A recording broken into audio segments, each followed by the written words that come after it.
email. Let's go. No, I didn't get an email about, oh, link review. So get the link in. Can we void it? Yeah, there's the links. Click that one. There's the YouTube page. Yeah, copy that. Now go minimize this real quick. Go to the mail. Yeah. And then from here, send an email to employees. Oh, so the Chromebox generates its own email. Well, it has its own account. That's, I mean, it has its own account. Yep, yep, yep.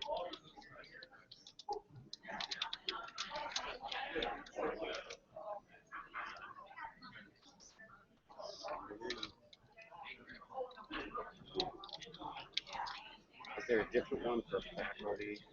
There's a faculty up here for edu. We need to send it to them. Just send it.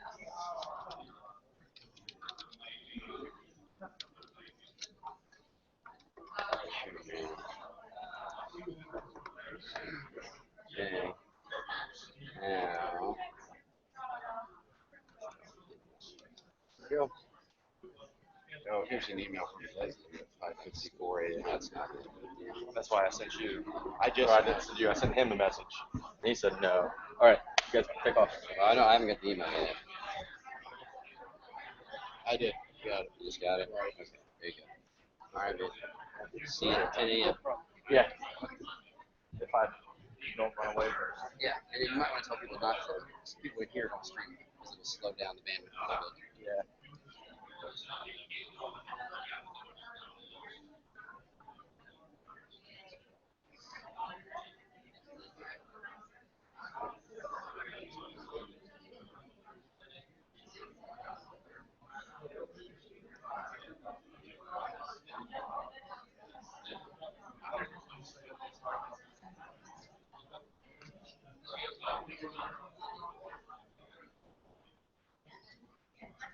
Morning, everyone. I'd like to welcome you to our first day of professional development. Is it, no?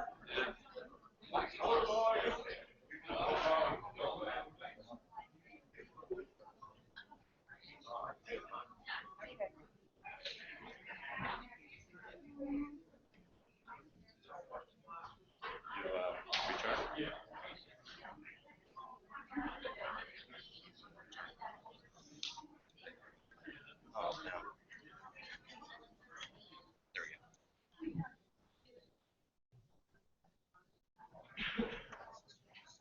Touchscreen. Oh.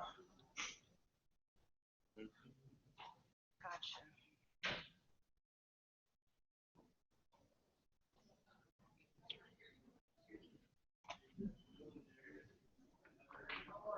And that's for the.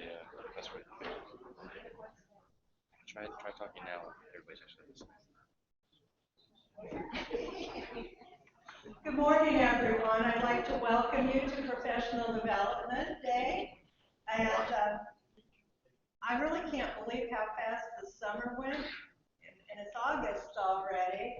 But all of you certainly that have been out look really refreshed. I want to thank everyone that worked through the summer to get the HEC up and running as well. And since we're running a little behind schedule and we want to stay on track, it is my privilege to introduce our new Pierpont president, Dr. Johnny Moore.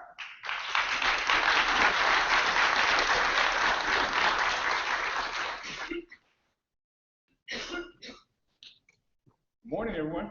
Morning. This takes me back to when I was in the classroom. You know how you come in the first day of school, first day as president, and everybody's sitting at the back of the class. But no, you can sit there. Wow. I tell you what, this has really been an exciting time for me as my family and I have relocated here to West Virginia.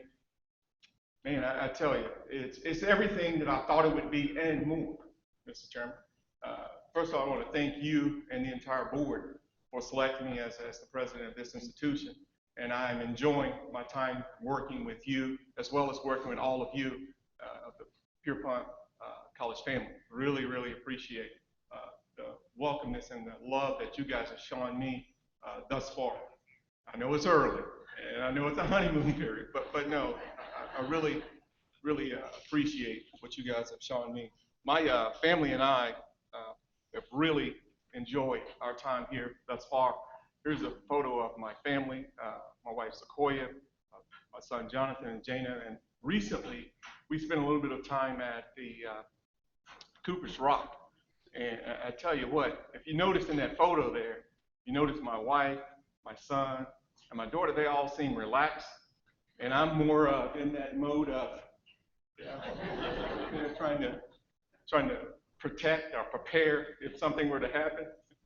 So, but we had a great time there. But in all seriousness, the past 50 days has really been truly exciting time for me and my family moving here. And I've got an opportunity to meet most of you in the room. I still have to meet several of you, but for those of you that I've met, I've really enjoyed the time talking with you and sharing the stories, learning the history of this institution. I really, really appreciate it.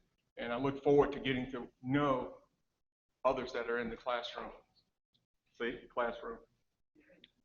But let me ask you guys a question. Did you see the report recently that was from the West Virginia University Bureau of Business and Research? This institution, I'm very proud of the fact that this institution is the leading institution of all of the community colleges in the state. We're number one. So I think you all deserve a round of applause for that. That's because of you all in this particular room. So please give yourself a round of applause for that. You're actually leading the state as it relates to economic development. And it's because of the hard work that each one of you have put into making that happen. You guys have worked extremely hard in making sure that the people of North Central West Virginia has opportunities. And that's part of our mission, so you guys have done that. And please keep that winning spirit a part of us. We have to maintain that winning spirit in everything we do.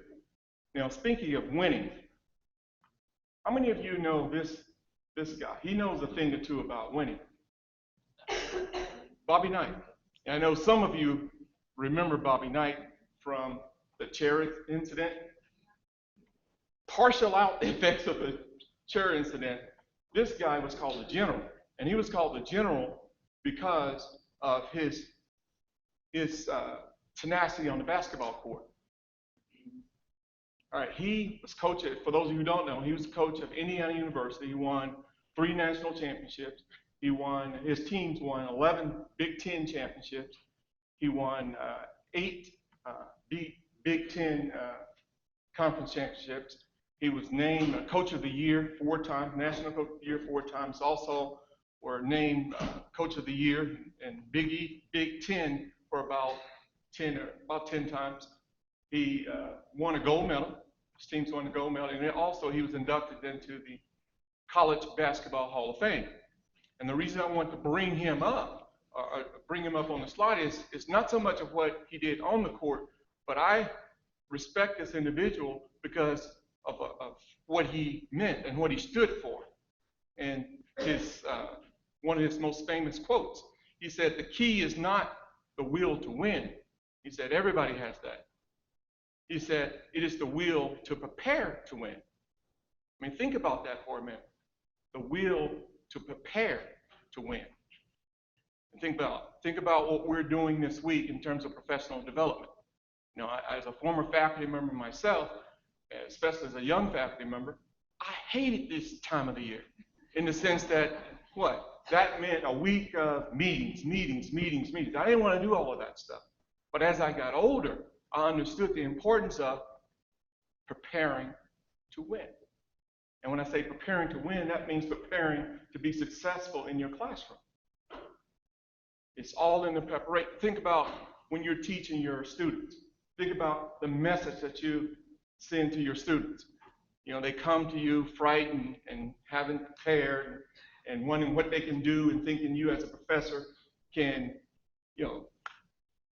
get the information into their head in 1 day or 1 hour or 30 minutes. And what do we usually tell them? You have to prepare. So we all have to take that lesson to heart. We have to prepare to win. This is an interesting slide. Anybody care to answer that question? Anybody have an idea? What is Dr. Moore getting at? He's new. He's coming in and throwing these things out at us. What is he talking about? Well, just think about it for a minute. Winning, think about, let me ask this question. How many of you have participated in a team sport in high school or college? How many of you won championships on a team in high school or college? I mean, think back to your time when you were winning those championships in high school or college. Think about the mood rather. Think about what was happening. Think about the excitement that you had.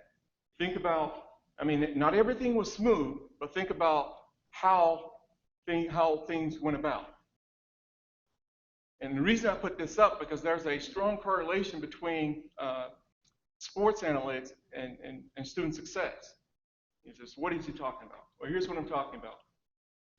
Winning teams in sports has always been a function of, think about it, superior coaching, superior front office, and superior ownership. I mean, you think about the decision-making processes. A lot of the decisions are made on whether or not to draft a player, whether or not to develop a player, all of those things. Whether or not to use a particular offense. In the past, those decisions have been made on gut feeling.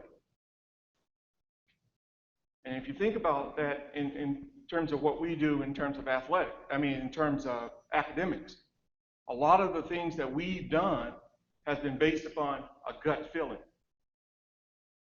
We have to get away from that gut feeling. And in fact, in major sports, nearly every major sports team has a data analytics person on staff, expert, also have a data analytics department. And in fact, in the NBA, for example, they use what's called player tracking to really, analyze what's happening in terms of a team.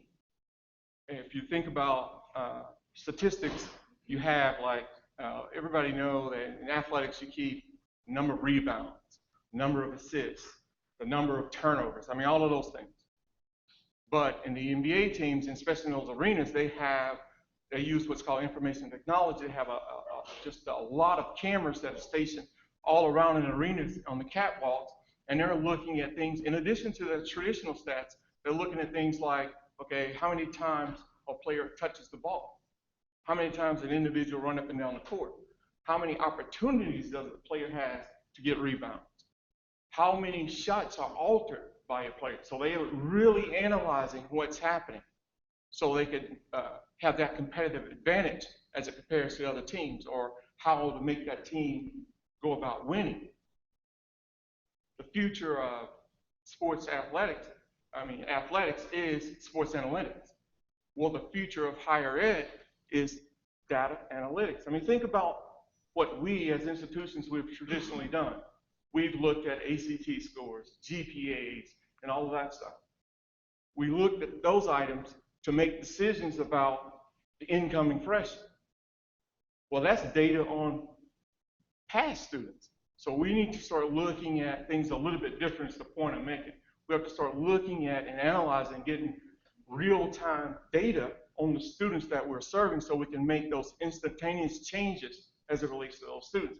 They're doing it in the major sports arena. We need to do it in athletics as well. And that's where all of this is going in terms of academics. All right, let's look at our stats.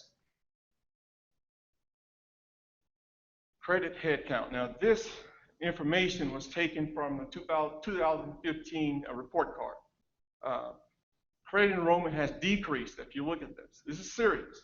Credit enrollment has decreased about 18.7% since the fall of 2010. And that's statewide. Locally here, our enrollment over that same period of time has decreased about 22.9%. Nationally, the enrollment has decreased about 6.7%. And also, if you look at the stat here, if you look at the total number of students, it's about, 23,830. This is undergraduate students in the state that are attending two-year schools. Now, the makeup of the total undergraduate of two-year schools in the state, about 30% are enrolled in community colleges, two-year schools. Nationally, that percentage of the number of total undergraduates is 44%. So we have an opportunity to try and create some low-cost transfer programs to capture some of those students, because the high school enrollment is not growing very much anymore, as we all know. Well, where do we get our students from? We have to be more creative in getting students, because that trend is going the wrong way. We gotta stabilize that. Annual head count. During that same period of time, it's been down 22% statewide. And here, locally, it's about 27.4%. Now, when you parcel out the effects of, if you remember, there's two community colleges that's joined, so that skewed the numbers a little bit. When you take out the effects of Ridge Valley and Eastern, it looks more like 32% statewide in terms of annual head count. Here's another one. Credit head count enrollment for adult population. I mean, look at that. Statewide, about 29% down past 5 years. Locally, here, 47%. We have to get in and drill down and see what's going on. We cannot, I would love to stand here and say some very positive things, but I have to say, we got to do a better job, not just us here in the state, of making sure we change that. To change it, we got to drill down and figure out what's going on, and that's why I was talking about data analytics. That was the whole point of that. We have to get to a point where we know our students. We really know our students, so we really can put some initiatives in place to capture those students. Because right now, it's going the wrong way. 1-year retention rates. Statewide, 42%. And then locally, 37.7%. I mean, think about what's happening. Start putting these pieces together. We have the enrollment is going down, right?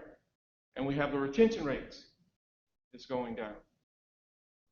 When I think about, we have one of the best CIOs in the CFOs in the entire state. In fact, I've been fortunate to have worked in several states. He's one of the best CFOs in the nation.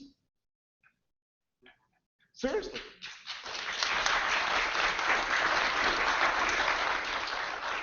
But he needs help.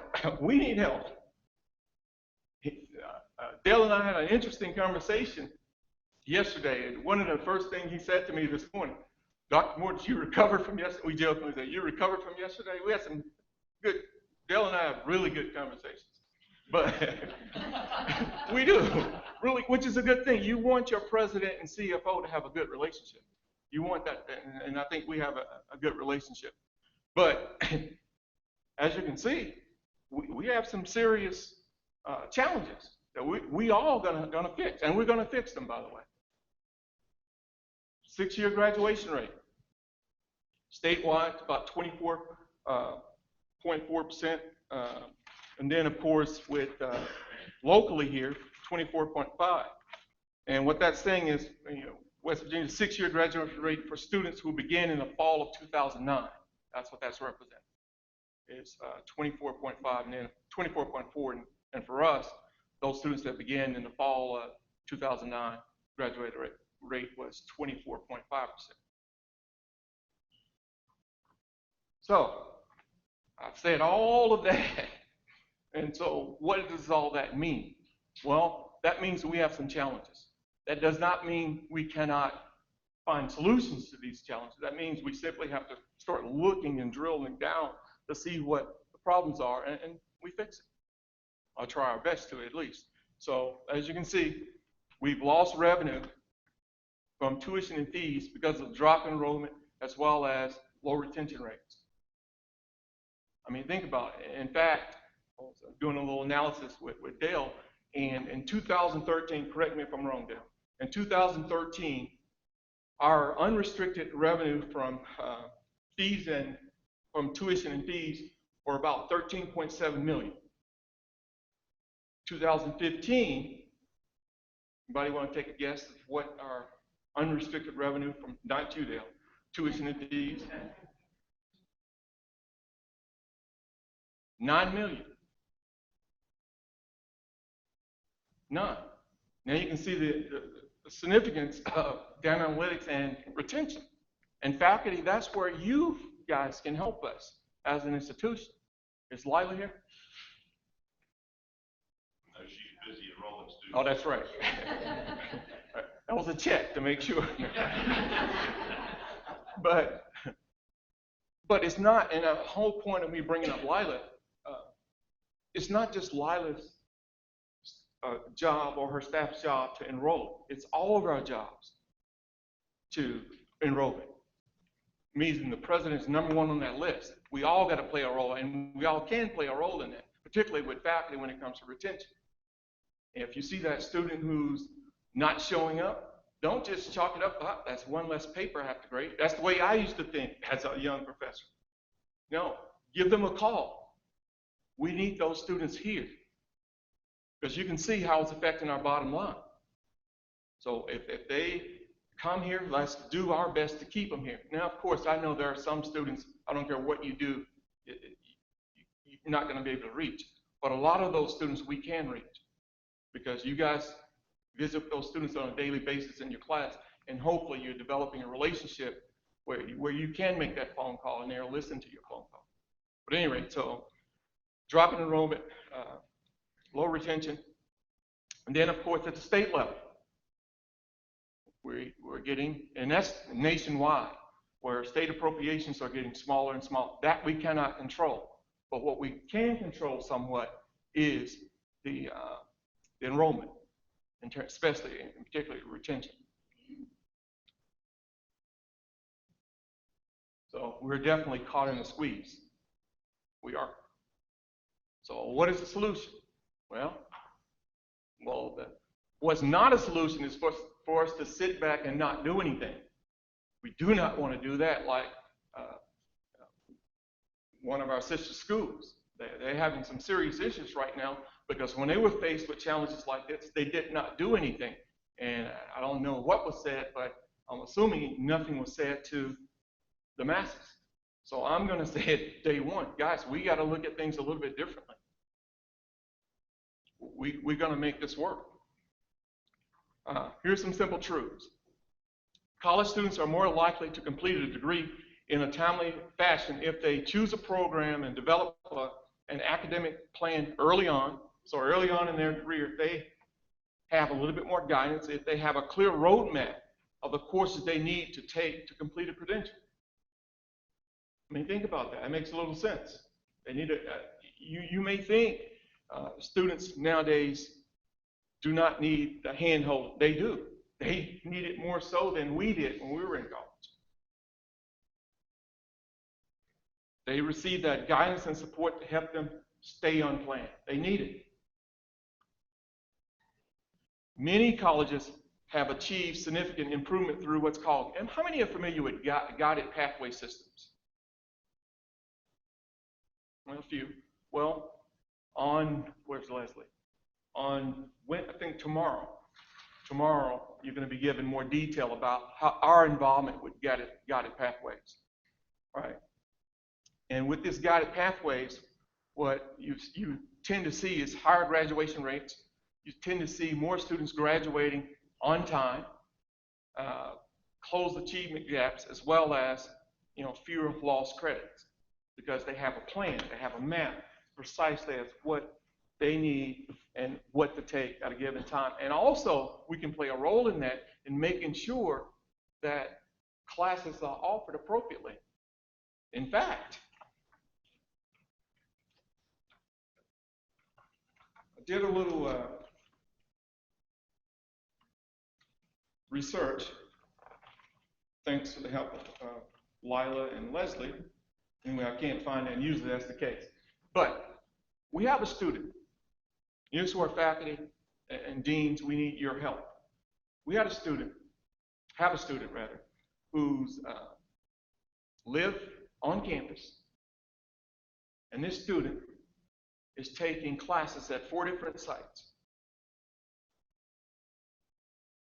Think about the added cost for that student to drive from point A to point B, 4 different sites, and think about how that's going to affect our retention rate.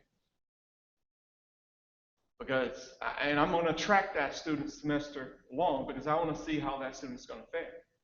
And in fact, I'll probably talk with that student arrives here, because I want to see what was the reasoning behind. Think about this. You're living on campus, and you're taking classes at 4 different sites. Was it because they could only make their schedule? That we can help. So meaning when we're making out a schedule, let's get away from just, remember, I was in this business too for a while of teaching, as a department chair. What you do, Chairman Griffin, we roll those schedules. We just roll. But we got to start looking at, not saying we're not doing that, but let's make sure that we don't just roll it, just to roll it, but we make sure that we think about the student, have the student in mind when we're making those schedules. Because, put yourself in that student's position. You're living in housing, and you're taking a class at 4 different places. That's hard. Almost impossible to do. So the little things like that, we can help our retention rates. We can improve upon it. All right, here's some things that some other schools have done. Georgia State, they have, they put me positioned behind this, but most of you who have talked with me know that I'm a sports guy, and I like to move. So is it okay if I walk down? Of course, I'm president. I can walk, right? No, just much more comfortable like this than opposed to there. There, like this, little box. But here's some results from some of the schools, and I know I don't have a mic now, but I'll try and talk loud. But Georgia State, their graduation rates went up 20% because of the degree math and what they call intrusive bias. Those are some of the missions I'd like for us to employ here at college. Tennessee Tech, they had highly structured block schedule. More than 75% of their students graduate. And then at City University of New York, they grouped their students into cohorts with consolidated block schedules. What are the results that they got there? They doubled their graduation rates. And then here's a school that I'm very familiar with, Valencia State College. It's part of the Florida Community College system. That I was a part of that system for about 16 years. And Valencia was designated by the Aspen Institute as the top community college in the nation. It's enrolling about 70,000 students with about 5 campuses. They do a fantastic job. But look at it. Fall to spring retention rate, 78%. Fall to fall, 70%.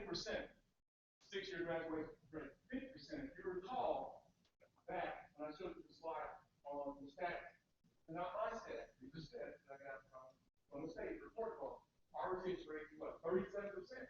And just imagine if we were to increase our retention rate to 50%. You made one person in this room very, very happy. Not me. That made my retention very, very happy. And that's something not true. That's something that we can do. We can do that. But we're going to need everybody's help. And that's why what? Win. Prepare to win. Preparing to win.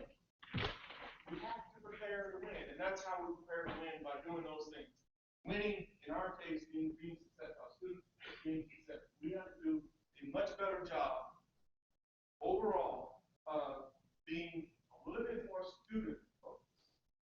When I look at the schedule, now I'm going to step on some toes, I know that, but I'm going to say this.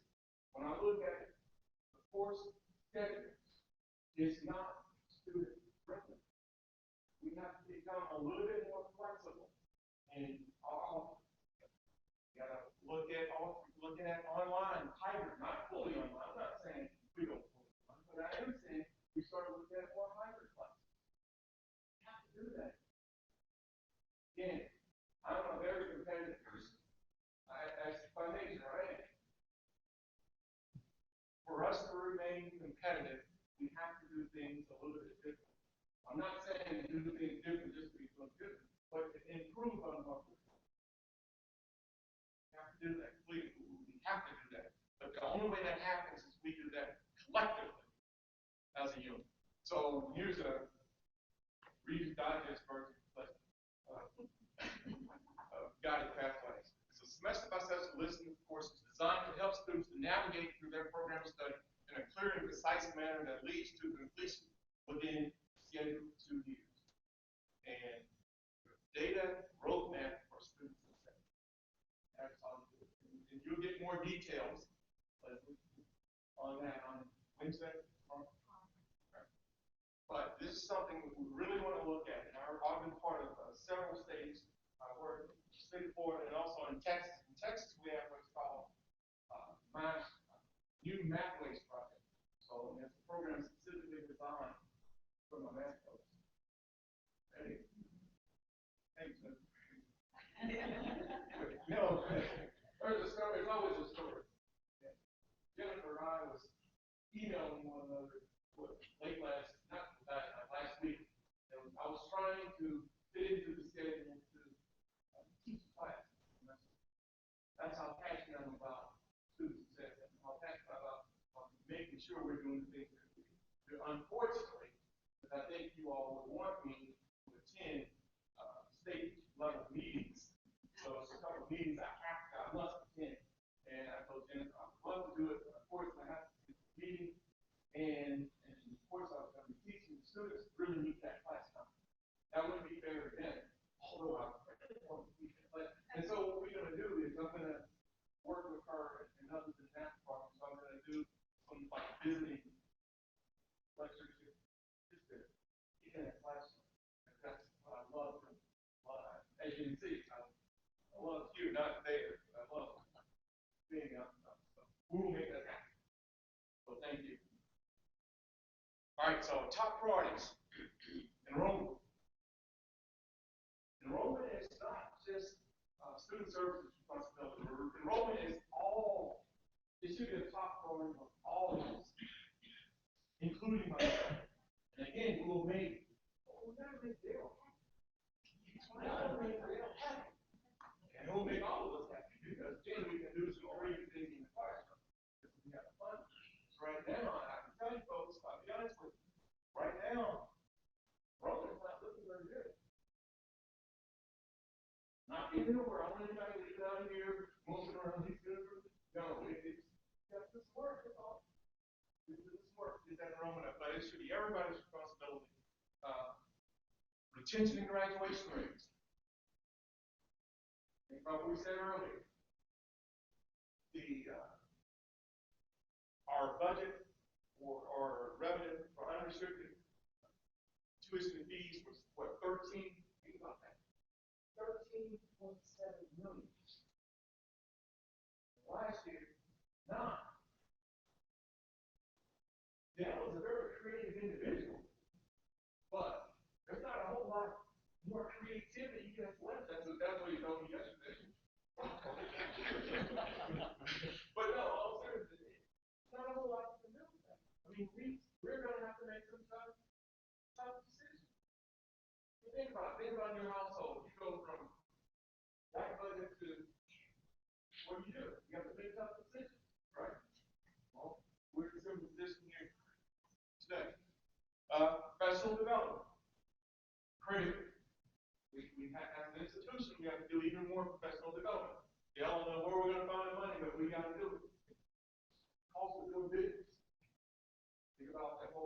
title Preparing to Win.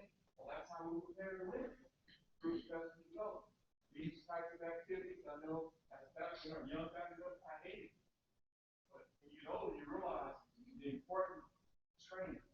Think about those who participate in that way. Seasons made in all seasons. Not just during the seasons. These all seasons. You train. Well, think about us. Same thing. After training, please become the expert in your field. Read. Did not. The other one say it. Cost. But no, you have to stay current in your field. You should want to stay current. Including myself. I have to stay current on the issues nationally as well as state. That's why I've been working with those teams. You think I really want to go to Boston and sit in a meeting for 3-4 hours? No. But I don't want to be left there. You got to prepare for it. Enhanced marketing. I've been working with Steve Leach and his group. We got to do a better job of marketing. We have to not, you know that old saying that you have to choose your own horn? I choose them too. We're not choosing our own horn. We have to do that. But seriously, we have to look at a comprehensive marketing plan. I mean, there has to be tie with what we're doing in terms of enrollment. That, Steve, I want to commend you guys on doing a good job of putting newspaper ads, local newspapers, commercials, doing a great job. We have to do more of that. I mean, don't be happy and satisfied with that. We have to do more of that because we have to let people know, what we're doing, what we're capable. Right? We have to do it, and we also have to do a better job of promoting internally. Some of you are doing some outstanding things, but what do I know about? We got to do a better job. So I'm working with Steve, Leach and his folks, creating some procedures. Now, as soon as we say that, we don't want you going off on your own, doing all this promoting, because we want to make sure we're sending a consistent and precise message out. Because, we have to send a consistent message out, because one of the things that I want to work on, I'll show you this next slide, is fundraising. So we want to be going out to people and trying to get some additional revenues because we got to increase our revenue stream. And that message, branding, and message has to be consistent. So we don't want you hot dogging and doing your own thing. We're going to bring that back in and try and centralize that. Not trying to control what you're doing. We're saying we want to have a consistent message. Does that make sense? So that's what we're doing there.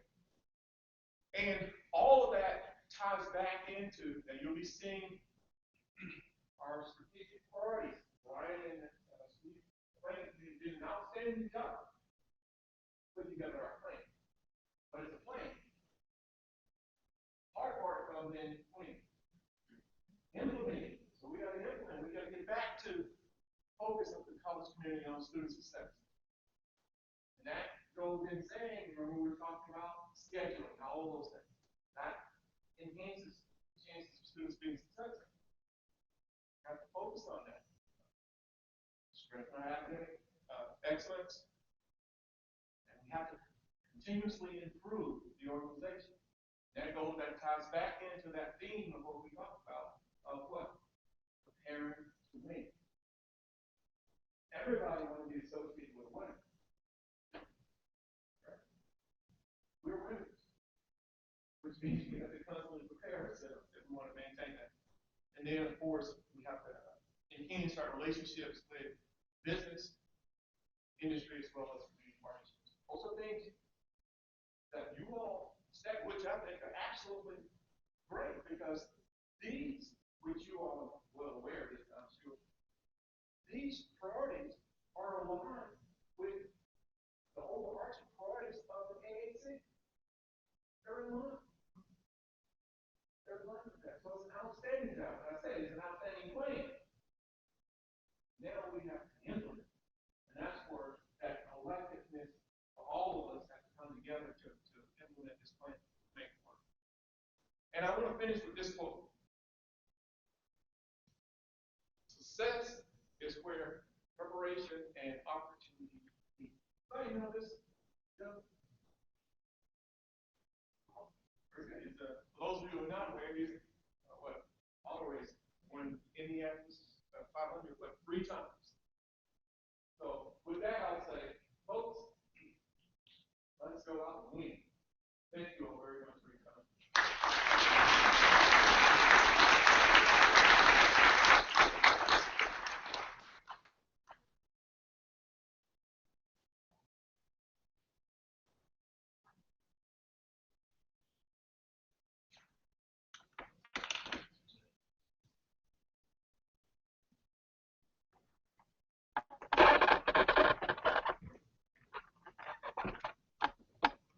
Thank you, Dr. Moore.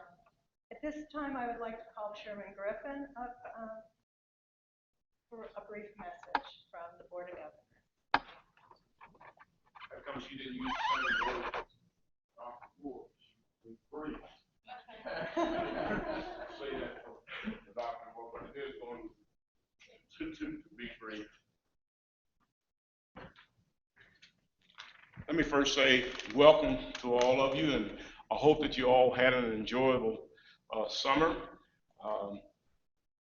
For those who are new to the institution, I would like to say to you, you're joining a wonderful team. What a team we have here. I do not ever want to miss the opportunity to say 2 words. And those 2 words are thank you.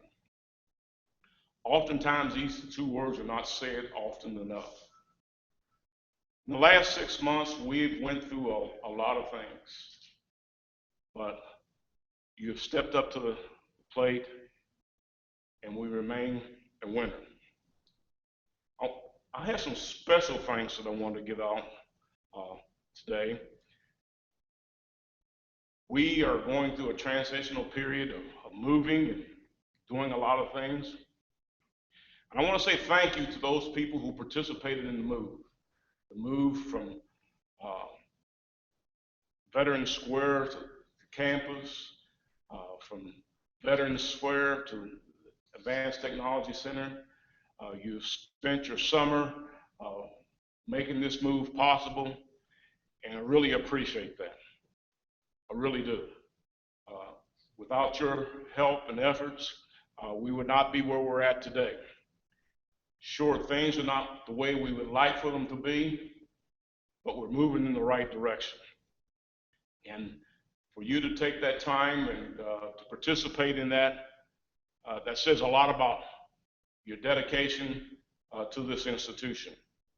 Not only here, but out at our aviation program there in Bridgeport, those people took time from the holidays to go in and do painting and tear down wallpaper and to make the place look better. And really appreciate those things. Those are things that you didn't have to do. And the board wants you to know that we appreciate that, and we're really thankful for that. The last 6 months have been very difficult for us all over the state with the budget crisis. And the last time I talked to you, we said we didn't know where we stood as far as the budget. Well, it didn't happen as bad as we thought it was going to. We did survive. And a lot of this was because of the efforts of Dale and the cabinet and the faculty getting together and working to make sure that we had a positive outcome. They sent me a article out of one of the Charleston papers a couple of weeks ago when Dale and Dr. Moore went down to a meeting, and there were some thrashings given to some of the institutions because of their tuition increases. And they were given a tongue lashing. We were not one of those institutions. We can raise tuition up to 5% without getting the approval of the council. We chose to do that. but there were a lot of institutions who were asking as much as 17% increase. And the council took offense to that and said, hey, you're pricing us out of the market, and we can't do that. So Dale and Dr. Moore were able to sit there and a little comfortable because of the guidance of Dale and the finance committee and the cabinet. We chose not to go that direction, and so we survived. The Advanced Technology Center, we're moving in. I know that all of you seen the article in the paper last week concerning the suit. We're just tenants. We don't own the building, so we're not involved in that. And so, yes, we're concerned about the outcome, but that is something that's being handled by the council. So we move into the building as tenants. Again, the building is not like we would like for it to be, but it's where we can at least operate in the building, and we're going to go in and make the best of it and try to improve it as we go along. But right now, I assure you that it's not going to cost us any money in this suit. The suit is not against us, and we've been told that we cannot comment on anything as long as we're in litigation. And so, but I did want you to know that it's not costing us anything. There are some issues in the building, and we're working on those issues, but I think that everyone is going to be pleased that we're moving into a new building. There's some positives to that, and we'll work around those things that we don't necessarily think that we should be receiving in a new building, but we'll work around those things. The last time I talked to you, we were in a presidential search, so that was complete. And to show you how we work with our finances, the last time that we had a presidential search, it cost us about $75,000. We hired a consulting firm to come in and do that work for us. We budgeted ourselves at $35,000 last for our search that we did, and I think that we spent about a third of that on our presidential search. So the board is looking at the dollars, and we say we lead by example, and so we wanted to make sure that we were doing the right thing. Our future. I think that we have a bright future. I think that because of the people that we have and the dedication that we have here, I think we have a bright future. I think that we're going to do some great things. I was very pleased to see the commercial on television to let people know what we're about. We need to tell our story. And I use every opportunity that I have to go out and tell about this great institution that we have here. I was very pleased to attend a couple of graduations here in the last 16 weeks up at the aviation program, the 8-week program, where we graduate students on Friday and they start to work on Monday. That's unheard of. And I think that we need to go out and tell those type of stories about what we're doing here at Pierpont. We're going to need the help of all of you. You've stepped up to the plate in the past, and I know that we can depend on you in the future to continue what you've been doing to make this one of the greatest institutions in West Virginia. So continue to do what you're doing. The board appreciates everything that you're doing. You get a break during the summer. We as board members do not get a break. We continue to work all summer, and we're going to continue to try to do the things that are best for this institution.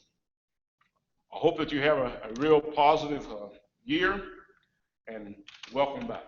Thank you.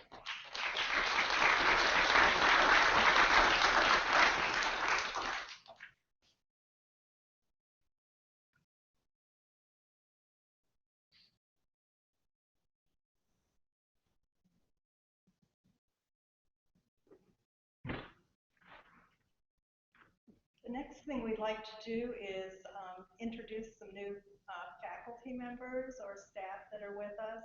And since we're running a little bit behind schedule, and we know student services is back on campus, our plan is to provide biographies and pictures of these individuals where you can learn more about them.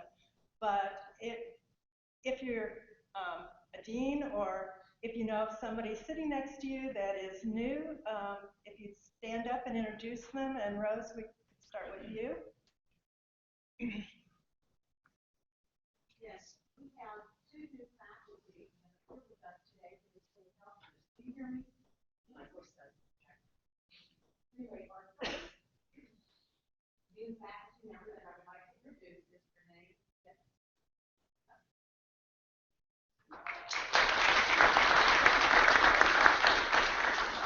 Renee was born and raised in West Central West Virginia and attended West Virginia University, where she earned Bachelor's in Exercise Physiology, Bachelor's of Health and Human Performance, Master's of Physical Therapy, and a doctorate. She's been a licensed PT for 15 years in the state of West Virginia. Her specialization is orthopedic physical therapy, and although she's worked in various physical therapy settings, her primary clinical experience is with outpatient physical therapy. She's nearly 12 years experience as a clinical instructor and experience as an adjunct professor at WVU and as a peer partner. Today finds profound joy watching students grow and being a part of the education. Welcome.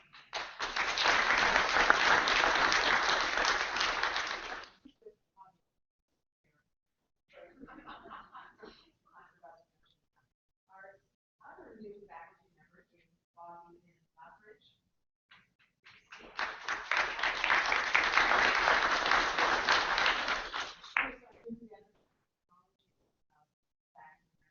She earned an AAS degree from her own VetTech program and to BS in Allied Health Administration at SU. She's worked as a veterinary technician at Middletown Animal Clinic in Fairmont and at Royal Canada Veterinary Clinic in Pennsylvania. And she's worked as a surgical technician, veterinary technician at North Carolina State University College of Veterinary Medicine. She's been employed for the last 7 years by the Veterinary Technology Institute in Pittsburgh, Pennsylvania, where she served as a vet tech instructor and the head surgery technician. She currently lives in Mount Pleasant, PA, and looking forward to the opportunity to return to her alma mater and share her veterinary knowledge and skills with us.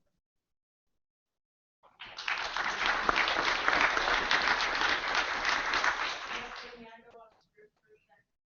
Quick second. Quick second. I have very many people to thank this summer for our new and help them personally and our school officers who do technology. First of all, I do have to acknowledge my fabulous officer staff. And I do, if you would just indulge me, just stand up for a second so that I can everybody knows who you are. All of them on the career, stand up.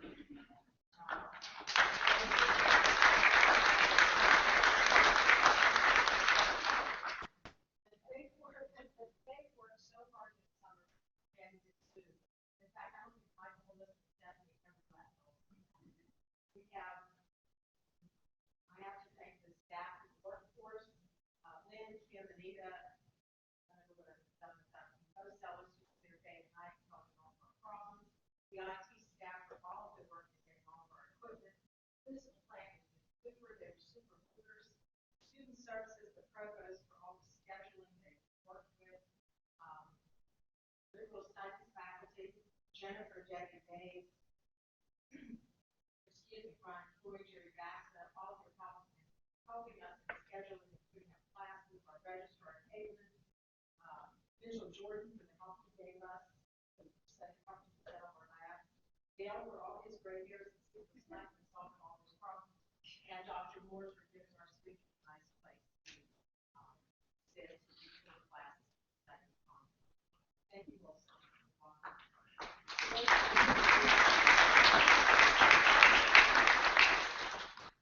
And do we have anyone else that is new? Nathan, would you like to introduce Greg? Sure. Thank you. My name is Nathan Breakstraw with the Employee Program, and I'm honored to have a distinguished writer and lecturer with us. The program heads up to the fall is Greg Sarah. Greg.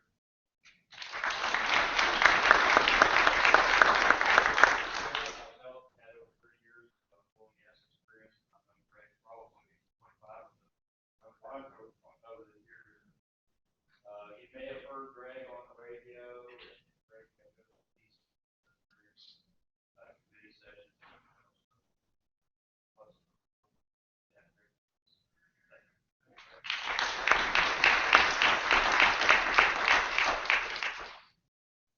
Yes, Jerry.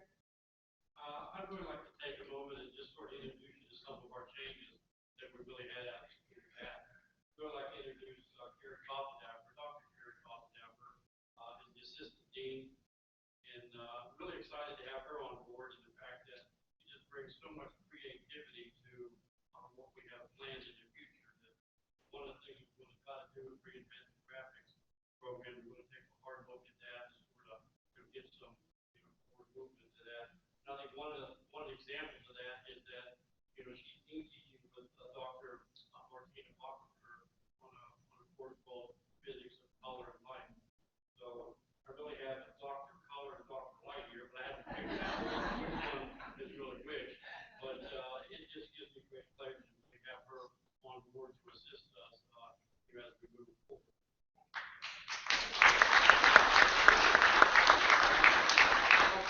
We lost the services of Jim Davis, and Jim moved over to FSU, and so if you really believe in adversity brings opportunity, is really truly believe that we'll be advertising for that position.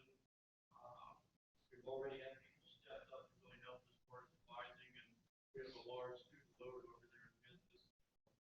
We're replacing Jim. It'll be a hard one to replace, but I'm confident that and then also we're going to try this spring to advertise for a position to help Matthew out in the information systems. That he's really growing by leaps and bounds. I think it's Exceloni where sometimes it tracks him in there. But we have a lot of students that are really in that program, and you really need some help. And you just don't get anybody off the street. You've got to make sure we have Cisco certifications and those types of things. So looking forward, I think that we have a bright future coming up in that. Then I would also like to make mention of the people from workforce development. I've been the interim dean this summer, and I've been learning a lot about what Paul did as that group. And again, my hat goes off to every one of you that grabbed everything that you had and brought it up to the HCC.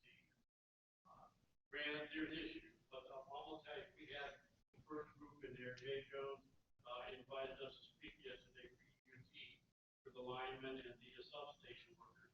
Made me proud. Granted, there's issues that you've got to deal with, but to have that group come in there and you walk up and down those hallways, whatever, that the old saying is that if you build it, they'll come. So we really hope that really occurs. There's a lot of innovative thinking going on there, and we wish them the best. So that's just a couple changes I want to make.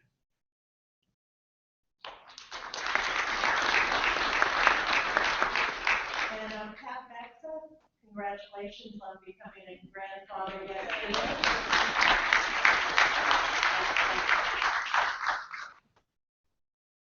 All right, Dean Floyd, anything from you? Well, yes, I would like to commend the Applied Design faculty.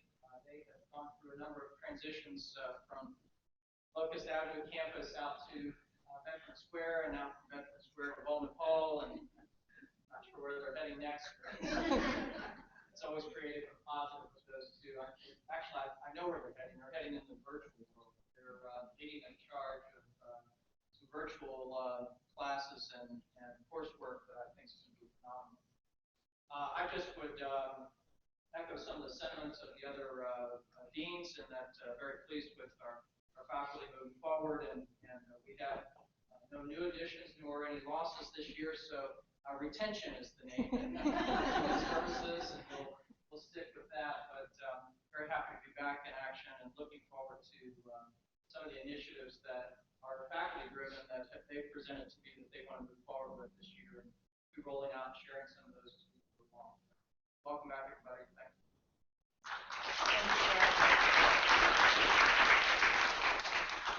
And now it is my pleasure to introduce Dr. Can I interrupt? Yes. I apologize. We missed one. We have a new career counselor, Julie Gomez. Oh, thank you, Jay. I'll let her introduce herself a little bit. She's going to work with the school workforce and some other departments. I believe she hails from Texas. Good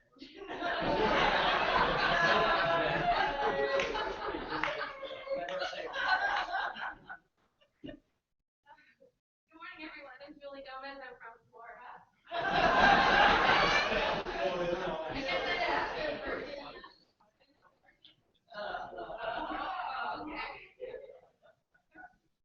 I've been previously employed at St. Petersburg College in Stillwater, Florida, and I'm excited to be here. I'm working as part of the workforce team as an temporary career counselor.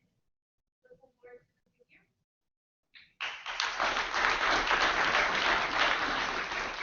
All right, anyone else or anyone else that has been missed?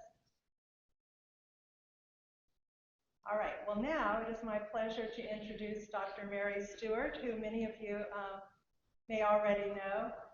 Mary was a professor at Fairmont State University. She has served in adjunct capacity as well, and now she works for WVNet, and she is going to be giving us a session on FERPA.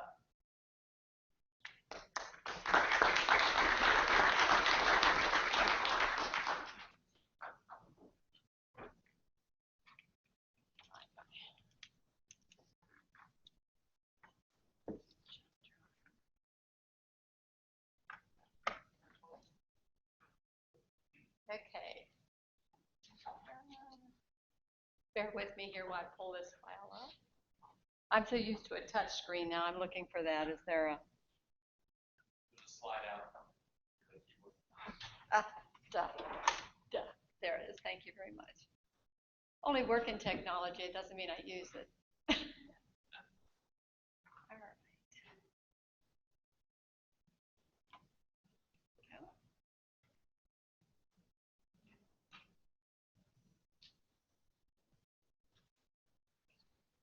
Maybe.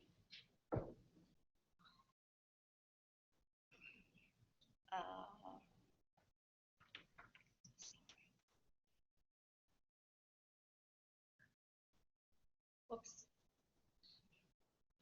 Rob, I might need your help with this. Thank you.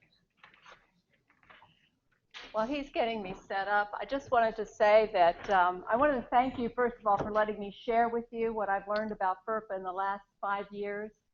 Part of my job at West Virginia Network is the Associate Director for the West Virginia Online Collaborative Knowledge System, known to you as West Virginia Rocks.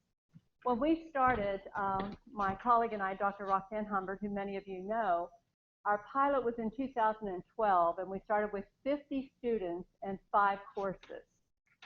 We now have well over 700 enrollments a semester and 50 courses and over 60-some faculty. We have 8 different institutions in the state participating and faculty from nearly every institution in the state. So FERPA for me is like the center of my existence because I'm in charge of protecting student data, not only for West Virginia Rocks, but for all of our participating institutions, which include 3 CNTC, because we now offer the Board of Governors degree. This is our pilot semester for the Board of Governors degree, but then we have 5 institutions of higher education on the baccalaureate side where we are offering the Regents Bachelor of Arts degree. Since we started, we have awarded over 6,000 credit hours toward matriculation for these institutions to graduate their students in the Regents Bachelor of Arts program. So Suffice to say that protecting student data is like right here for me. And we have participated in many different seminars on FERPA. In fact, every employee at WVNet is required annually to go through FERPA training, because in addition to handling WV Rocks data, we're also by statute the repository for the P20 data statewide.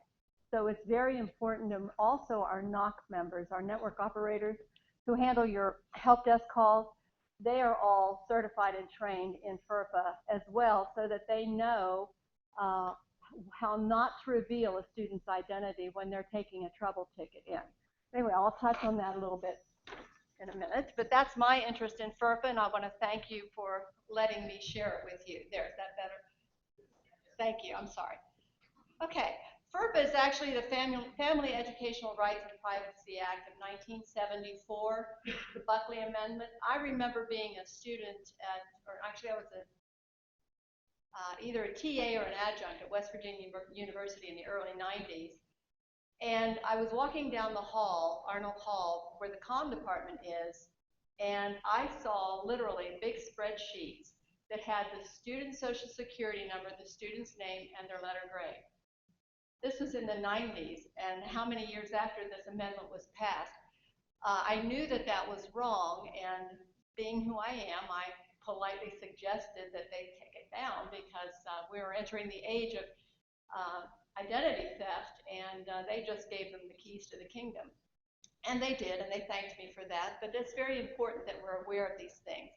So I want to tell you also that this is just a presentation to give you the basic parameters of FERPA, but it's not intended as an interpretation of the law. For that, you really do need to consult the appropriate parties on your campus, and if you have a specific situation, you should at least refer it to your administration to check with your attorney on staff.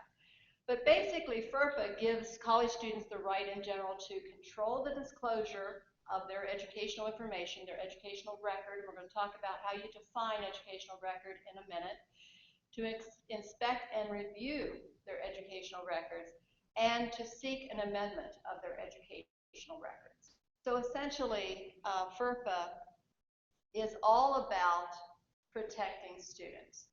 They have the right to inspect and review, to seek to amend, and to enforce that you are taking care of their data. So as we define educational record, this for some people is a little fuzzy, but it really isn't if you think about it. Throughout this presentation, you're going to see quotation marks, and that's actually lifted from the law. All of FERPA really revolves around the central term educational records. That's broadly defined as records that are, one, directly related to the student, and two, that are maintained by the educational agency or an institution or by a party acting for the agency or the institution.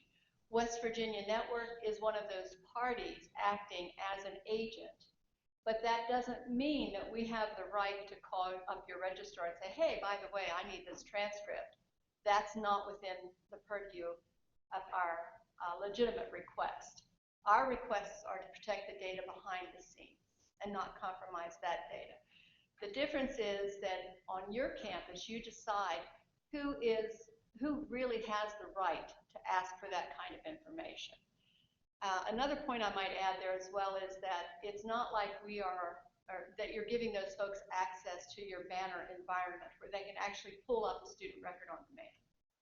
That's not what you're asking, but you may from time to time be asked to share information with an employer who's paying for the students' education and reimbursing them and those kind of things, and there are protocols for that, so we can talk about that in a minute as well.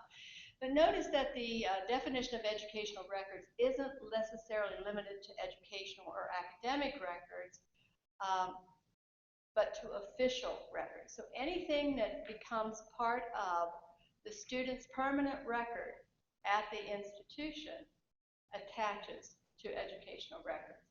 There was an awful lot of discussion at the NASPA, that's the National Association of Student Affairs Professionals League Conference in DC in December, about the OCR, Office of Civil Liberties, coming after institutions after the fact and challenging what is part of the official student record. And that had a lot to do with disciplinary hearings, things that were investigated by the DPS, that if, let's say, a student athlete transfers, and that student athlete had some behavioral issues in the dorm that had to do with different genders. And there was a hearing, and the situation was such that they ruled that there was not sufficient evidence to rule against or for the respondent, but that it did impact the athletic policy with regard to the morals clause. So that student was then, before they were suspended, they transferred to another institution. Well, the institution didn't ask for the official record, they asked for the academic record. So the host institution where the infraction occurred didn't feel compelled to share that information. And then what happens is that the same thing happened on the campus where the student transferred. So now OCR gets involved, and they're going after the initial institution for not disclosing that record. But the end of that discussion is that they're protected under FERPA because the request did not specifically state total official record. So that just tells you how deep this can be and how much nuance there is into the interpretation of this bill. So the record is defined under law as information recorded in any way, including but not limited to all of these things: handwriting, print, computer media, video, audio tape, film, and I laugh when they say microfiche. You talk about laws not keeping pace with technology. I mean, other than going to the library and research, you doubt that you'd ever see microfilm or microfiche as a record for anything. But as broad as that definition is, it doesn't encompass information that's not recorded, like your personal knowledge, which is not subject to FERPA. You know, oftentimes when we're maybe in the hallway and I'll maybe say, hey, I'll grab Nancy Parks and say, you know, I noticed that a student of mine did pretty well on their placement test, but their performance in class is not very good. I'm talking in generalities, and as long as I don't mention that student's name and I ask her for tips on how to engage the student, how to help the student improve their writing, we're okay. But the minute that I attach a name to that, if there happens to be someone listening around that, then, well, it's debatable. Can they come after me? Maybe, but it surely is not best practice. So we want to make sure that we think about those things before we engage others in conversation about specific students. But that's personal knowledge, again, that we're just talking about in terms of generalities. So there are directly related and personally identifiable information, and that's the issue that I had with the big spreadsheet in the hall for the comm department at WVU. That was not only personally identifiable information. At the time, that's how a student's record was identified in their people management system by their social security number. So that was a big boo-boo for them. But anything that had like the name of the student, student's parent or other family member, the address of the student or the student's family, certainly SSNs, student numbers or biometric records, fingerprints now, we're getting more into that, or any other indirect identifiers like date, place of birth, and all of those things. If those things are offered in 2 or 3 of those things together that kind of then points to a specific student, then it's in a violation of FERPA. Now, there's some interesting caveats here. Other pieces of information when taken together that would allow a reasonable person in the school community who doesn't have personal knowledge of the relevant circumstances to identify the student with reasonable certainty, then you are in violation of FERPA. So that includes like the collection of demographic information or other things that pinpoint a person. Now, if a student decides like they want to be part of a searchable database, to be part of the larger college community, and they opt in to have certain pieces of information shared, then that's okay. They are the ones who did that. But I will say that it's up to the institution to make sure that they disclose those processes and allow the students to opt out. For example, in the LMS that we manage, Blackboard, users can be searched within Blackboard, but there's a place in personal settings where students can opt out of that. I opt out of that because, you know, I want my students to see me as an instructor and not, you know, let's go hang out in Google Hangout or anything like that. But anyway, it's defined as this statute as an individual who is or has been in attendance at an educational institution. And that doesn't mean that FERPA rights continue to apply after the student is no longer a student in some cases, but in attendance includes not only traditional and on-campus degree-seeking students, but your distance learners and even people who come to Pierpont for work skills assessments or work skills development. All of those things, they're protected by FERPA, including continuing education and community education. So with regard to maintaining, it's not defined by statute, by federal statute, but it appears to mean anything and everything that is kept by an institution or one of its agents for institutional purposes. There's nothing in the law that says how long you have to maintain student records.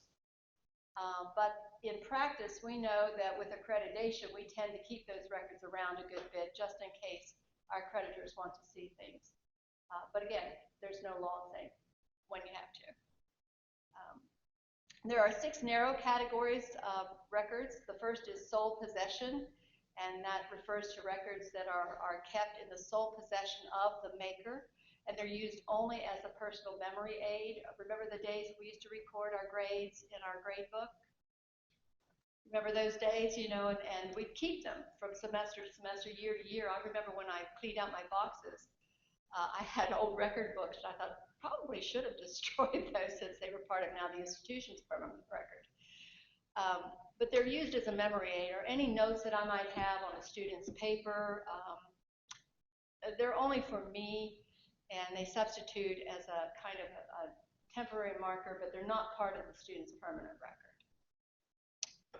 All right, then there are law enforcement records. I alluded to that other case earlier in this discussion, and there was no external law enforcement involved in the disciplinary hearing regarding that athlete. So there was no permanent law enforcement record that attached. But anyway, those records created by an institution's own law enforcement unit, whether it's commissioned police or non-commissioned public safety or security, those things, even if they're also created in part for internal disciplinary procedures and maintained by the institution's law enforcement, those are part of the official record, but they're not part of the academic record. Are you beginning to see a pattern here then? Because there are lots of different things that we consider part of the student's official record at an institution, but most of the times folks are only concerned with the academic records, the degree-seeking records, or the transcripts.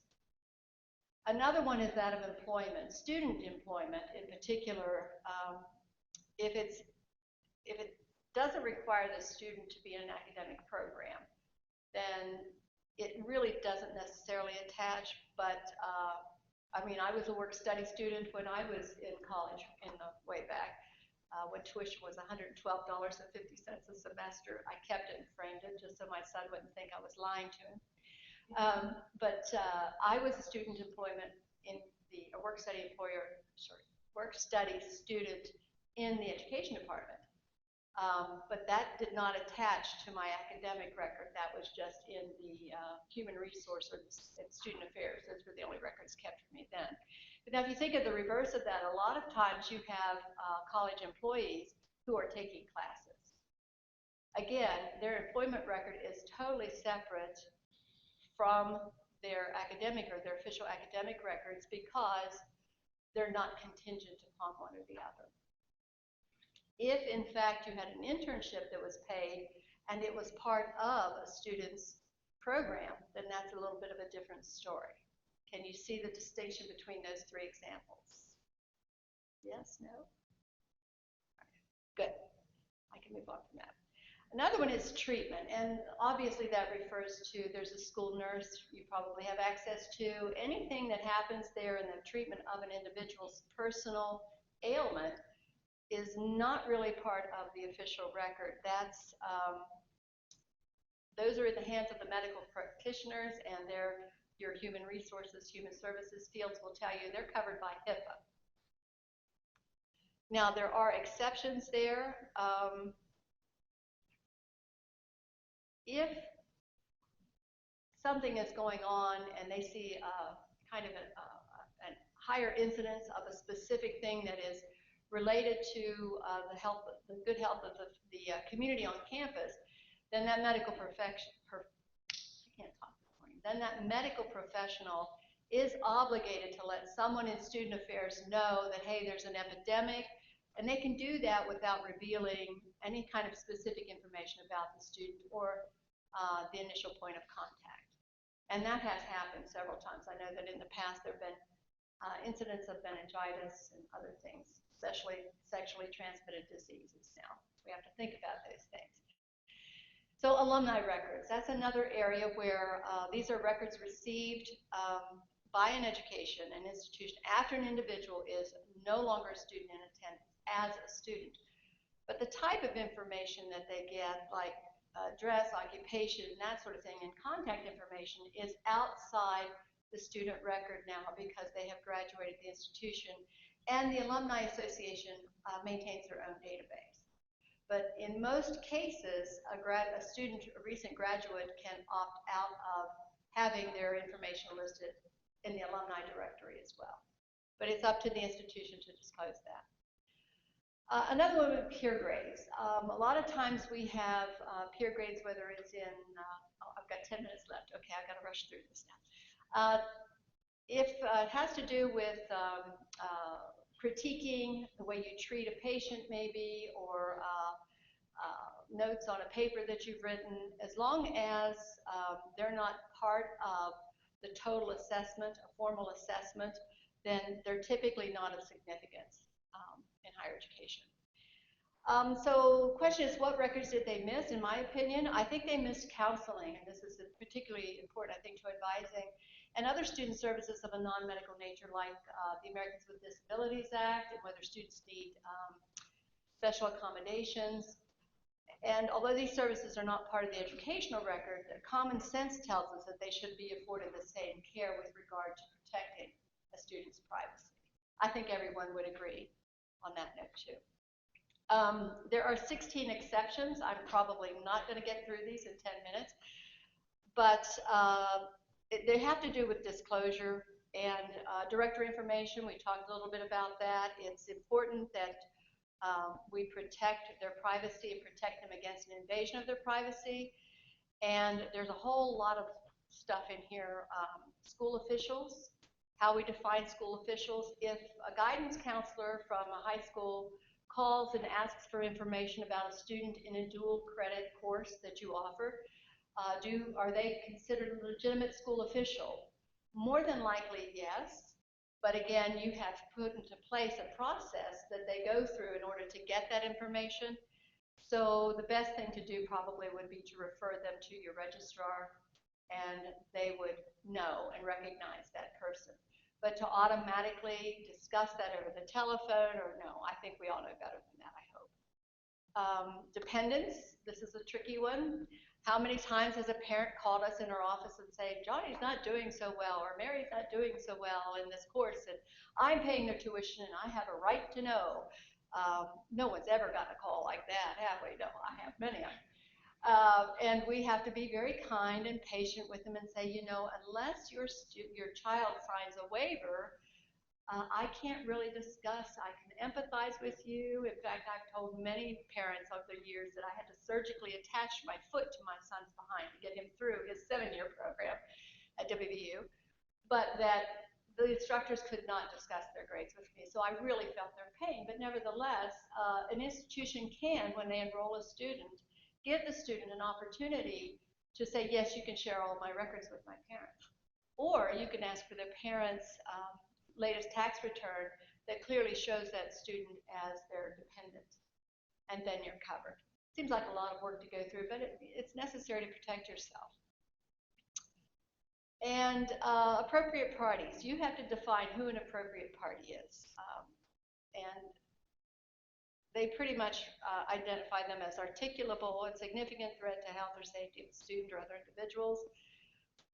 That's necessary to protect the health and safety, and that's what I was talking about a little bit earlier when I was saying about HIPAA records or a medical professional treating a student. These are things that they're obligated to share. And emergencies. Sometimes students have health emergencies and there's not a parent there. Whoever, maybe your RA is with the student in the nurse's office, or an RA goes with the student, or someone else other than a parent or guardian. And we hope that that works out the way it should. A subpoena. I don't know if this has ever happened. I hope that it never happens, but if you automatically have to comply with the subpoena, but you can make every effort to contact the student ahead of time. But I will tell you that the Patriot Act and Homeland Security has sort of wreaked havoc with this, because if they come in the door with a warrant for information, you pretty much, those of you who teach Homeland Security or in criminal justice will tell you that you don't stand in their way, do you? No, Mr. Boggs, you do not. Okay, lawsuits. A lawsuit cannot be lodged based on FERPA. That's the good news. The bad news is that the Office of Civil Liberties can. So that's why we need to be very aware of these things with regard to whether or not we have truly complied with the spirit of the law, because again, they're not suing an institution because of a violation of FERPA, but they may sue an institution for other things like defamation or liability or all kinds of other things. Drugs and alcohol. Doesn't matter whether the student has signed the waiver or not. If they have violated your drug and alcohol policy and they're under the age of 21, you have the right to notify their parent, even though they're legally an adult at 18. The federal statute says 21. So, I don't know if you have a drug and alcohol. 5 minutes. Thank you, Steve. Okay. Finally, then we have the disclosure of disciplinary proceedings, the final results of a disciplinary hearing. Usually the only person that can get those records is the one who was accused, and the final results of the hearing, a victim of an alleged perpetrator of a crime of violence or non-forcible sex offense, regardless of the outcome of the proceeding. Those are those exceptions. I think I'm almost there. Exceptions, you don't have to comply with all of them. If you could pull one or two of them, you're fine. You don't have to tick off a checklist for every one of those exceptions. It's entirely within the institution's discretion to make the disclosure under any of those exceptions, those 16 exceptions that I just mentioned. Questions. Here's one, and I want to leave you with this. What's the most frequent violation of FERPA and the most insecure way to discuss a student's grade? I open that up to you. What is it? Well, in class around others, certainly. But think digitally. Posting grades online. Posting grades online, if it's in a secure environment, is okay. Because you can do that in Banner. You can do it in your LMS shell. Please don't tell me Email. Email, absolutely. Email, if nothing, if current events have not told you anything in the last 6 months, we know that email is about the most insecure method of communicating sensitive information. Never, ever, ever send a student grade or discuss a student's grade via email. And I deal with this all the time. I've got RBA coordinators, BOG coordinators, and I have to request student grades from me, and I have to call them on the phone and tell them I cannot give you this grade via email. However, here's what I can do. I've created a place in our LMS, in the content collection, which is password protected, and I can permit specific people to see that record. So you all have that same opportunity, and that's the one thing I want to leave you with today. Please do not send student information, passwords, IDs, student grades via email. Don't do it. Yes. There are two different levels of that. One is the course messaging. Course messaging is just within the course, but then there's a broader email tool. That email tool goes out of the system. And I don't think Harmony has that turned on for you. It's not turned on now. So as long as it's within the course, then it becomes part of the course record, and that's archived and backed up, and that's the kind of stuff we keep at WVNet. But if you're using your regular email system, no. Yes? What about email PIN numbers? PIN numbers, as long as their student ID doesn't attach, because Piermont State, or I'm sorry, Pierpont and Fairmont State both use a different banner number and not their email address. So if you don't, as long as you don't send them their ID and their PIN number in the same email, you could probably do that. And I know what you're saying, though, it's just so hard to advise without having that opportunity. Yeah. But you could also talk to Harmony, put something up in Blackboard for your advisees, and they could go there and get their PIN numbers too. Yes. What if the student is a minor? How does that affect her? Again, FERPA protects the student in higher education student record no matter what their age. However, there is that exception to the rule in that if they are clearly a dependent and the parent has in some way notified the institution that they are their dependent and it meets with your protocols on campus, then yes, you could talk to a parent about that. But again, how do you talk to the parent? That's the question. Not via email. Most of that should be face-to-face. Even telephone discussions of grades, unless you absolutely have some way of verifying that the student is a student, it's kind of hard to do. Yes?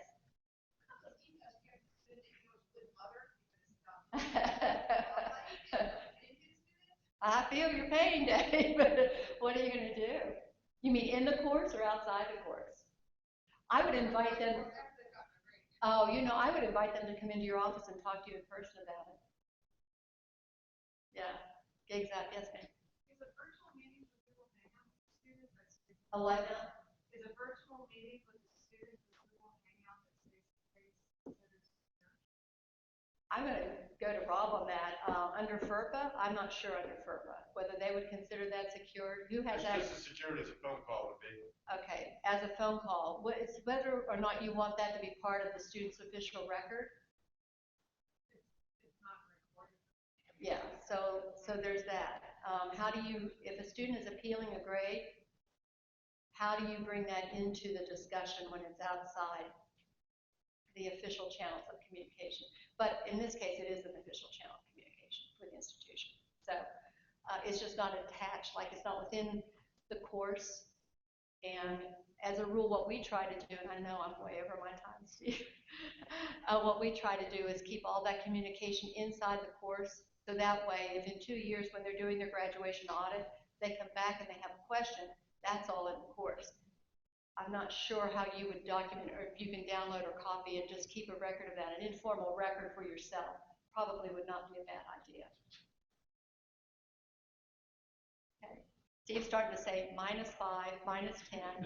All questions should be answered. I know, but the crook's coming out years ago. Okay, so this has been great. I'm very happy to see you all again, and I'm sorry if I went over my time a little bit, but you can always email me if you have a question, and I'll try and answer it as long as it's general, but I would absolutely suggest that you refer to the folks at your school for your policies. And we also have a FERPA course that I've made available to Leslie and to Harmony, that if you want to dig into this a little deeper, there's an opportunity for you to get a little certificate for your faculty development.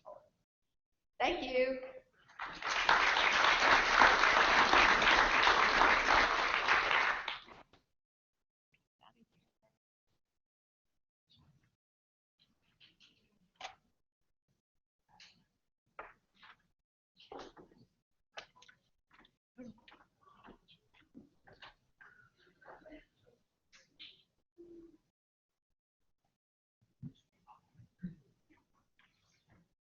Thank you, Mary. That was very informative. And if anybody wants to get into the course that's on Blackboard, you can just email Harmony or myself, and we'll make sure we get you in there. And our next presenter is Rob Linker. on Title IX. He is one of our deputies. Our other Title IX deputies are Linda King and Steve Leach and Jennifer Hockenberry. Thank you very much. If you give me just a moment here, I got to get this thing ready for all of the slideshow and IT goodness that is still to come. Because after this, we have the IT update, which I know is the highlight of why everybody comes to these things. So hopefully everybody's had a good summer. We've been pretty busy, as everybody has repeated over and over again, and I know a lot of you have been busy as well, coming in when you're not supposed to be working, but I've seen a lot of you in there working on getting your offices set up and getting your computers set up, and all the work that you've done to help yourselves has really helped us, and we greatly appreciate that.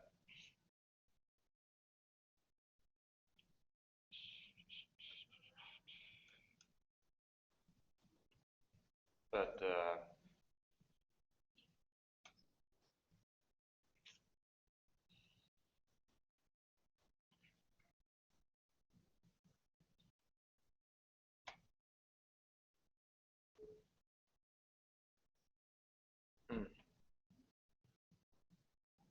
so that's not going to work. Okay, it's fine.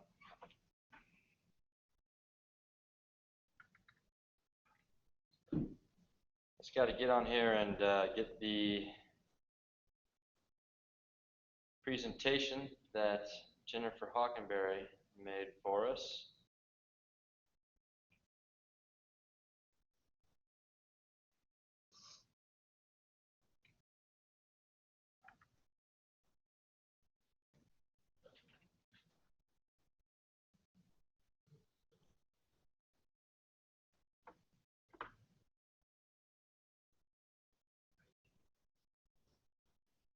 Does anybody else here use two-step authentication on anything? Does anybody know what it is?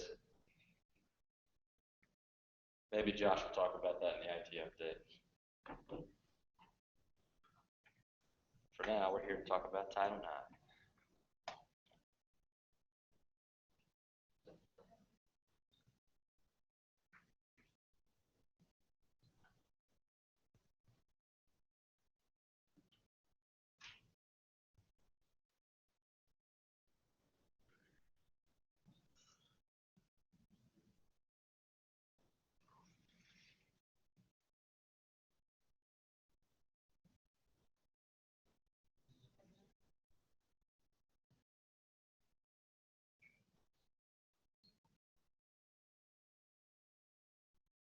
All right, I'm going to roll through this pretty quick to try to get us back on track for time.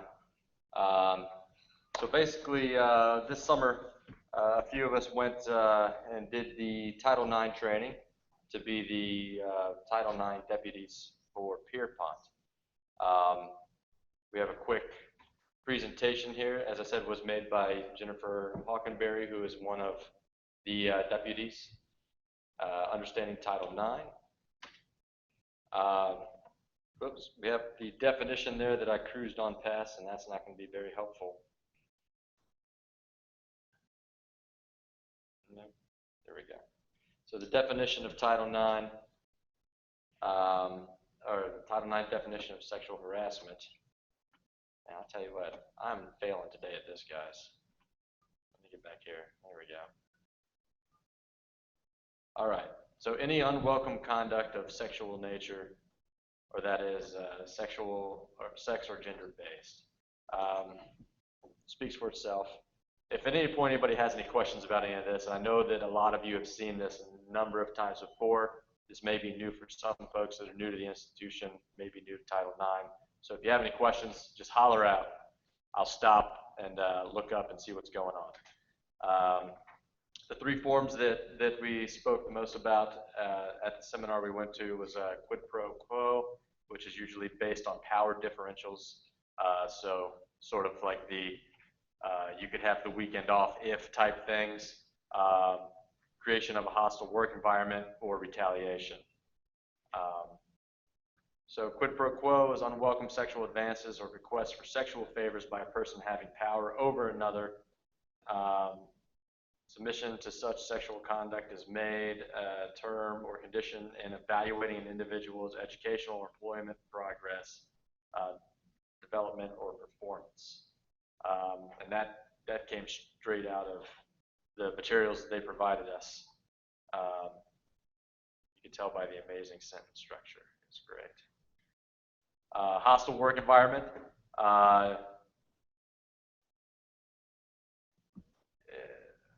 Well, I guess this is pertaining just to Title IX, but it's a hostile work environment is created when sexual harassment is severe, persistent, or pervasive, and objectively offensive. I guess I'll just keep on moving on here. Severe physical acts are more likely to be considered severe. Example are attempts to grab a female student's breast or attempts to grab any student's genital area or buttocks. And it's not just students, it would also be coworkers, just so everybody's clear on that. Pervasive is widespread, openly practiced, well known among students or employees, and occurring in public places. We had a lot of stories that were shared with us during the Title IX presentation to talk about some of the examples of these things happening, and some of them were so overt that it seemed comical, but in the context of what was being discussed, it really is sad that some people act the way they do in public places. Persistent is continuing to do something even though others want you to stop. So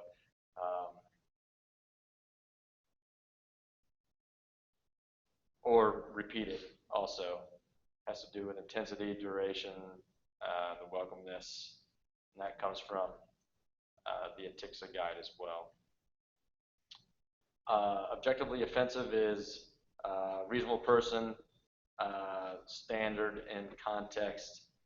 I know it when I see it type situations. Age and relationships of accuser and accused, frequency, severity, physically threatening, and humiliation, intimidation, and ridicule. These are examples of things that are objectively offensive. We have faculty-based examples from, so here's some of the stuff I was talking about where some of the things seemed comical in the moment, but in the context is kind of strange to hear. Giving a student a back rub. That's been investigated a number of times in Title IX. Require students to read 50 Shades of Grey and give an assignment to compare their own experiences against those from the book. That's a little bit, sounds like a kind of, I don't know. I don't want to have a Title IX investigation against me, so I'm just not going to say anything about that. Telling repeated dirty jokes in class. Obviously, you can't do that. It may seem sometimes like you got a group of folks that you know well by the end of the semester, and one of those we're all adult here type situations. But it's important to remember to keep it on a professional level, and don't tell them dirty jokes in class, basically, or to your students, period. Here's some staff-based examples. Telling dirty jokes in staff meetings, common areas, or to an individual. Sending porn to a colleague, and giving a colleague a brief shoulder rub. So shoulder rubs are just straight out, all right, guys? No shoulder rubbing, please. And obviously don't send any porn. or else Josh will see it on the network and he'll catch you. But definitely, no matter what your job is, don't rub shoulders.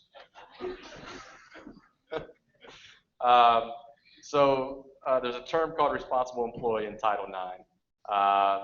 And a responsible employee has the authority to take action or redress the harassment. Has the duty to report harassment or misconduct to the appropriate officials. A student could reasonably believe has this authority or responsibility. So, yes. I was going to answer that. Sure. Well, we're all from what we learned, we're all mandatory reporters. Well, that's what I was about to say. I was going to say, if you look around the room right now, every person you see, in the eyes of a student, every person you see is a responsible employee. If you are an employee of this institution and you serve students in any way, you're a responsible employee. Okay? Because the students can reasonably believe, and they should reasonably be able to expect, that anybody in this room now, faculty, staff, we are all responsible employees in their eyes. They should be able to look to us and trust us to do the right thing at all times. So that's basically what this boils down to. If someone comes to you with something, maybe you're familiar with a student, they come to you, you can't think, well, I'll let it go a day or two or something like that. You need to really run up the chain to the. That's right. That's what the responsible employee needs to do. Is anything like that. As Linda said, you don't sit on it for a couple of days and think about it. You just bring that to one of the deputies, and then we'll be able to initiate the process and start doing all of the things that we need to do to make sure that it's followed through and taken care of. Is that the procedure that it goes to one of you first, or is there a point deputy, or is it go to first? It goes to the deputies. Yeah, you can. But I mean, there's a few of us around, which I have the list coming up, and usually you'd probably see us before you'd see them. So obviously, your role in Title IX is report the incident or misconduct to a Title IX deputy. So that's Jennifer Hawkenberry, that's Linda King, that's Steve Leach, and that is myself for Pierpont.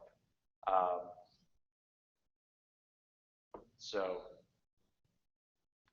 it's important that if you hear about something happening, you bring it up. It's better to err on the side of caution than to know or think you might know about something going on and then not do anything because you're not sure about it, and then in the end there's some sort of situation that gets to spiraling out of control because it wasn't dealt with.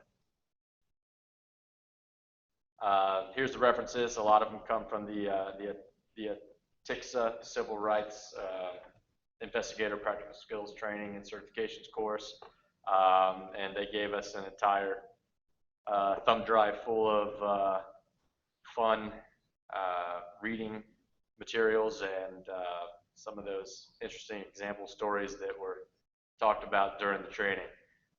Does anybody have any questions before we go? Yes. So Rob, let me clarify that here. Sure. Is our responsibility as employees to report to our superior or directly to one of you or deputies? What is our first? Well, you could do both. Do whichever you're comfortable with, as long as you're reporting it to somebody. And I would say I would prefer that you report it straight to a deputy. And if you need to let your supervisor know, let them know as well. Because that way, instead of kind of playing telephone and you telling one person and that person telling somebody, it's coming straight from the source. This is the situation that's going on, and we'd like to have it addressed. and then, fill your supervisor in on that as well. So, Yeah, I just want to clarify where we're going to be held responsible, what should be the chain of command. yeah, so really you just talk to the Title IX deputies right off the bat would be the best. And unless you were involved in the incident, you don't really have any level of responsibility after that. That's when the investigators take over. That's what we do. We will gather the information and we'll make the report from there. And that's why I say it's probably best just to communicate it straight to us instead of going up through a chain of command about it. And plus, free shoulder rubs if you bring it to my office. Yeah, like I said, I just want to make sure where our responsibility is. Yeah, it's just to report the initial report, of something that's not correct going on, and then that's it, and we'll take it from there. Does that responsible person have any responsibility when they're in, helping to stop that activity occurring, if they observe that, their responsibility for that individual to take action beyond reporting that they observed or are aware of something going on? Not according to what we were taught, but as an instructor, if something's going on in my classroom and I'm not comfortable with it, I would feel that I would stop. I mean, as an instructor, I would say I would stop. Certainly, if something is ongoing and somebody's in danger, just as a human being, you should step up and say, hey, this is good if you see something. But and correct me, Rob, if I'm wrong, I don't think the reporting person is obligated to try to fix, to try to correct. No, and other than your responsibilities and duties as faculty or staff, any extra steps. That would come from the investigation itself, the findings of the investigation. That's correct. So that individual would not be responsible to rectify the situation at that point. Their duty is to get the information forward to the deputy. Two of the deputies will do the investigation. It's always two. And if that is we get a coordinator decision will be rendered and then there. Where does it fall into if you recognize that there's ongoing harassment occurring? Your responsibility only is to report that, correct? Correct. If you see physical violence or physical something going naturally, you stop. Well, I mean, I'm not sure that you can, but.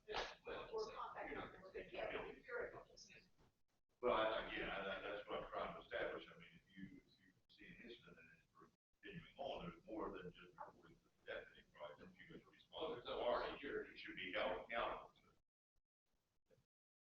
Well, I mean, obviously, everybody knows if you see a crime happening, you call the cops. That sort of stuff. This is another layer. There's another item. If it is a Title IX situation, a deputy needs to be informed so that investigation within the institution can be held while the other things are going on. I mean, you're correct. You do still need to report the proper things to the proper people. You inform your supervisor if there's a problem in the department. You inform campus security if there's a problem in the classroom that you see or out in the parking lot that you see that may cause danger to the students or any of your coworkers. But if it's Title IX related, then that's when we have to get involved and we have to start doing an investigation on that. Yes?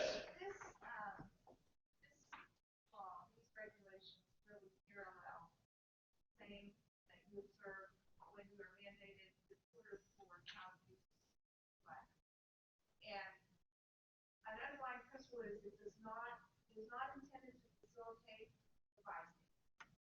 So that you can just say, well, I told someone.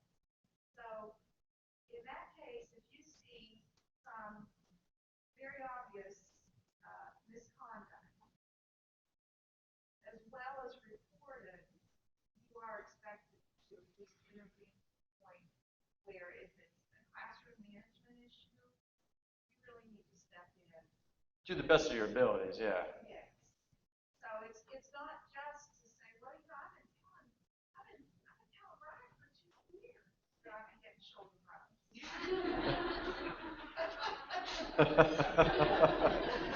And he just asked me if they had any appointments open. It's really, as Linda said, it's not just say I fulfill my duty of reporting. But I think as a human being, when Linda said this, you know, I don't know if you realize what you're doing violates Title IX. Mm-hmm. And Terry, Title IX. That's right. Investigation is not like an immediate, it takes time. Yeah. And that, and all of the police, well, Matt's line was there, the police, our security, security law, there's a lot of guns in the prison. And the office of law security there, they understand that too, so very quickly it's two types of things. Criminal issues and also Title IX issues. Yeah, we're not the judge, jury, and executioner here. Our job is simply to investigate, collect the facts, and report on those facts, and whether or not we believe it is in violation of Title IX. And then we pass that on, and then it goes from there. So it's, yes. Michael never talked about this. I was going to share information about this more in my presentation. We have a new team, security, and it is kind of bundled. You want to describe where you can actually have a tab on a website, security, and you can report it into. Okay, are you still going to discuss this during your, because if you're not going to discuss it, okay, I'm just making sure, because if you weren't, I was going to bring you a mic so that people online can hear. Okay, excellent. So you're going to discuss later about, you guys have a new system in place where people can report through as well? Right. Awesome. Yeah, we look forward to hearing about that. Does anybody else have any other questions? Yes, sir. As you said, the deputy's office is the judge and jury, and reporters are the ones who initiate that process. I was just wondering how the entire investigation plays out, presuming maybe that those allegations are unfounded, could certainly create a contentious work environment. Are there any provisions set in place to protect the reporter or confidentiality of that reporter?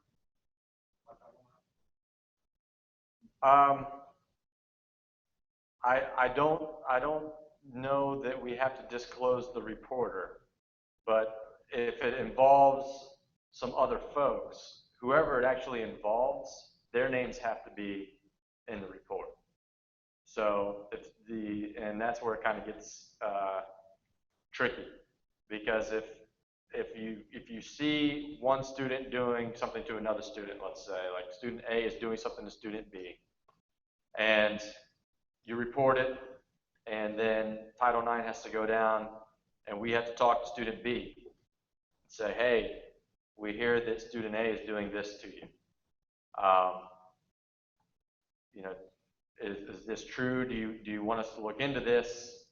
You know, what do we need to do to help you? And as you go through that process, they may want you to look into it, but you have to include their name. So some people, they've talked about during the training, some people have changed their mind and said, I don't want you to do anything about this. At which point we have to stop, and we can't, because they don't want their name on it. They don't want person B, C, or D to know that person A is talking to Title IX investigators, or that person A feels like they've been treated in a way that's not correct. You know, sometimes that person doesn't want to be identified. And without being able to identify that person, you cannot go to the other people and say that you've done wrong in this way without saying to whom it happened to.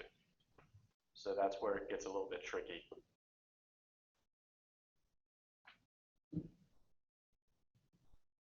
But if anybody ever wants to discuss more in depth of sort of about what the Title IX deputies do, you're always welcome to swing by my office. Probably call my cell phone first so I can crawl out of whatever closet I'm plugging wires in and out of first, and then I can meet you over in the office and we can discuss it more in depth if you'd like. Does anybody else have any other questions before we move on to the most exciting event of the day?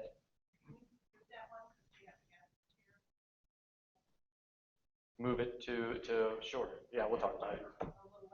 Sure. Sure thing. Let me close this down. So the most exciting thing is going to wait. Hey, you know what? You're building the suspense.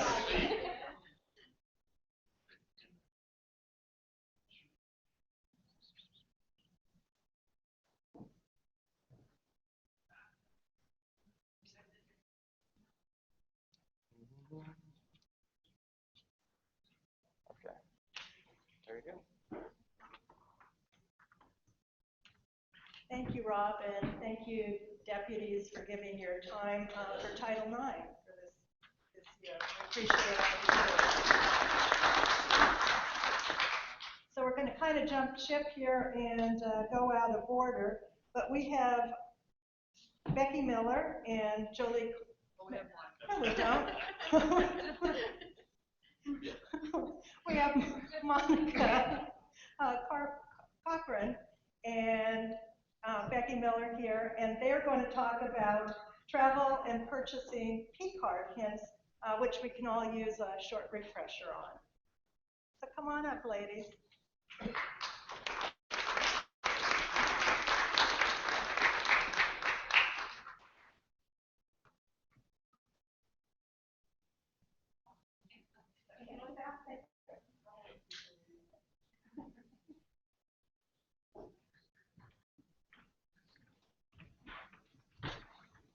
Good morning.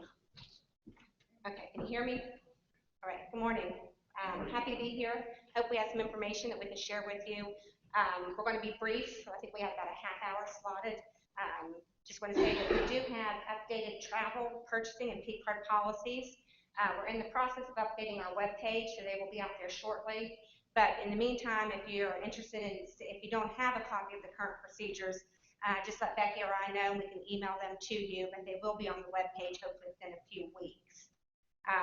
Also, I just want to share with you that starting in September, we're going to start some monthly workshops. They're going to be brief, about an hour each month. We're going to have different topics to try to help, just kind of help get the word out and give you reminders and updates.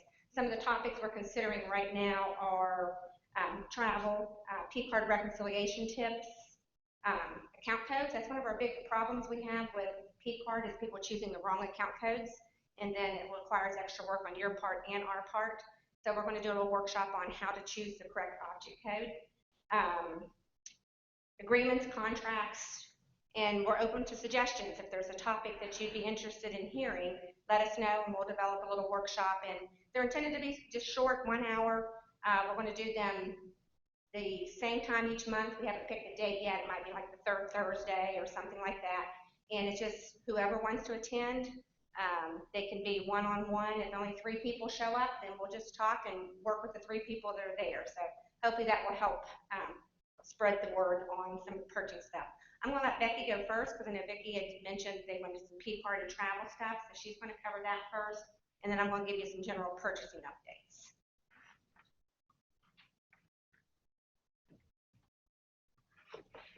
Hi, good morning. You could probably hear me over top of the microphone, so I just wanted to give you a few quick reminders with the P-card. First of all, know your limits. If you don't know your limits, feel free to email pcardhelp@fairmontstate.edu and we'll get you those, or you can give us a call. Just a reminder that no one's to have possession of your card or your card number and expiration date. Some issues that we have are receipts. We ask that you please look before you leave a vendor, hotel, whatever. Always examine it, make sure there's no taxes if it's an in-state vendor, and make sure it's itemized, legible. That's the key one. And remember, to the processors, if it's a light colored receipt, make sure you darken it before you scan it. And must show paid or zero balance. What happens if you lose a receipt? Well, we do have a missing receipt form, but this is an exception and not a rule. It must be itemized just like the receipt would have been, and you have to show 3 attempts for obtaining a replacement receipt. It is a violation under the point system, the new point system, to use the missing receipt form, and if there's multiple uses of it, it could result in the suspension of your card. Gift cards are now allowed to be purchased on P-Card, but you have to have prior approval. So that's a new one that we've just put out there. Just another just P-Card reminder, all P-Card receipts and statements have to be signed by the cardholder, and all the receipts must be reviewed and the statements signed off on by your supervisor. So now I'm going to get into some reconciliation. I'm just trying to take some quick topics of things that we've had questions about. Yeah. That gift card, that's an allowable thing, but it still falls under, I mean, you can't do gifts for like. Right. This is some instances that we've used, that the people have used the gift card have been for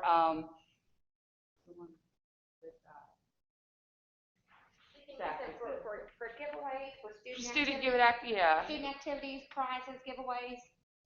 We've also, for Fairmont, we've had students that participated in some type of an online survey, and if they participated in the survey, they'd get a $10 gift card. So we've done that. But we still can't give them all the hospitality rules still apply. You can't give it to an employee, and that type of thing. It wouldn't be something you couldn't be allowed to, if you were overcharged by someplace, they couldn't give you a gift card. No. It's for the balance of what. Correct. They need to credit back your card. Because I can see that happening. Yeah. No. This is a gift card that we're giving out to a student. Okay. We, like Monica said, we still can't give no employees, but yeah, any kind of student hospitality, and you still have to, if you give it away to a student, you're still required to do the prize form, and if you're giving it to a general public, you still would have to do the hospitality. But the hospitality rules still will apply to this as well. Okay, so now I'm going to go into some quick reconciliation and scanning reminders. A reminder to all of you that reconciliation is always due by the 10th. If the 10th falls on the weekend, then you need to do it the Friday before. You will receive up to 3 reminders. The first reminder goes out the day after the statement period closes, usually around, the statement usually closes on the 3rd, so we send it out on the 4th. It goes out to everybody, whether you have transactions that need reconciled or not. The second reminder will be sent out the day before the reconciliation is due. So for instance, tomorrow is the reconciliation due date. So when I go back to the office, I'll be sending out the reminder to all of those who still have items out there that need to be reconciled. Now that reminder goes to the cardholder, the processor, and the supervisor. The third and final will go out on the day after reconciliation is due, and that one again goes to the cardholder, the supervisor, and the processor. And I ask that if you're receiving the second and third reminder and you've already turned in your receipts, and this is a continuous thing that you're getting these and you're turning in your receipts and you still get these reminders, you need to let your supervisor know, and you also need to let me know so that we can work with the processor and see where if there's a breakdown, or if they're not getting them, and try to find a quick resolution. Reconciliation needs to be timely in order to ensure that the budget managers have a true view of their budgets, and that if there's any problems, it's easier to get them resolved. For scanning, all scanning is due the last work day of the month for the prior month's transactions. Now what that means is, for example, all of July's transactions that have to be reconciled by tomorrow need to be scanned by August 31st. There will be 2 reminders sent out for this. The first one will go out on or before the 15th. That's a general reminder, just telling everybody that there's some missing scans out there, or some scans that need reconciled or to be scanned. The second one will go out on or before the 21st, and those will only go to the cardholders, processors, and the supervisors of those transactions that haven't been scanned. So why is it important to have everything reconciled and everything scanned timely? Well, as I mentioned before, for the budget managers, you have a true vision of your budget. If I wait till the 10th of every month to reconcile my transactions, the whole month of July is skewed because you really don't have that budget out there. Because I may have $15,000, $20,000 worth of transactions to reconcile that haven't hit your budget, that are going to hit your budget all in one day. It's also much easier to get the resolution for a transaction that is either the receipt's not right, we haven't received it, or anything like that. So it's easier to take care of that now than 3 or 4 months down the road. And if you need to dispute a transaction, when you're looking at your statement, then you get it, you look over it, and there's something on there, if you need to file a dispute, we only have 60 days. After 60 days, the bank will not do anything about it. So I always suggest that you take a couple of weeks to work with your processor and try to get a resolution. Please document everything as you do it. And then after a couple of weeks, if they're not giving you the resolution that we need, then you need to let me know. And I need all that information so that I can work on it. If I can't get anything resolved, then we will fill out a formal dispute and send it to the bank. And as a reminder that the cardholder is ultimately responsible for all aspects of their P card. So that's why we send out these reminders, and we welcome communication for any questions that you might have on this. Now I'm going to go over some things for P card and travel. When traveling with the state P card, remember, no meals or personal expenses. If there's multiple rooms, if there's a group of you going, each room has, each room has to have that person's name on it. So if I reserve 5 rooms, all 5 rooms can't have my name on it. Have to have my name, Monica's name, Vicky's name. Everybody has to have their, if they're in a separate room, their name needs to be on it. Registration fees, we need a list of all attendees if it's a group. And if there are any meals included in these fees, the meal allowance will need to be adjusted for that day. No fuel allowed for personal cars, personal vehicles. If you choose to take your own vehicle, you will be reimbursed mileage only. For non-athletic student group travel, meals are allowed for the students, but they must adhere to the allowable amount for employees, meaning that if you take a group of students somewhere to a conference or whatever, they have to follow the same meal allowance that we do. So it's $35 for in-state, $50 for out-of-state. Now, when taking a group out, you still have to pay for your meals separately. Only their meals can be on the P card.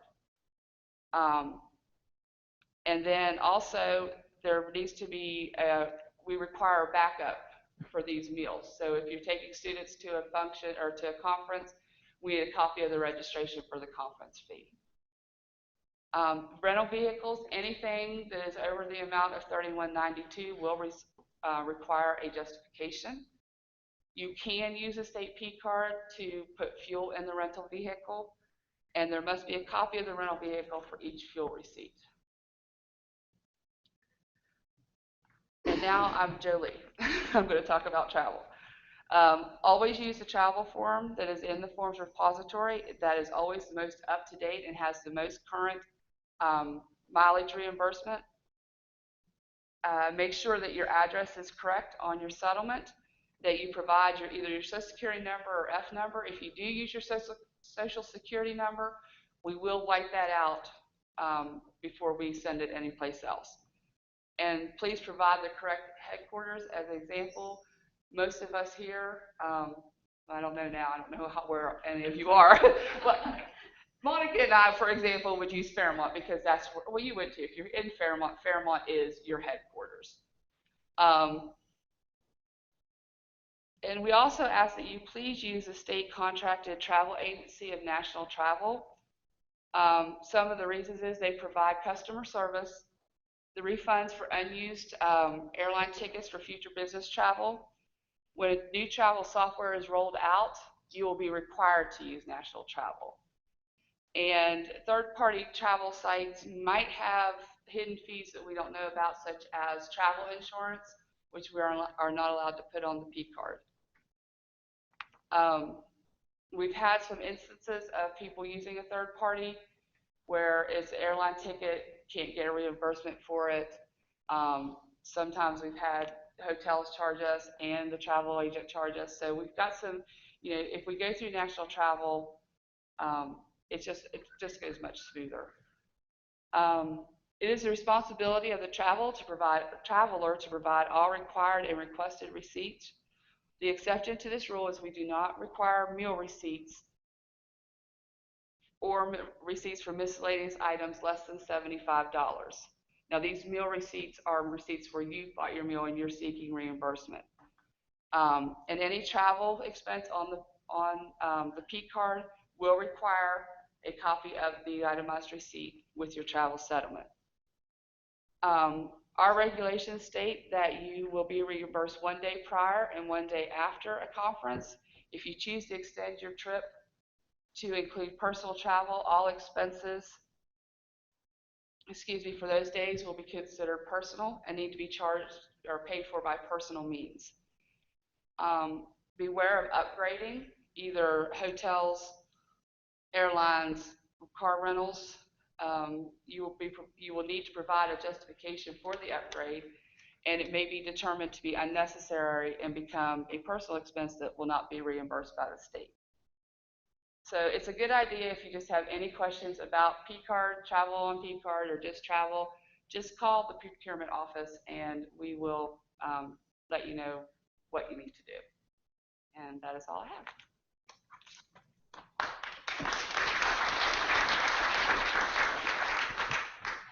Okay, I just wanted to review some general purchasing information.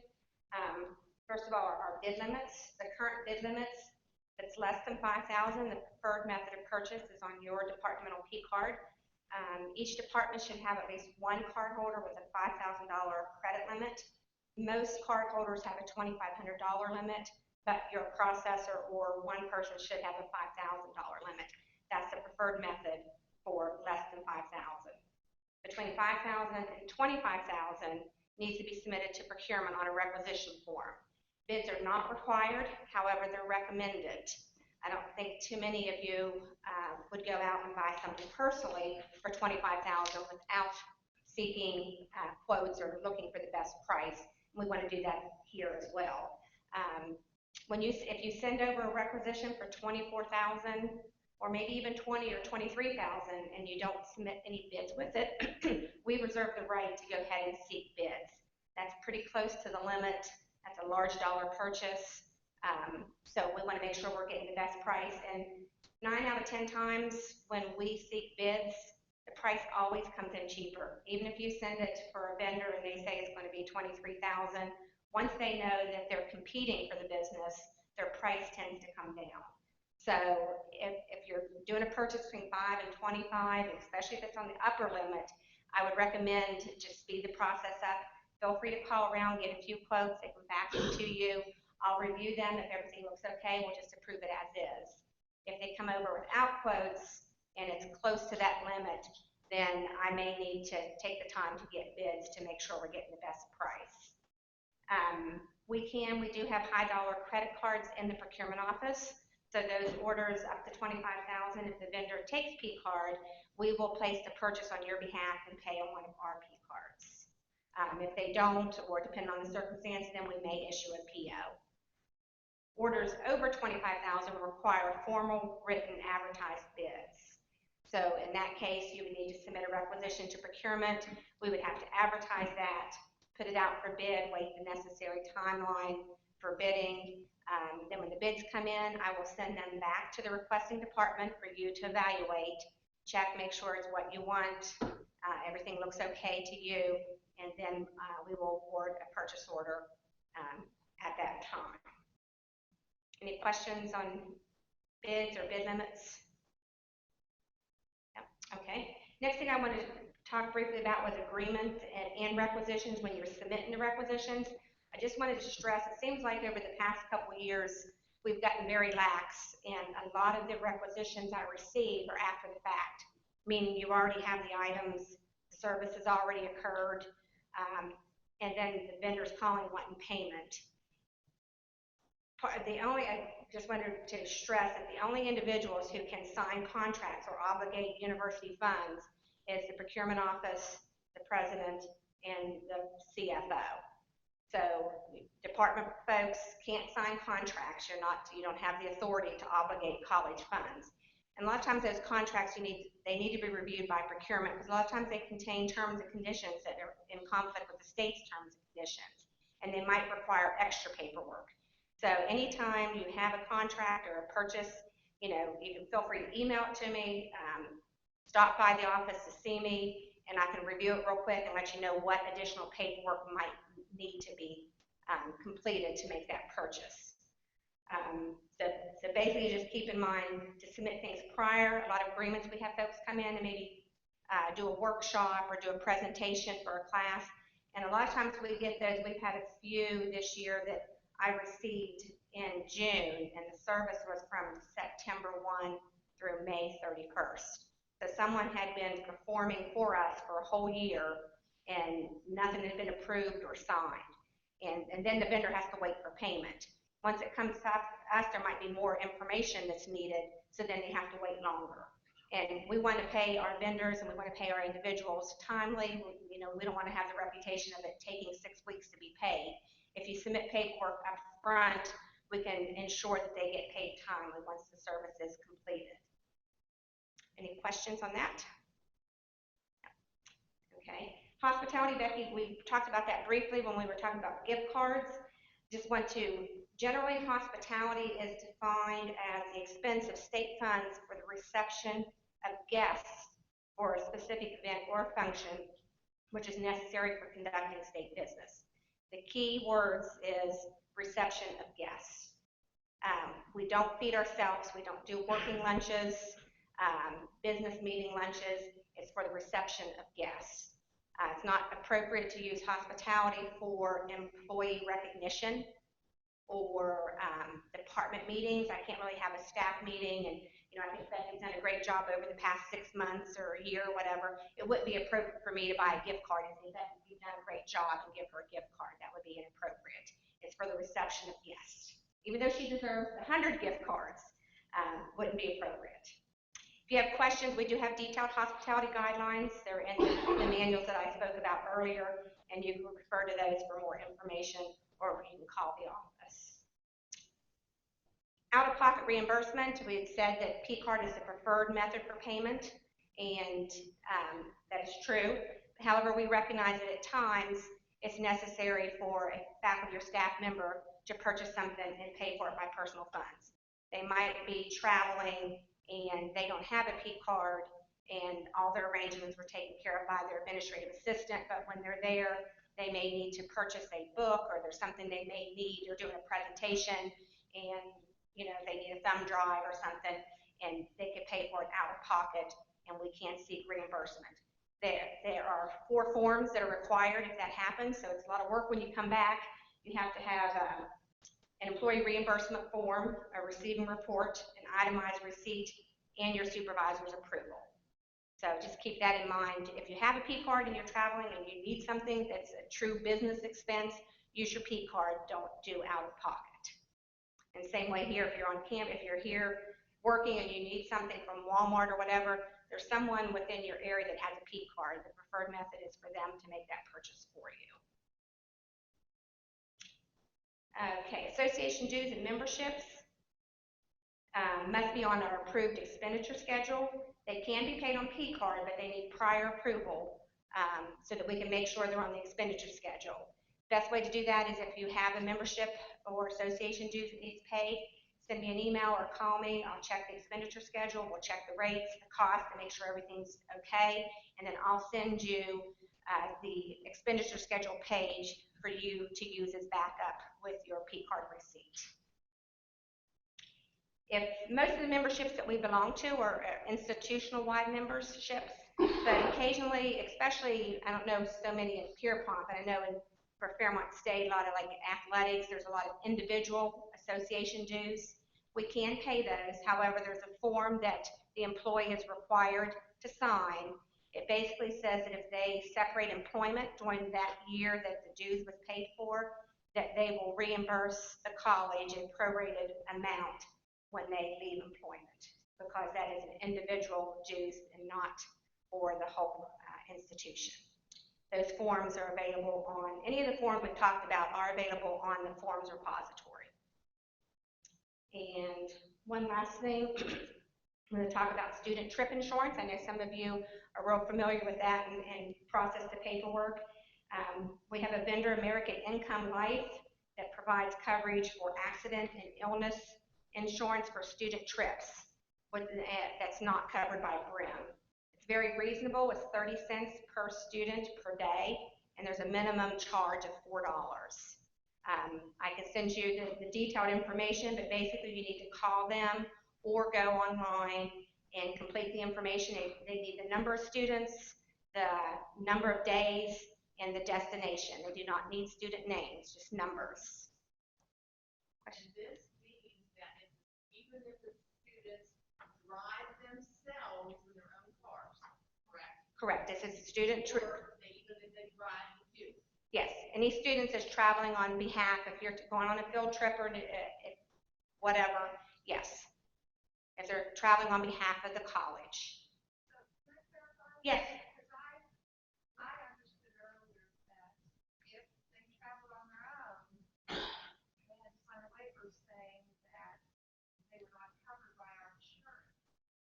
So you're saying that this insurance covers their driving their own car to a conference destination? I'll double check that. I'm not familiar or aware of a waiver that we have them sign. Dale, do you? I'm not very waiver either. Now, this coverage does not cover, I mean, this coverage is primarily very basic health and. It's accident insurance. Right. Well, no, it's not. Well, accident and illness. Well, but I mean, for example, that student's driving their own car on some activity. This insurance is not going to replace their car or repair their car. Correct. Their car insurance is not. Right. But does it create a liability for us if they're underinsured or uninsured as a driver, and we give them permission to travel on their own, and they get into an accident, now they're going to come sue us because we require them to attend this conference, and we didn't have any documentation indicating that they were waiving their, our liability? That makes me really nervous. That's something we'd have to check with Brim and get further clarification, but like I said, I'm not familiar with the waiver that we've had anyone sign. You know, if we require them to conference part of a professional development component, course, either attend that conference or we give them an option if they absolutely can. Okay, we can get more clarification on that and share that with you. Absolutely.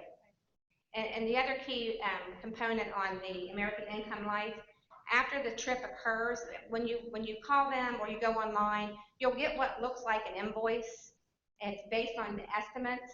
The key is after the trip occurs, you need to call American Income Life and give them the actual numbers, and then they will submit an updated invoice to us. If you do not call them with actual numbers, after 30 days, they'll consider that invoice due and payable, and we'll be paying that based on the estimated amount. So, you know, you may estimate 100 students gone somewhere, and you only end up with 12 gone. If you don't call them and tell them that only 12 attended, you're going to be paying for the 100. Also, if the trip does not occur, if it's canceled, if you call them and let them know the trip was canceled, we won't have to pay either. Again, if you don't call to say the trip didn't happen, after the 30 days, they're going to be trying to collect that money from us. So, yes. Marty, if you ask a student to travel on behalf of the institution, they are covered under our liability. And they can't really waive that, you know, I don't know that they can even realistically waive that money. They have that right. We are requiring they travel on our behalf as part of our course or whatever, and they automatically are now under our liability coverage. If we, you know, most of the people do clinical, they have the clinic sites ask for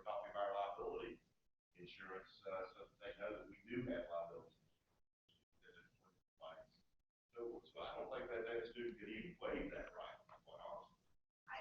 In my case, it was a little more specific in that we actually hired a charter bus. And some said, well, I'm not driving that far. Well, I really want you riding the bus because I feel that you are more protected than you are in our transportation versus. Well, that's a different situation where we provided a means for them to travel and they chose to not follow that means. Now, that's a different situation. I'm still not sure that there's a waiver that's involved in that, quite honestly. But yeah, that would be a legal question. Jerry? This people on a P card, I know I've used this before, and it was more of a requisition. We had to go through a bunch of paperwork to do this. This is a P card chart. American Income Life currently does not accept P card. I wish they would, but it has to be on a requisition, yes. Any other questions about anything that we've talked about or anything that we haven't talked about? What's that? Okay, but Vicki was asking that I speak a little bit about the point system. Becky mentioned that briefly in her presentation. For those of you who have been at Pierpont for a while, you're probably familiar with what we used to call the 3 strikes and you're out. If you had 3 violations on your P card, you would lose your P card. And those violations could be anything from something very minor to something very major. And in May, we introduced a new violation system, what we're calling a point system. And we tried to assign points to different areas of P card violations. Smaller things, lesser points, serious things, more points. We thought it was more fair because right now you can lose a receipt and not reconcile on time and do something else, and you can lose your card. Also, in that 3 strikes and out, we didn't really have any time period. You could be a card holder for 15 years, and you can have strike 1 in year 1, and then strike 2 in year 2, and then go for 12 years without any problems and have strike 3 and you can lose your card.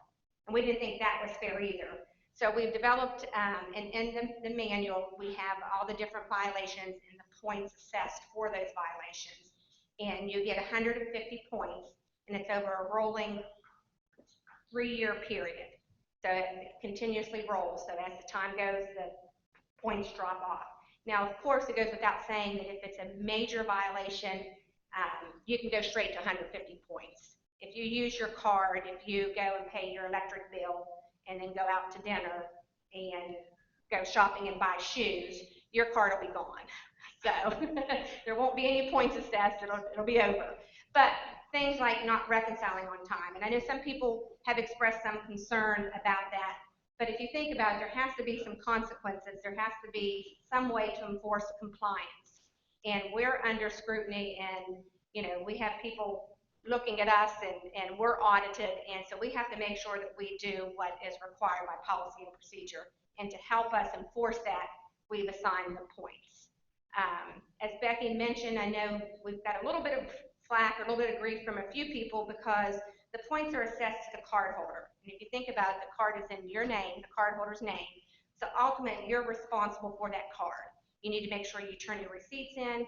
If you have a processor who is doing your reconciliation, you need to make sure that they're doing it. If they're not, as Becky mentioned, you get those emails, you get 2 or 3 emails. The scanning, you get cover sheets every Monday. So if cover sheets keep coming or you're getting emails saying something's not done, and you know that you've given it to your processor, you need to go to your processor and say, hey, you're making me look bad. I'm getting these notices, I've given it to you, is there a problem? Or if you don't feel comfortable going to your processor, go to your supervisor and let them go to the processor. Or you can come to us. If you have an issue where you say you've given it to her 6 times and she hasn't done it, let us know, we'll intervene and we'll try to help sort things out. But ultimately, and if you read your cardholder agreement, when you get a card and you sign it, you're basically signing saying that you're responsible, you're going to make sure your transactions are reconciled, you're going to make sure you obtain and keep your receipts. So the points have to go to the cardholder. So for scanning, the scanning deadlines that Becky talked about, the first time you're late, it's a freebie. You just get a warning letting you know that, hey, you've missed the scanning deadline. Then it comes up again next month. If you're late again next month, then you'll get your first warning.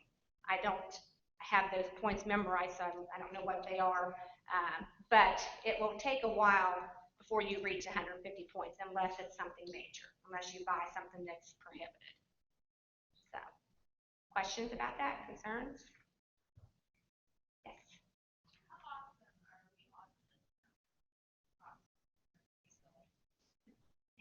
On campus, we review 100% of the transactions. Every transaction that's made on P-Card is reviewed by one of the staff members in procurement. So and we have it separated. There's 5 of us or 6 of us that's doing auditing, the reviewing, and we each have so many card holders. And it depends. Some people, you may have the person that reviews yours might review daily. It just depends on their workload. Some of them like to, on Friday, they like to spend their day, all day Friday doing reviews. So it just depends. Some may do it every other day. You will receive emails from whoever is doing your reviewing if there's any questions or concerns, or if you need to submit additional documentation, you'll get an email from one of us. And the email will explain what we're questioning or what we need and what you need to do to resolve it. And it won't be any surprise if you won't get points assigned to you without you knowing. Anytime there's a violation or there's a question, if it's something we don't know, we might ask you for additional information. If it looks kind of funny to us, we're going to ask you, please don't take it that we're being picky or we're questioning you or whatever. If something's not clear and we don't understand what you're buying or what you did, you know, chances are when a state auditor comes and they pick it up, they're not going to know either. A lot of times we know a little bit more because, you know, fine arts, when they do their plays and stuff, they purchase a lot of strange things. We know that they're doing a play for whatever, so we know that this is a prop. But an auditor that comes in and picks it up would say, what in the world are you buying this for? You know, we're just trying to, when we ask for additional information or documentation, we're just trying to keep the auditors from coming to see you. If they pick it up and they already see the explanation of what you're using it for and why you bought it, and then they'll say, oh, okay, and then they'll move on to the next one. So we're just trying to protect you. We could be audited 3 years down the road, and at this point in time, we know what it is, but 3 years from now, we may not. We may not remember. Too much information is not a bad thing where P-Card is concerned. Are they going to keep the test every 2 years? 2 years for card holders, 1 year for processors. But you have to sign the cardholder agreement every year, even cardholder or processor. That's the one thing that has to be done yearly. And that's a good point that you brought that up, Steve. Also, if you do not take your test or sign your cardholder agreement timely, you should be getting notices from the state. They come at 90, 60, and 30 days. If you do not take the test, they will lower your card to $1. We'll notify you that your card, and you could be traveling, and we can get an email and it says your card's $1. So when you see those reminders, and Becky's also sending reminders to kind of help supplement the ones from the state. When you see those reminders that you need to take your test, take it. I don't want anyone to be stranded. If that would happen, call me and we can get you out of your tight spot. I can give you my cell phone number. I do answer it on Saturdays and Sundays, and I've been known to take care of charges on the weekends. So if anyone has any problems, my number is 304-288-6656.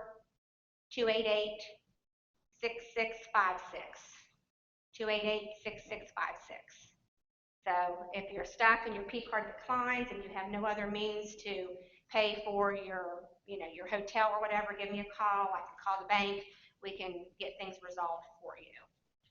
So, and then once the state lowers your card to $1, if you don't take the test in the time frame that the state requires, they will cancel your card. Once your card is canceled, you have to start all over. New application, take the test again, come see Becky for training, and it's painful. So better just to go ahead and take the test when it comes. Anything else? I think Becky had one more question. I do have a couple more things that I forgot to put in my notes. One, to kind of streamline a lot of things, I am doing trainings for P card, new P cards, twice a month, the second and fourth Wednesday of the month. I can let you know what the time is that when you need to have the time set is, right now. And also, if there's anybody out here that travels a lot, is going to be doing some purchasing and you don't have a P card, please talk with your supervisor. And all your supervisor has to do is to email me, and I will send you, we'll start the application process and what you need to do for training. But you have to have the supervisor's permission first. You just can't email me and say, I want a card. We have to go through, the supervisor has to say that it's okay. And the trainings that I do, you don't have to have already taken the test and done your training and have your application already done. You can come to those trainings at any time and then know that once I get but you do have to have my training before I will submit your application. So if you turn your stuff into me at the first of the month, you have to come to one of those two trainings on the second or the fourth month Wednesday. Once that training is complete, then I will submit your application, and within 2 weeks or so, you'll have your card. Any questions on that?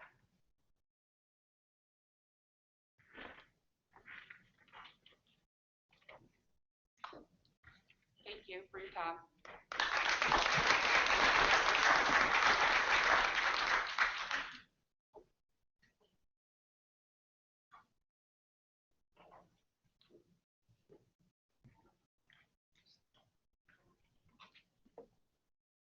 Thank you, Monica and Becky. And now for the most exciting presentation in the world, IT and Google Update. All right. Thank you for the enthusiastic applause. Well, looks like this one rolled uphill onto me. Josh had to go do work. So I'll be giving this presentation. I just have to get it off the files.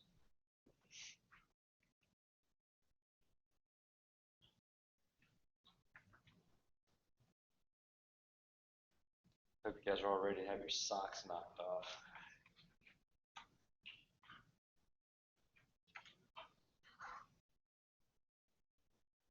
But no shoulder rubs.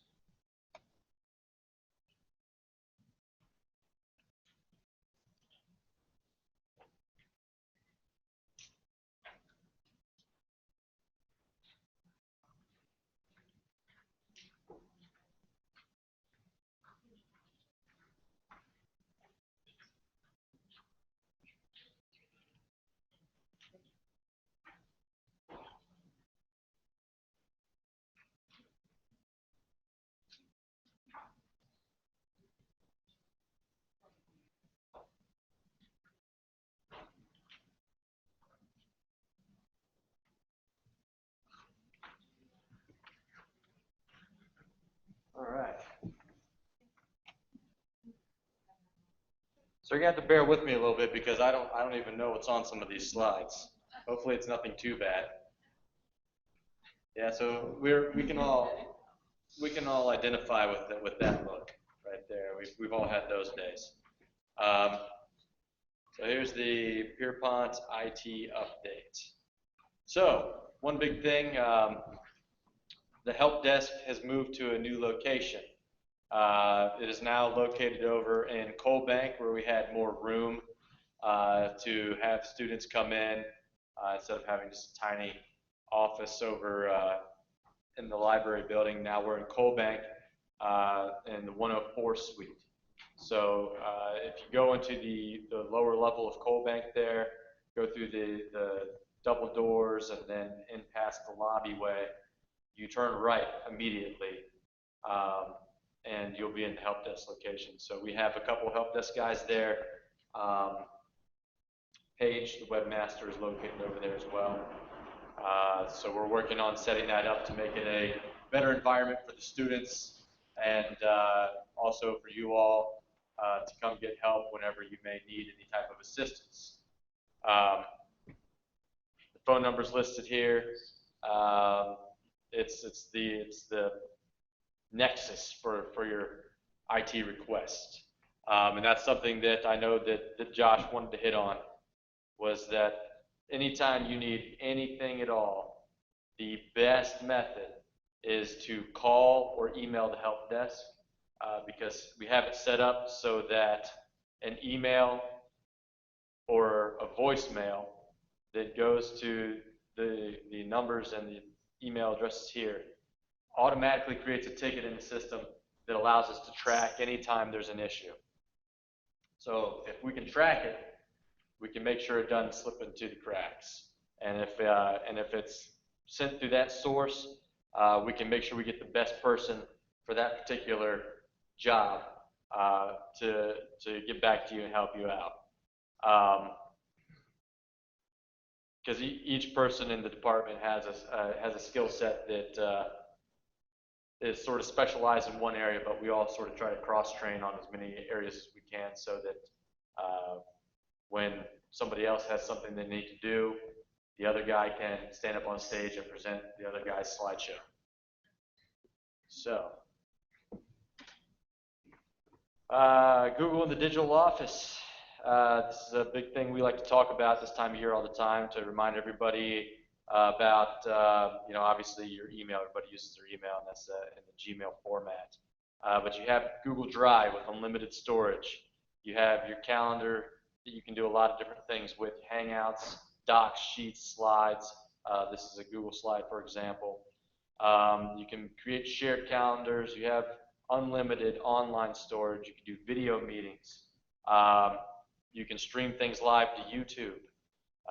You can do that. And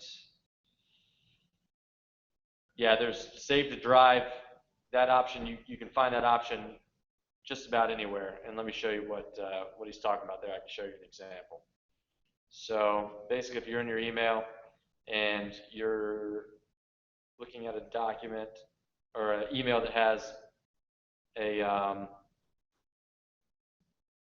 attachment. So here's where we're talking about desks. So here's a PDF, and if you see this button here, Save to Drive. So this is the Smart Lift Table Assembly Instructions, which is actually just one page of it. So I just click on that Save to Drive, and I can flip around through here and figure out where I want it. I'll put it in my CIO Documents folder, and then I'll just click Move. So now that is now in Drive. I didn't even have to download it. I have it in Drive, so anywhere I go, now that thing's going to be available to me. So that's what I think you wanted to see there, that Save to Drive button. That's across all the different apps that Google provides. So Josh wanted to talk a lot about collaboration. There's a lot you can do with collaboration with these tools provided by Google. One thing, you can get your work done from anywhere. So there's been a couple times where because of work going on at the ATC, Josh couldn't get into his office, or he couldn't get where he needed to go, but he was still able to get to everything he needed to do because he saves everything on Google Drive. So he just cruised back over to campus, or when we still had the lease at Veterans Square, he'd cruise over to Veterans Square, get on Wi-Fi, pull down his work, and he'd continue doing what he needed to get done. You can create, edit, share files on your phone, tablet, computer. It's available everywhere. You have the high definition video meetings, screen sharing. You can give presentations. People can chat as you work on the side of the screen.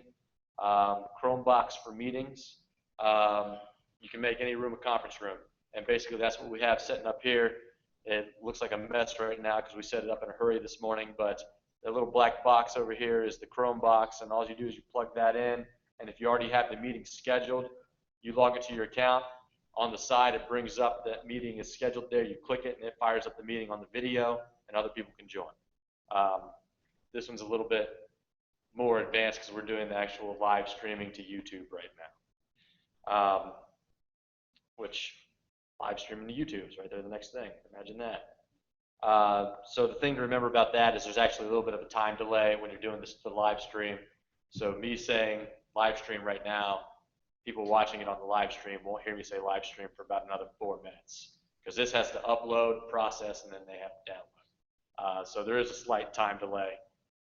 Just keep that in mind. But this does save it, so people will be able to watch this later if they're unable to watch it now. Like if Lila's busy with a student, she has to pause it, and she's helping people get enrolled, and then it's time for her to eat lunch, and she wants to catch up and see the most amazing presentation of the year.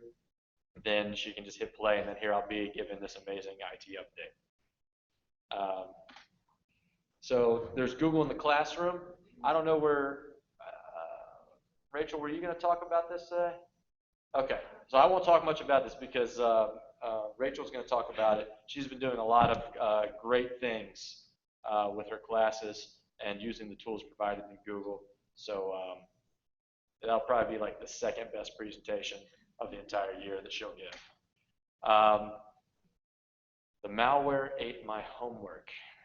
Okay, I don't know what that's some Josh humor, I guess. Got the little bugs here. So what Josh wanted to recommend is, you can have students set up folders in their Google Drive to share with you for turning in their homework. And he gives examples on how you could do naming conventions to make it so it's easy to sort and find different students. So in that way, when somebody needs to turn in their homework, they do their homework there on their laptop, they pop it into that folder on their own Google Drive. There is no, I forgot to hit send on the email. There's no, my thumb drive got washed in the washing machine, dryer, my dog did something, if you have it so that they do the work, they save it to a folder, and then boom, it's done. It removes one of those barriers for getting the work done for the student, and it could prove helpful. He has a bunch of different stuff here. I'm not going to go through all these things.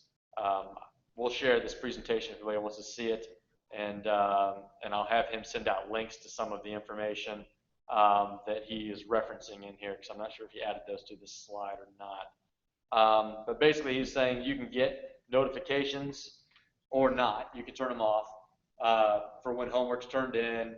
And then obviously you save on the printing and paper cost for the entire institution. And they could be submitted and graded anywhere. I don't know if Josh thinks you guys all just chill at the beach all the time, but I think in his mind he thinks you guys are just like dying to be chilling at the beach, and he thinks you could take your laptop with you from now on. So that's probably Josh. Collaborative note-taking is something that Josh was really excited about. Like when he first saw this, he sent me a link to it. But he's been seeing use cases discussed online where people are having students collaborate on their note-taking during class. So you create a document that all the students have this access to, and they're all able to log on and take notes at the same time and edit each other's notes, and they can work together to achieve one good, solid set of notes that everybody has access to.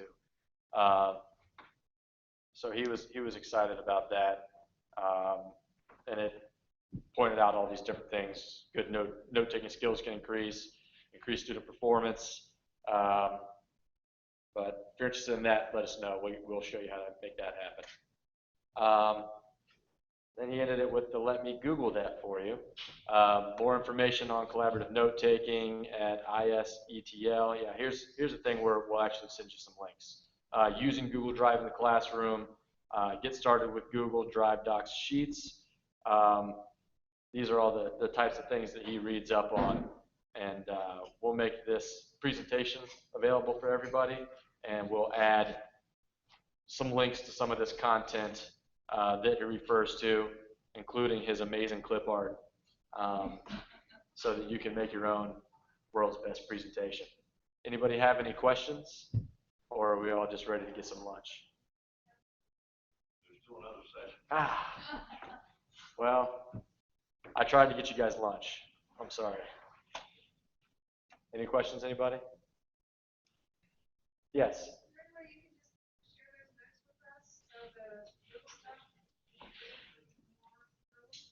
Yeah, I'm gonna just share this slideshow. As soon as I sit back down over there, I'll share it out to everybody in the institution, and then I'll send you an email with a link, and you'll be able to go check it out. All right? Anybody else? Okay. I'll turn it back over to Leslie.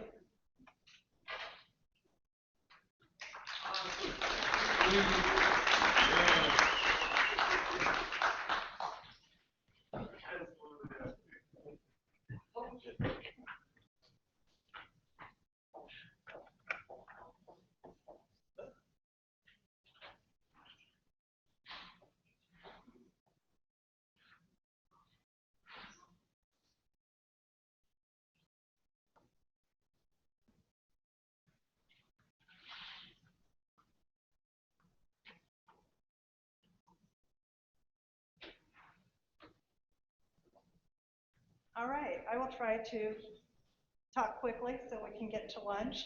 But what I have to share is just about an HLC visit and some policy updates or reminders on certain things. So it really, in my mind, seems like we've just completed our HLC visit. But you might remember that when we did complete our visit, when our site visitors came in, we were awarded 10 years of accreditation. And because of all the changes in the ATC coming on, Dr. Larson decided that we would enter the standard pathway. The standard pathway just is a little bit different than the open pathway that we were in that you get a 4-year evaluation. Actually, both get a 4-year evaluation. If we had stayed in the open pathway, that evaluation would have occurred virtual, and site visitors would just go into our document file and do it virtually. However, since we're in the standard pathway, we will have site visitors coming October 30th to 31st next year. Also, what just came in the mail a little while ago was there's a multi-location visit for Braxton, UHC, and MTech Center that has to occur before December 2016. So we will have site, for the site visit, multi-location, there'll be paperwork that we'll be busy doing in the next few months. You might remember there are 5 criterions, and I don't think twisted anybody's arm too much to get some criterion leaders. So our mission leader is going to be Cindy Sensenbaugh. Our integrity, ethical, and responsible conduct, Michael Wade. Teaching and learning, quality, resources, and support will be Linda King. Teaching and learning, evaluation and improvement, Nancy Parks. Resources planning and institutional effectiveness will be Brian Floyd. And so we know that it takes a lot to gather up all that documentation and see where we have moved the needle since the last self-study document that we have written. So this is the timeline that we're kind of looking at. September 15th is the deadline to at least have a team composed for each of our criterion. March 1st, complete the narrative and collection of evidence, and March 1st then begin the really tedious upload of data. And so our team leaders will be meeting tomorrow just to talk about things, but just to let everybody think about if you would be willing to sit on a team or serve on a team, you could contact any of our chairs that we have there. And some HLC hot topics that we know that when we start writing that narrative, we want to pay attention to. Consistency in outcomes and assessment for every section of a class. So the last time our site visitors were here, one of the things they really wanted to look at is give me all of your medical terminology, syllabi from all places that you offer medical terminology. or English. And it was, gathering all of those. They looked at them. For some of them, they said you could use a little improvement and make sure that those courses are standardized in their outcomes. And so that's something we need to be looking at. We do have our syllabus template, so hopefully everybody's been using the syllabus template. Our last site visitors were very impressed with that.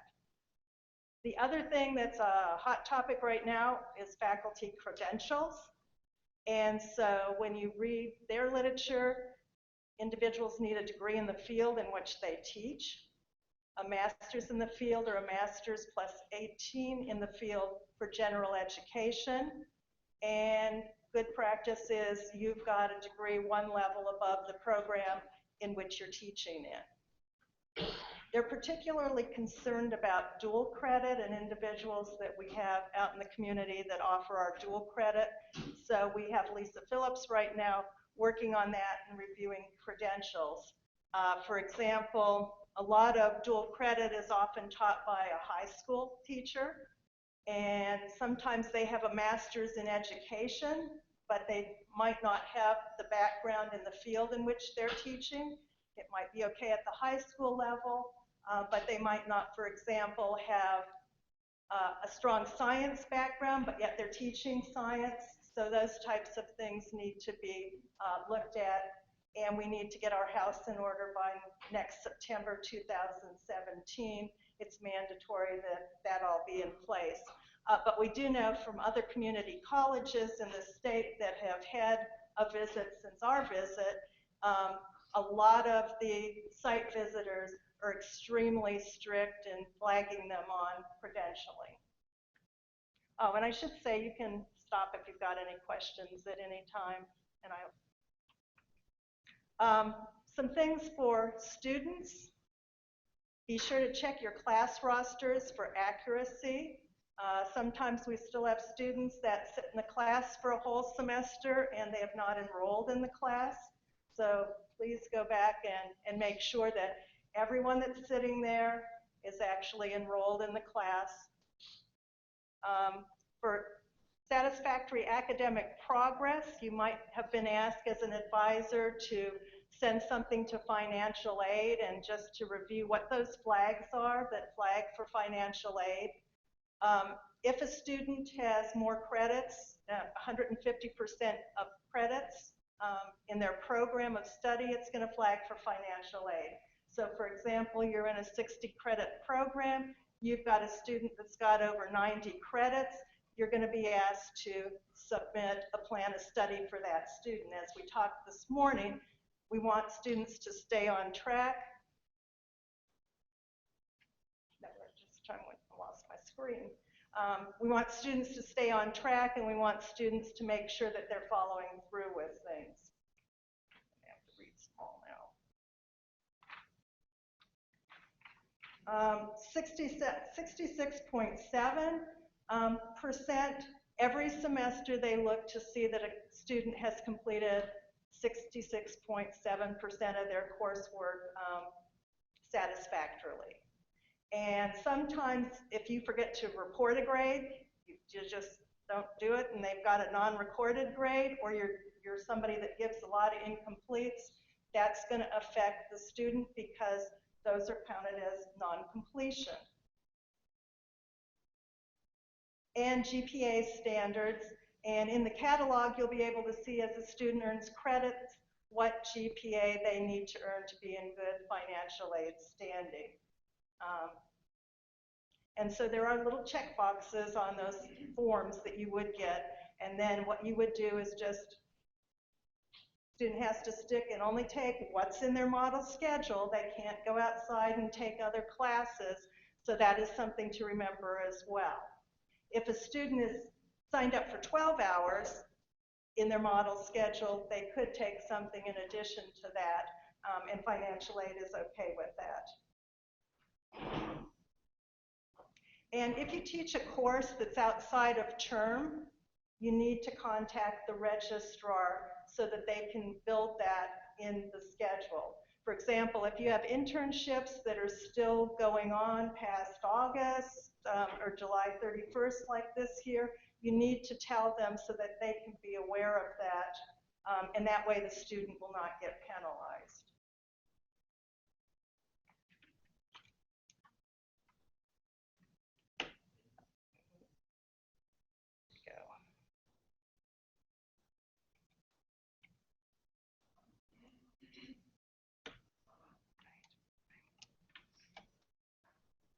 Moving on.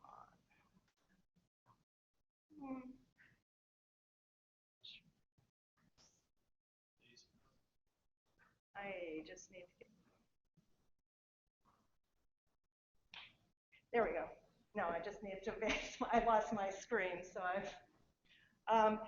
Graduation, and this has become, just so you remember this, that for a student to graduate, they need a cumulative GPA of 2.0 and also a Pierpont GPA of 2.0.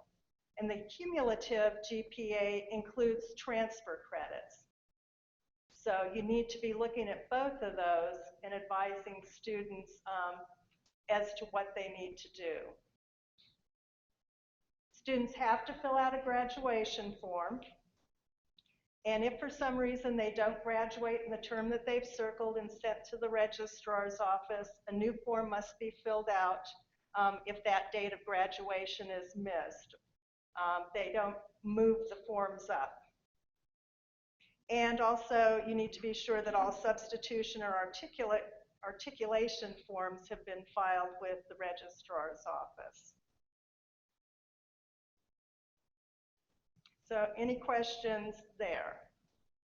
And then just as a reminder, when you give incomplete grades, when you give non-recorded grades, that affects financial aid, and it also affects scholarships. We had one student who is a Promise Scholar who had a non-recorded grade, and that was going to negate her Promise Scholarship. So do be careful and make sure that the grades have been submitted. We have a new refund and withdrawal policy. So this is another thing just while you're advising students. Like always, students can make changes in their schedule throughout drop ad week, and they'll receive the appropriate refunds according to the financial aid schedule. However, new, after drop ad week, there is no refund for a student unless the student completely withdraws from the institution. So that might be something new just to remind a student. And in good practice, it's always nice before a student withdraws from a class that you have them go talk to financial aid so that they can really know what are those implications if I withdraw from that course. And I think everybody knows that after 4 withdrawals, a student gets a $50 penalty every withdrawal they have.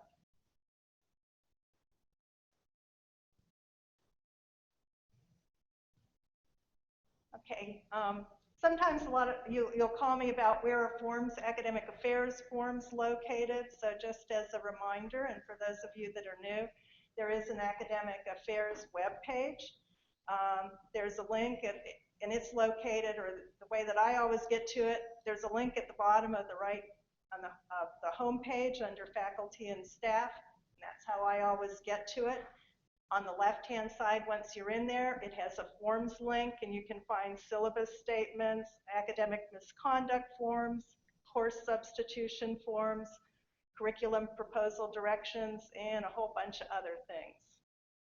And if you do have any misconduct, academic misconduct in your class, you need to start with filling out that academic misconduct form, following the timelines that Faculty Senate decided on, and get that moving right away.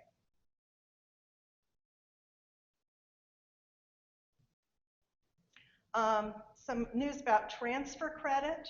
Beginning spring 2017, all transfer grades will be brought in as real grades, not TRs. And so I know a lot of us struggle when we see that TR for courses that require a C or above. How do we know that the student has a C or above? Because right now the registrar TRs Ds and above, making it very confusing for advisors to be able to give the student appropriate advice. Also, and I think a lot of you know this, if you've got somebody in your program that is a postgraduate, they've graduated from college with another degree, those credits do not show up in Felix. And that also might drive you a little crazy because you don't know, has that student had gen ed? Do they have anything on their transcript that would come into the model schedule for my program? And so the best advice now is to make sure that you contact the registrar's office and ask them if they can send you any college transcripts for that student, so you can tell them up front, oh, I see you've had English, I see you've had math, oh, I see you were a liberal studies major, but you know, even though you've had gen ed there, we need you to take anatomy and physiology. So I think some of that will help us be more proactive with the student and be able to give them better advice. The last thing on transfer credit is the council system revised Series 17 last year, and so now credit is to be given for all courses that have a 70% alignment of the learning objectives. This might take for us when a student asks, for example, I want to transfer in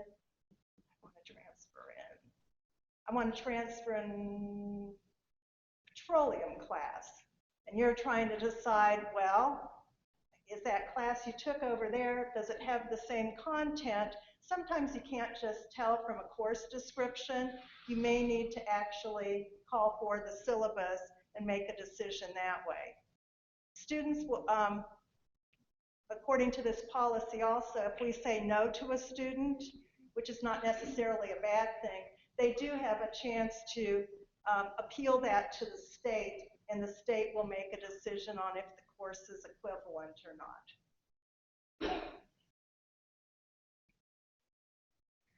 not. Some other new, older reminder policies. Campus email is still the official email, so we need to make sure our students have their emails up and working if at all possible, because that's how they get bills, that's how they get letters about payments. Theoretically, that should be how everything's being handled. Prior learning, and we're going to have some folks this afternoon talking about prior learning, is something we really need to start embracing and see, what does a student have coming in? You know, what kind of experience do they have, and how does that relate to the programs in my course? So prior learning includes credit by examination. So anytime you think that a student wants to challenge a class and you've got an exam made up, that would be a way that a student, if they think, hey, I've worked in the field of medical technology for 20 years, I think I can do that. If medical technology wants to build an exam, that student could take the exam and you could give them credit. Portfolio method is another way that you can look at giving credit to a student. It's probably the most difficult because you actually have to go through their life experience and see, how does that relate back to my course objectives, and are they fully meeting with what they did, not only by attending meetings, but beyond and actually using that knowledge. Can I give them any credit? CLEP testing is an example of credit by examination. And the policy for the college right now, which is aligned in with HLC's recommendations, is for an associate degree of 60 credit hours, a student could bring in up to 30 credits combined for an associate degree and 15 for a certificate. Student services, located in 248 Hardway Building. If you need to send a student to student services, they shouldn't need to be going over to Turley Building for everything else. You want to direct them to our student services at first. Changes of majors. There is a form for change of majors. The shared registrar seems rather grumpy at the moment, and so he is requiring a change of major form for all students. And I believe he is allowing students to carry second majors. For graduates, if they're still attending after they graduate with us and they're still attending Pierpont, he right now is putting holds on their account so that they don't stay in the graduated major, but we force that student to move to their next intended major. So those are a couple of new things that just happened last week. Advanced standing, and I'm not sure if everybody knows, and occasionally students slip through this, and you might have a student who's got advanced standing for English 1104, and they might not know it, but if you've got any student coming out of high school that has 4 units of high school English with no grade less than a B, a 25 or higher on the ACT, a 640 on the evidence-based reading and writing SAT, they will be given credit for English 1104. And SAT scores, just for the English department and math department, a new SAT test was started in spring. It's called for English, it's called the evidence-based reading and writing SAT. The scores are not the same as the ones we've been using. So if you're advising a student and they come to you with SAT scores, that's one thing that you'll need to look at for English and math. And Jennifer and I are meeting for the math to try to be proactive and figure out the concordance scores, and we'll get something out to faculty really soon. And that last thing there, Jamie's Law, I forgot to take off from last year, so never mind that. Care team, we're going to talk more about the care team tomorrow, but the care team is a campus assessment, response, and evaluation team. And it's for current students to assess threats on campus, either to self or others. And Susan Clemens will be talking more about that tomorrow. Title IX, just to remind everybody, Title IX is something that I know we hear it every year. We're actually required to give you a presentation every year and document that faculty have heard about it. I've got a sign-up sheet in the, or a notebook that if you sign sometime during lunch, it's on the table in the foyer. That will be documentation that you've been here, and we'll also note that you've been here for the Title IX discussion. Clery reporting, we didn't have time to talk about today, but Clery reporting is also very important. And just like Title IX, all of us are Clery reporters as well. I took a little tour on the website to figure out how do we get to the Clery information. So if you go to campus security and click on public safety in the first paragraph, and then the Clery Act tab, you'll be able to take a look at what crimes are reportable and each of us are responsible for reporting about. On my academic affairs page, I have a PowerPoint about the history of the Clery Act, and they have added one new responsible crime this year, and that is violence against women. So I'll send out an email that's got the steps at least, and Rob, you might be able to tell me if there's a quicker way to get to the Clery page. You want me just to send you a link to the page? Well, no, because people are probably going to go to it. I mean, if a student or somebody wanted to go to it, I don't know if we can have it in a more prominent place than it is now. That might be important. Okay, because I mean, I found it really deeply buried and important. And it actually opens up over the Fairmont State side since they're our campus security. For non-housing student misconduct, Michael Wade is our Chief Judicial Officer, and then we're working to shore up our language and get the Faculty Hearing Board more involved this year on those particular cases. I think everybody knows schedule building is coming up, and that's going to fall on the onus of the program coordinators going forward. So there is some training on, I believe it's Thursday, and you have to pre-register. I'm sure the registrar will be having more training sessions beyond that, but it's over in the Skylab. And make sure, because schedules roll, and a lot of people just go, it's okay. Be sure to check, fees, credits, credit hours. If you've made a curriculum change and you changed credit hours in a course, remember that the year before is the schedule that rolls, and you'll need to make adjustments on those particular courses.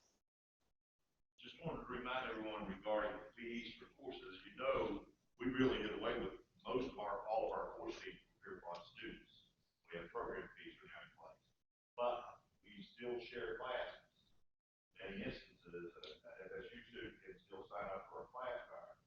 Those fees still need to be attached to that class, those mold fees, because those are still charged to those FSU students that might be taking one of our classes.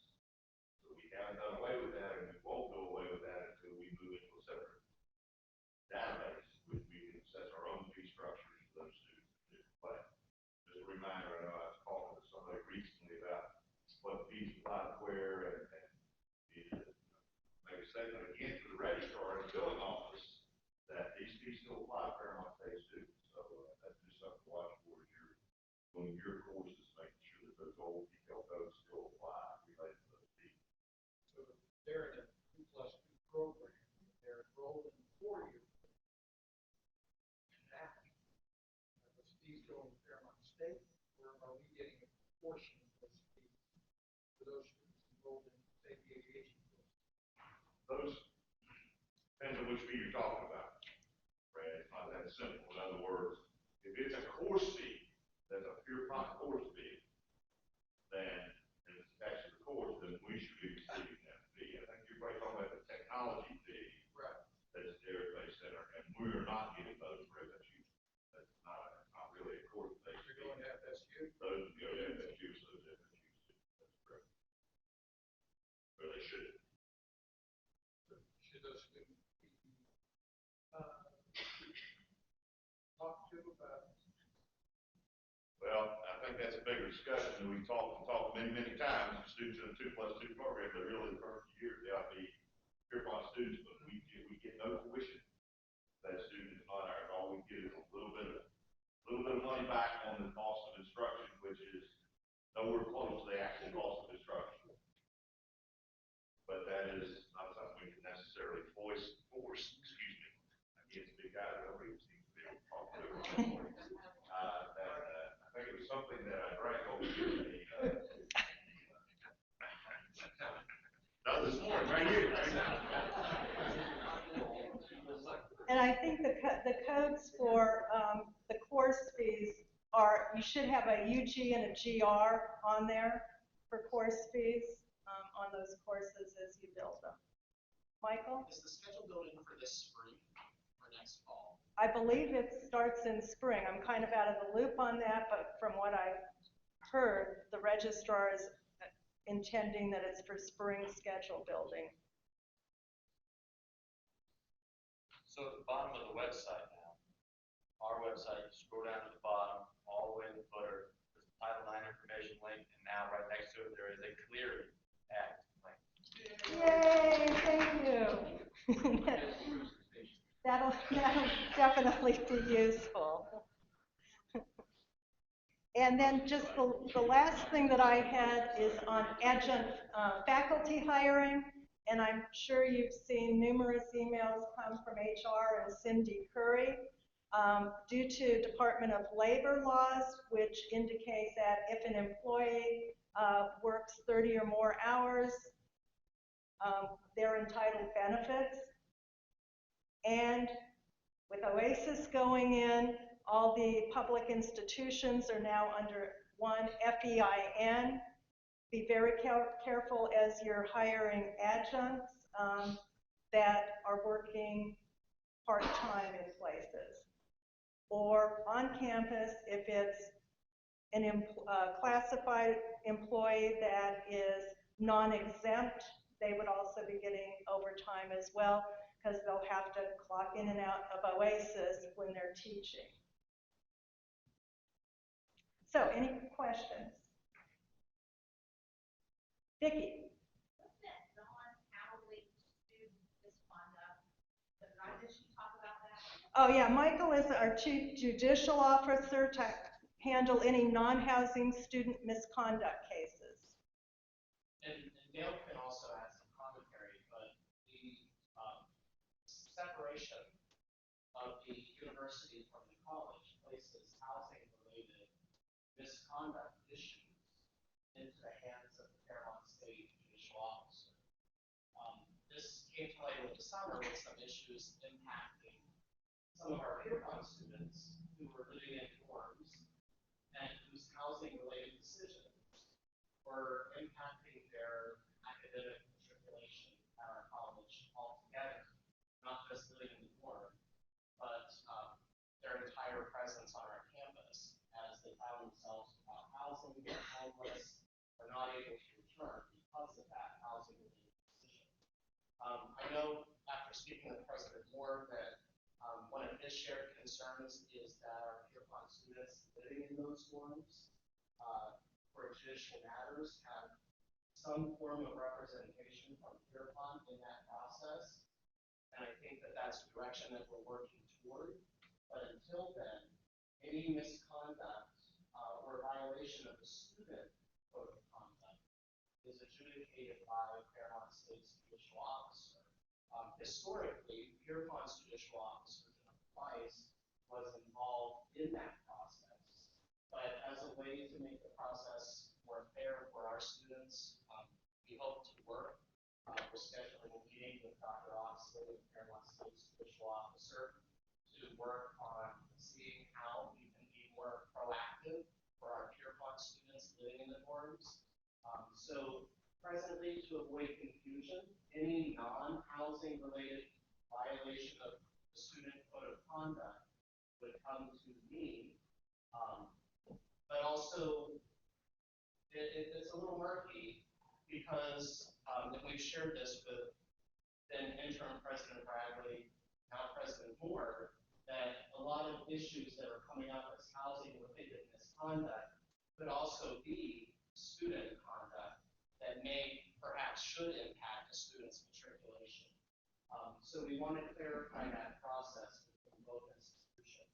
But as it sits now, if you have an incident in your classroom, or if you have an incident on campus that you believe is a violation of student code of conduct, that comes for primary adjudication to the Chief Judicial Officer.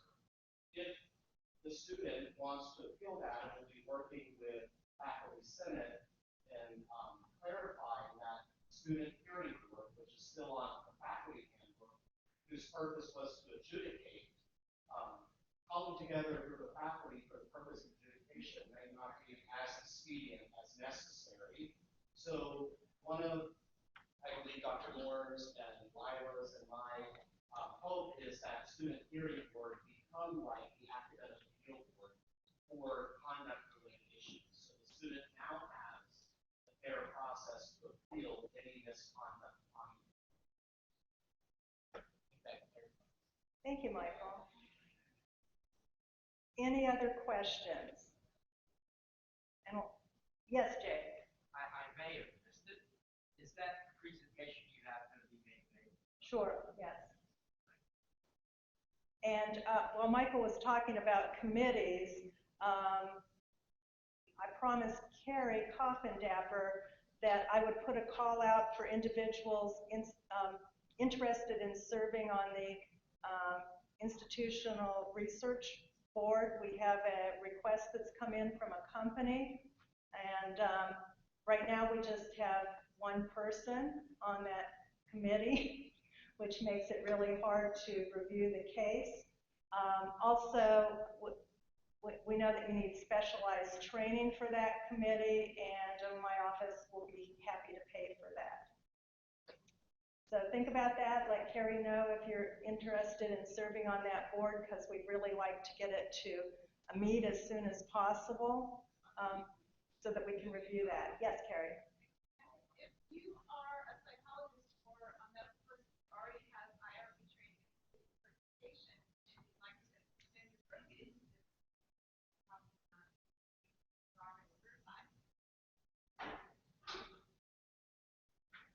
Thank you.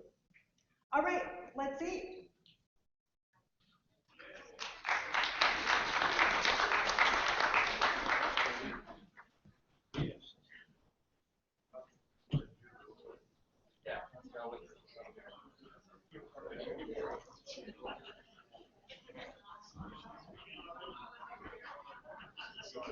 Eating on video.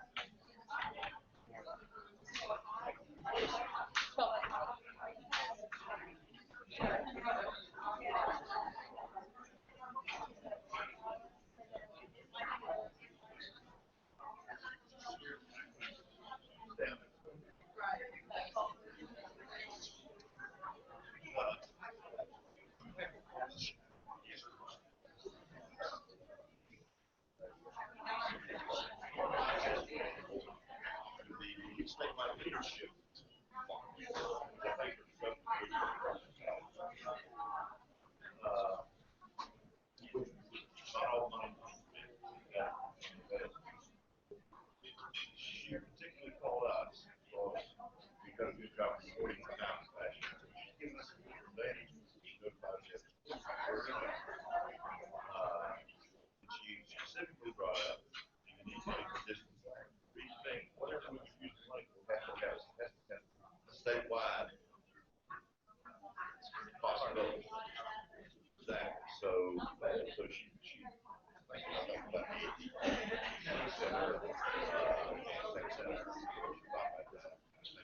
got both distance labs with, if I'm not mistaken.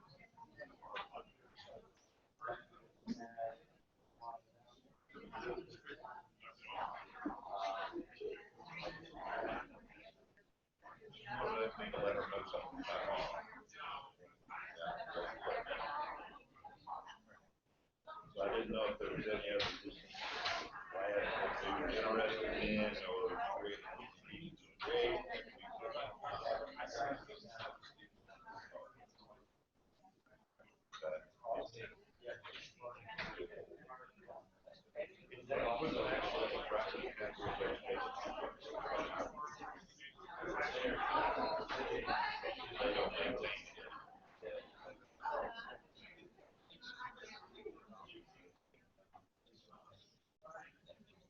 Well, yes. Well, but that would be not, that would upgrade those computers and say that's statewide. Not the computer, but at least the parts.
whether she's going to take and subtract that off of the amount that she can make available to all the residents on 30. But I said last person too.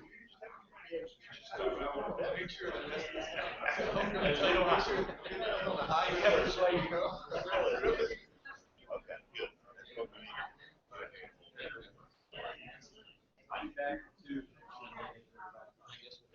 You're looking forward to it. You're looking down and understand our audio visual stuff too, right? What's that? Our audio visual walkthrough too, right? I'll be there. Well, I'll be there right after here. People at 2 o'clock speaking.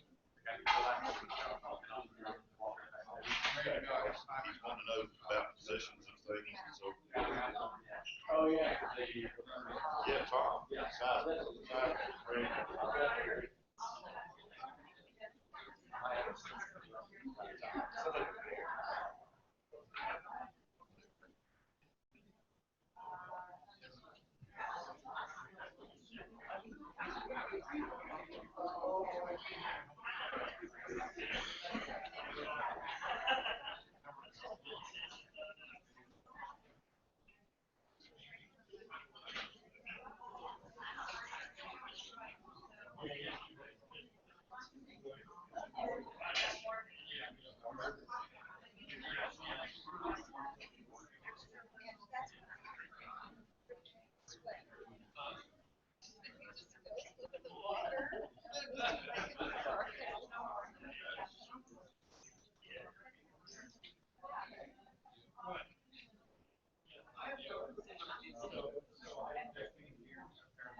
Well, I'll tell you.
In order to keep us on time, we're going to move ahead, and Rachel Beach is going to do her presentation. So we want to make sure we get everybody out of here by 4.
Oh,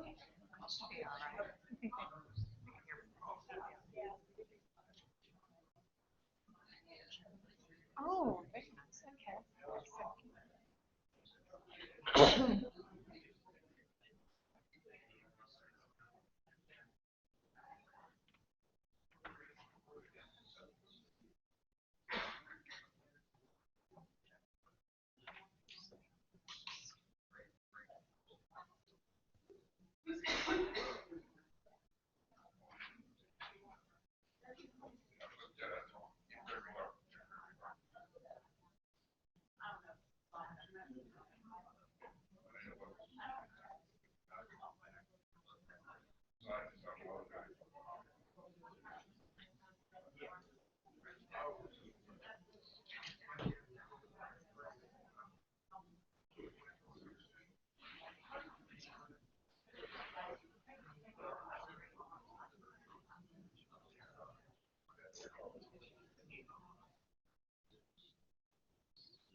Can everyone hear me okay? Okay. Mine really is the coolest presentation. No, but this is a Google template that you're going to see here. And this is, oh, that's not it. This is made with Google Slides. And here we go. So I was asked by Leslie to share a little bit about how I've used the Google Education apps, migrating it into our program and kind of standardizing on it. And then can you hear me better now? And then, not yet. And then also a grant that I'm trying to work to get together to kind of combines a lot of these best teaching practices that I've become familiar with over the last 5 years. So let me see, let me go on here. So you guys are all familiar with Google now. You have your Pierpont email, and you're going to notice that you have some things available to you with that in your Google Drive. So with the Google Education apps, you have unlimited storage on your drive, and we can share everything or keep it private. What brought me to this point, a little history here.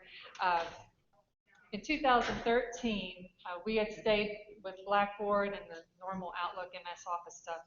And then our 2+2 ended with FSU, and we were asked to move from the campus to downtown. So, we had a lot of things happening to us, and we said, all right, so let's just take a step back and see what we can do to kind of rebrand ourselves and see how we can just make a new chapter in our program.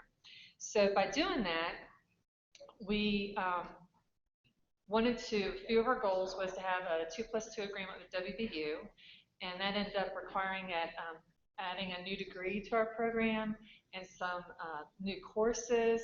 And with that in mind, then we also did a little bit of homework and discovered the benefits of social media for reaching out to students and doing some recruitment and working on our better teaching practices and becoming certified with Quality Matters. And so apply that to our courses. Okay, so if you don't know who I am, I'm Rachel Beach. I'm in the Applied Design program. I teach interior design and design thinking. Our new degree is called Design Specialist, and that's the one where you can go to WVU and finish out there in their design studies. And we also have fashion design merchandising. In 1989, I told my college professors, I remember it like it was yesterday, that email and AutoCAD was just a fad, and nothing will ever replace my hand drafting or a beautiful handwritten letter. And you see the crow right there, because that's what I've been eating a lot of. All right, so life taught us that change is going to happen, and we need to learn to go with the flow, and that means even technology. So I just wanted to look a little bit today and just model some stuff for you that if you want to copy it, that's great, or if you want to get together and have more one-on-one, I'd be happy to help there. But make sure we understand all the benefits with our Gmail, our Google Drive, sharing files and folders, which we do a lot of anyway, the docs, the sheets, the slides, the forms, all that with Google. The neat thing with calendars, I don't know how much you are familiar with that. And then the big one is Google Sites. Like, I've become really nuts with Google Sites. And with that, I've taken the initiative to take my Blackboard content and mirror image that on a Google site. So now when Blackboard goes down, my students know that there's no excuse, because then we just go to the Google site and we look at the lesson, and it's a mirror image of each other. So that helps me with my course content management. Now, I know we're in Blackboard right now. We're kind of testing Moodle. We're not sure where that's going. So to be on the safe side, it's probably just a good idea that we have an archive place or a home base or a master area that you can have all your course content for your programs. And then hopefully I'll touch a little bit on this grant initiative, because actually what it is taking, again, all these ideas and researching it and trying to get it into 1-2 year time period that we can really study it and see the good results from it. Okay, so in 2013 we went Google, and Gmail was the first thing we had to do. Do you remember all the threats, the threatening emails, if you don't do it now? You know, so we had to do that. And then we also had to tell our students we've gone Google. So we created a little Google toolkit in our program site.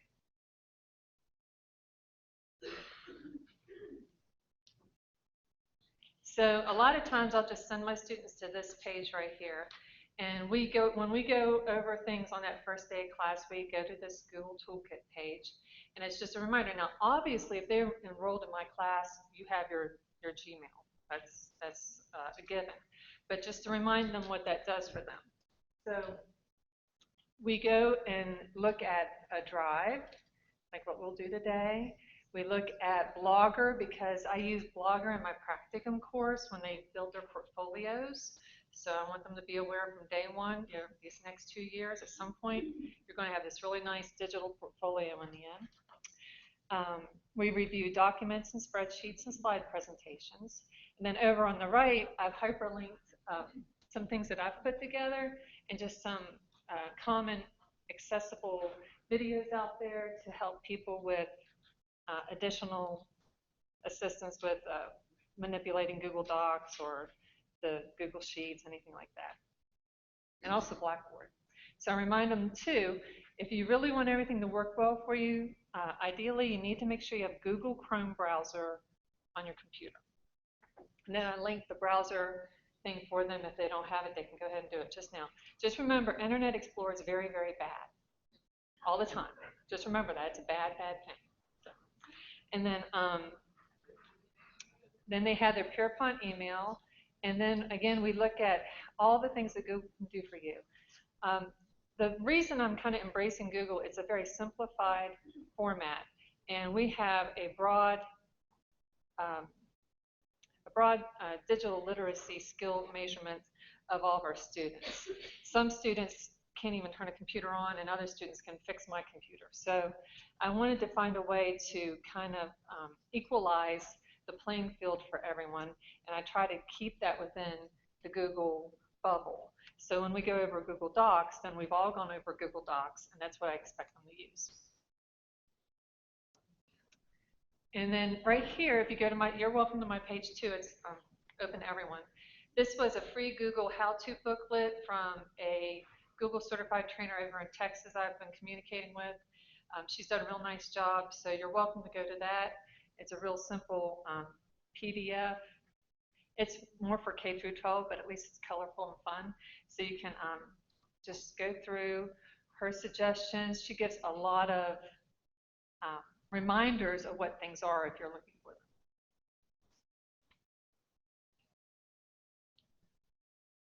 So that is the Google Toolkit. Okay, so we're going to look at Google Drive very briefly. I linked it on there. There is a cheat sheet just for Google Drive right here. And that's what, let's see, is Rob still here? Rob was touching on this a little bit. So to get to Google Drive, you see your little checkerboard right here. When you've gone to your Pierpont email, which is your Gmail, you'll see where you have the Drive option to go to. So there's mine, and there's Drive. You can manage, it's great for organizing your files and your folders. You can, over where it says new right here, this is where you can create a folder or upload files and folders. The nice thing about that, and I'll tell you, so if you're moving your computers, if you have like, 20 different little jump drives, I think we all have those, get a little crazy with that, you can actually take everything and just upload it to your Google Drive. And I'm a hoarder, I'm a horrible hoarder. I have over 1 terabyte of memory I'm already using. But that's okay because you can search for it and use it whenever you want on Google Drive. So I just highly recommend it. And take that time then too. It only takes 30 seconds to create a new folder and say this was 2013.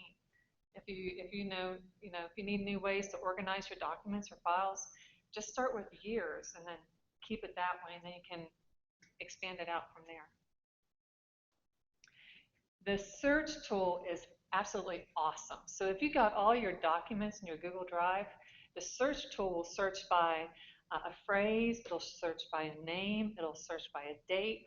So, and I am going through a point in my life right now where I can't remember anything. So when I go to Google Drive, I can easily go to search, and it helps me to find the things I'm looking for. Okay, back to the presentation. So we looked at folders, uploading a file, uploading a folder, and then with sharing. Well, let me touch on that for you.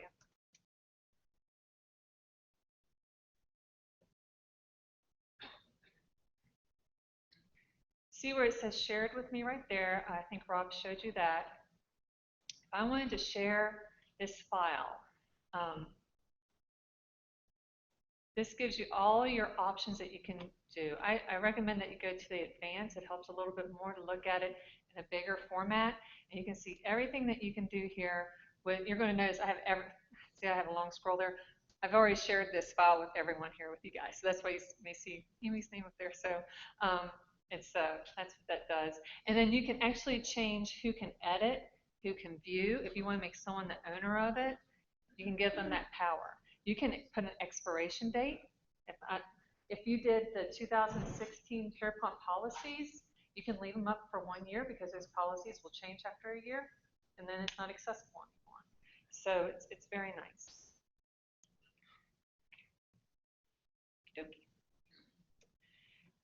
I could probably talk about this all day, but just to remind you what you can do with these 4 things with Google Education Apps. The Google Docs is a very simple format. If you still want to do a very nice document, I do recommend your MS Office because there's a lot of bells and whistles that you can do with that. But at the same time, if you just need to get a letter out or a piece of information, if you want to be able to share it, Google Docs is really, really good. You can still save as a PDF. You can actually do a voice to text now. If you are wanting to work on your quality matters with your courses, you can do that. And again, you can share. For the students, I think Rob mentioned this too, or maybe Josh's slide. That's a really good thing to share just with your cluster of students in each of your courses, if you want to share a document with them. Same rules apply to Google Slides. Now, Google Slides I use a lot. It's just like PowerPoint, except it's simple. So if you're wanting to do super duper duper fancy PowerPoint with animation and video and all that stuff, do your MS Office PowerPoint. But if you want to get a slide presentation done quickly, they have these really nice templates that you can go to. You can pull a template in with a lot of variety to it and just input your information and data, and you're ready to go. You can save each of your slides as a JPEG. You can also convert it to a digital link for web you want to upload it to the web, and you're going to see some of that stuff on here soon. You can also download it, and you can also convert it over to a PowerPoint. Let me run the sheets real fast. Google Sheets is just like Excel, except again, it's a more simplified format. Google Sheets also has templates for classroom gradebooks. It has templates for budgets, if you need to put a budget together quickly. It has templates, a lot of nice templates just to organize numerical information that you want to get out there quickly. Google Forms is, I think it started out probably, in theory, just a great way to do surveys. And we did a survey for a program review that turned out really nice because that link was universal, and I could send it out on Facebook, I could send it out through an email to all of our alumni and get this information back. And then what it allows you to do with each survey form, it gives you a link where you can go and look at the results. And you can organize the results however you want. Now, forms in the classroom, they're starting to use that as an assessment tool. And I practiced with that a little bit last year. And I did like what I was able to do, and it gave you wonderful graph results. So if you were doing reports, you would be able to assess things, and you can get all kinds of variety of graphs and charts that you want.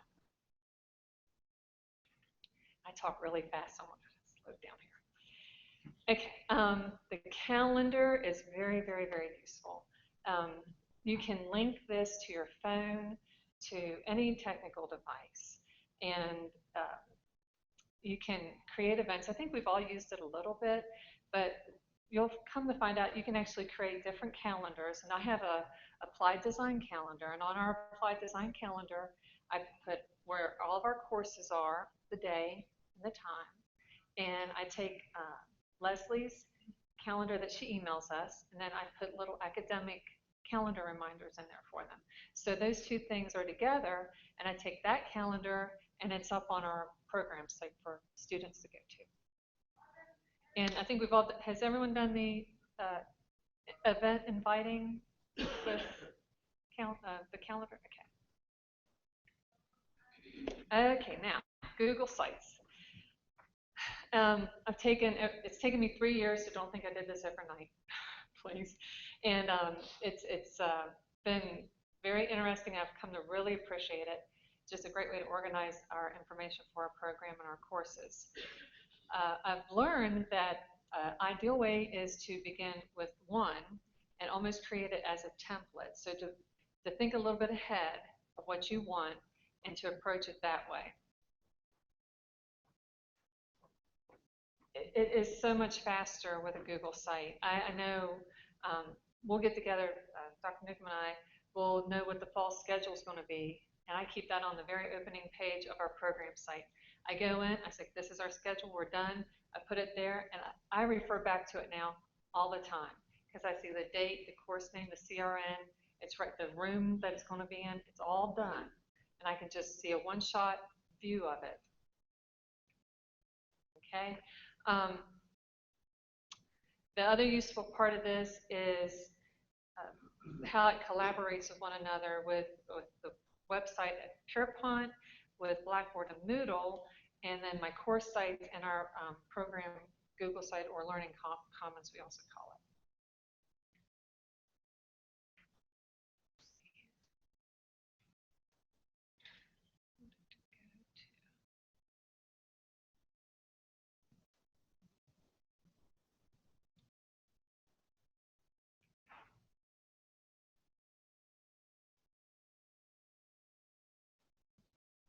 Okay, so it's taken me a little while. Can you see it? Oh, it's not very good. Hold on. There we go. Okay, so I appreciate our Pierpont website very much. It has everything, literally everything on it. So a lot of times for our students, we just want them to focus what they need to know about applied design. So I was able to take the best of both worlds and kind of take the information from Pierpont's website, hyperlink it so nothing's been changed, and add it to my program site. What you see here, that's a simple little Google slide thing that I just added transition thing, and you save it for web with a link, and you're able to put it right in there. We try to keep it simple, so across the top, I just have our degrees that we do, the fashion degree, the design specialist degree in interior design, then our overall program outcomes. For an example, this was the fashion design and merchandising. It gives you the standard purpose, your opportunities, our shared courses. They can copy this model schedule right here, and then they can go back to the top. Our design specialist one, that's with, that we have the 2+2 agreement with WVU, and again, that shows that information then following that for the student. And then interior design, because that's my thing, the students have, again, all this information, and then I took a step further and I created a site just for the interior design students. So now my design students can go to my site, and right here is all the information they need for the next 2 years. If they want to know about their technology that they need, it's right here. If they want to know about AutoCAD, it's right here. Is Jerry Baxter still here? And Chris, so there's, don't ask me, ask Chris and Jerry. See, right? Tell them what to do. So that's what you do with AutoCAD. The listing of all the course syllabi, you just create a little extra page, and you can put your syllabi right in there for them. That's the link to the Google course syllabus page. Okay. So the whole, I wonder if this will let me do that. Nope. Yeah, it will. Good. So the whole idea with the sites is, again, to kind of combine all this information together in a very easily accessible way, and at the same time with a Google course site, have a backup for your Blackboard and Moodle. Last year, what I did, started getting into the habit, is I would build my lessons in the Google course site first, make sure it was all together, what we wanted, and then the nice thing is, you're able to copy and paste from that course site right in the Blackboard. In Blackboard, you just create a page, and then you just paste it right in there, and your hyperlinks cross over, and it makes it very nice and neat.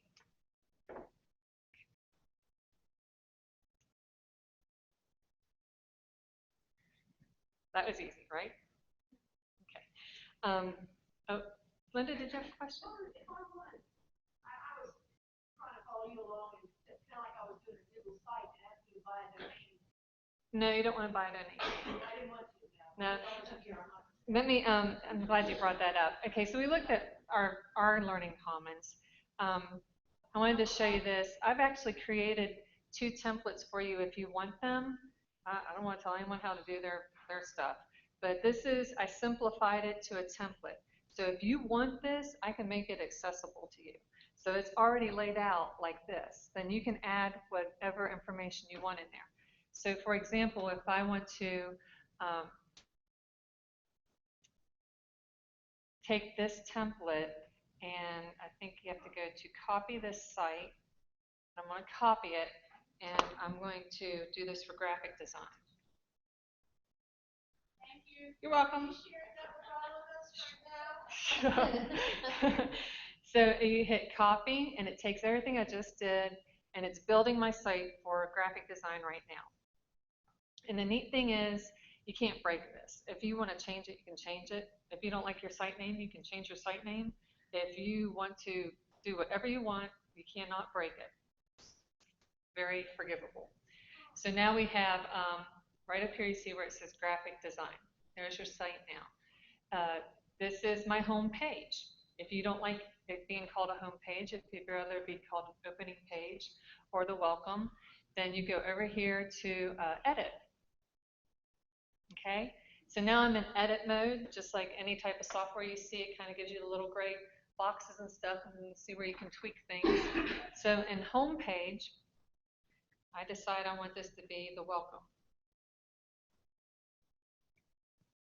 And I'll just go ahead and save that for a second and see what it does. If it'll do what it's supposed to do. Now it's welcome. Your little tab just changed. Okay, and for the look of it, again, I can sit down with you for a second. I can show you just a few little steps to take, and if you don't like sideboards, you can take that sidebar away. You don't need to see that anymore. If you want to add a page to it, I can show you how to do that. In your program, outcomes and courses, pull up what you have on the website over at Pierpont, copy, paste it, and then that way, again, it's a mirror image. And we're not overstepping our permissions with changing something on the website because it's the way it's supposed to be. I'll take a question. Anyone have a question so far? Hey, Rachel, you might mention that in that form, you do use that for as a test template and as for quizzes. It's not as powerful or analytic maybe as Blackboard, but again, it might be a nice sort of self-study kind of place where you put something and forms actually gives you an opportunity to sort of test, quiz environment. Yes, and I think, does everyone remember last spring, midterm, we had Blackboard was having a hard time getting accessible to it, and I actually had an online midterm, and I took the midterm questions and moved them over to a Google form and created a test, and then the students were able to go ahead and take their midterm without having to worry about getting knocked out of Blackboard. So you can really, like you said, the only problem is you can't obviously take your grades unless Harmony has a secret way to do it. get the grades from the test to the Blackboard. So you do have to grade each one independently and then take the grades and put them into Blackboard. But either way, then it does give you, at the end of it, it gives you a very nice visual graph and chart of who did what, how many made 90%, how many made 50%. And it's very, very useful. And I'm sure you can do that in Blackboard too. I'm just not that familiar with it yet. So, still learning. Let's see here. Oh, okay, so building our courses. Again, another template here. This is my course sites that I've made. And again, I took one and I created it as a template. For you, if you want to use this, you're more than welcome to. You can change the name of it. You can, if you have more technology needs, you can delete things out. You can add things in. You can, a rule of thumb that I found with the syllabus was a lot of our information is very consistent on each one, and we have a certain standard that we go by. So you do it one time, then all you have to do is copy and paste, or just copy the page over. Nice thing too with the courses, if you have YouTube videos, Google owns YouTube now, makes it very friendly to post a YouTube video.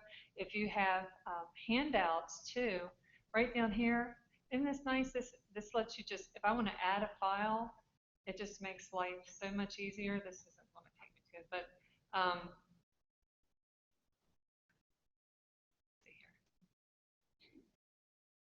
here's a flyer. I don't know whose flyer this is, but I can take this document and attach it right here for my students.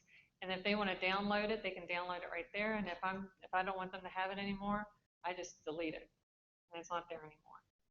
So that's another perk with each of your pages on your Google site. Also, same thing with the sharing permissions.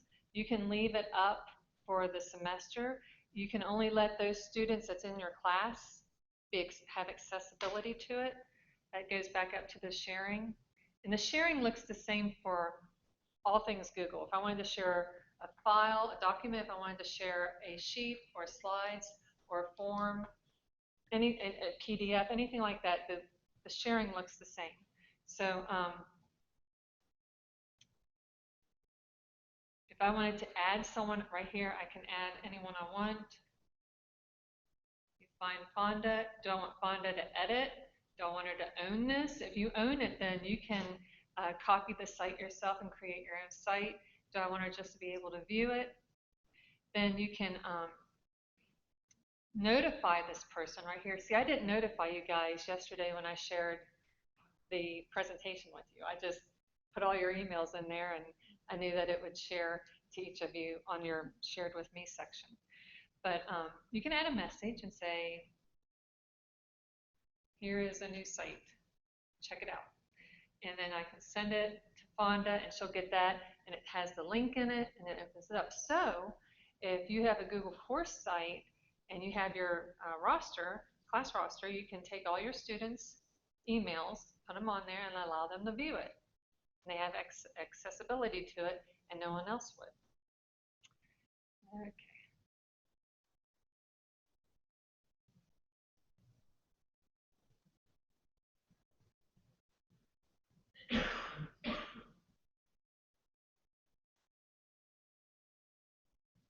So this is the one I'm kind of proud of. So we have a new course. We actually were allowed to do it with West Virginia University, and they have one identical to it.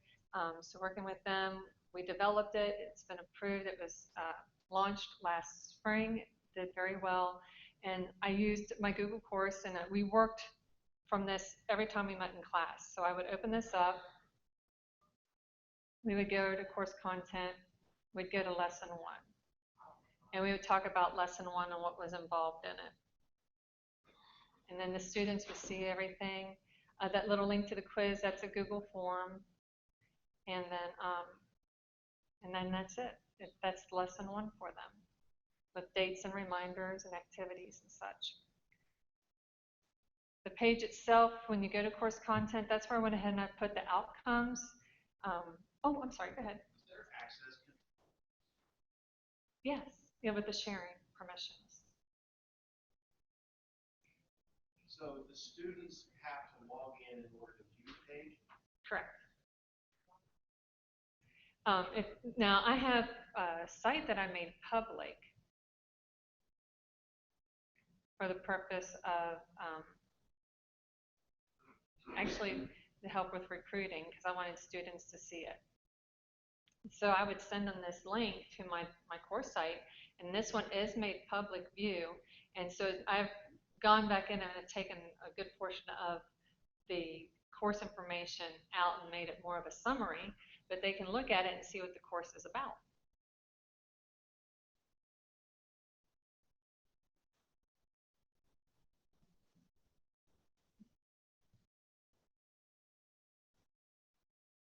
So the process then, just a reminder, I work by creating a more template type of mindset when I start it. So if you have, all your courses and you know how you want it to lay out, start with that, and then you can just copy it. And then you just go back in and check each of your page. And I would recommend you do that first before you insert all your lessons in your very first one that you create. And then you can hyperlink, again, anything in your Google course site to Blackboard or Moodle.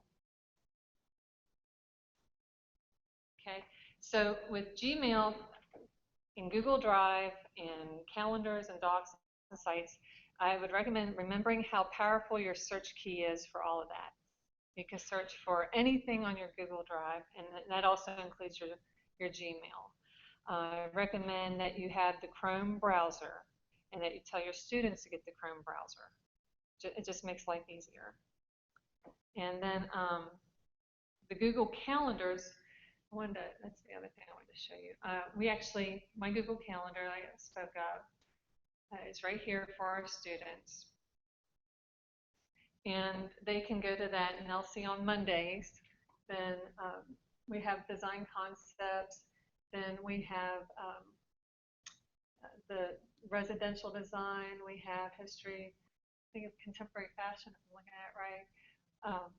And then Tuesdays and Thursdays is for your gen ed. So you can put any event or anything on schedule that you want the students to see right there on the calendar.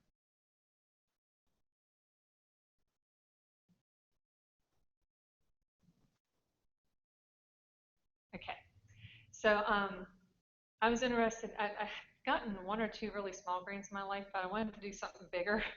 And I wanted to help people with their technology skills as they're coming into my courses, and I'm sure you have the same situation. And my students do not have a equal playing area when it comes to technology. What's available to them, the type of Wi-Fi, their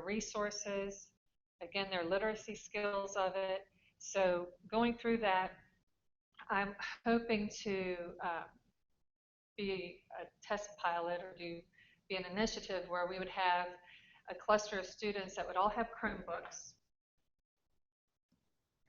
They're only like $300. And then they would be given that, and that's what they have to use for their time in the school with us. I don't want them bothering any other computer. They don't have to. If they have their Chromebook, they can go to the lab. They don't need a computer there. If they have their Chromebook, they don't have to worry about their computer at home. So if everyone fairly has a Chromebook to start with, and then we also use all the Google Education apps, so they don't have to worry about not knowing Microsoft Office. They don't have to worry about a MacBook and all the graphic requirements for that. We're just going to stick with Google Apps and make it very simple so that they can begin learning. And then with West Virginia Rocks, they've discovered that more advancement in advising tends to help you with retaining your students and keeping them. So I would like to pursue doing more of a course advisor role for people where they weekly remind them what's going on. That may fall upon the course instructor at the time, but we're seeing a lot of benefits from that. And then, the quality matters for the courses. And I think standards in your instructional design is just as useful. One argument I use to justify that with is, this is a construction thing, but maybe Chris can back me up on this. Doorknobs were never always at 36 inches on center, but that was a standard that we put into place. And you probably don't even think about it now, but you just reach down at a certain point automatically, because that's where all your doorknobs are. But a long time ago, there was no standards. So if we have standards in place, you get past the learning curve, and your student can actually go on to learn what they're there to learn. So if they're in my class and I want them to learn about Gothic revival architecture, then that's what we can actually talk about. And I don't have to worry about telling them how to save a file to a PDF or how to create a spreadsheet so I can see a budget for a project I want them to do. So that's why standards are very important in instructional design and getting that started. So this is available to you. You're welcome to go to it. This is the public site I created. It has the information that I'm building and that I'm writing it on. And I invite your input. Many of you are far more advanced in these types of things than I am, so I'm very open to assistance or help with this. And it's just starting, so I can let you know more later on it. Let's see here.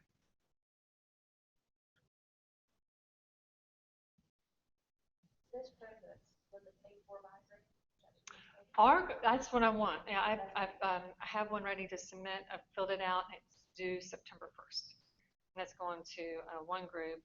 And I've submitted a grant to the state for one.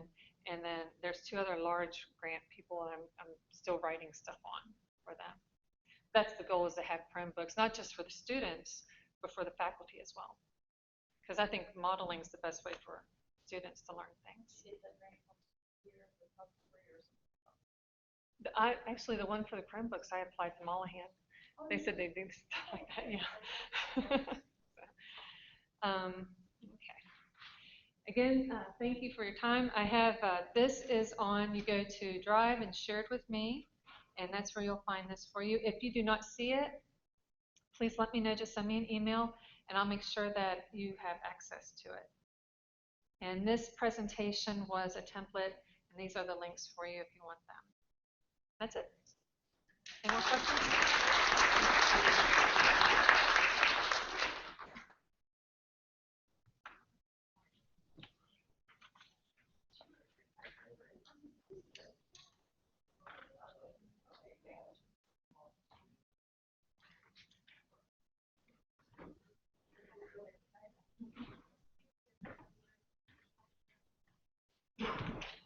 Thank you, Rachel. That was really exciting. I enjoyed that. And I'm sure we can all start using some of those tools. Next on the schedule, we have Harmony Garlitz, and she's going to be talking about some Blackboard, some Moodle, and some accessibility for your Blackboard and Moodle. There she is.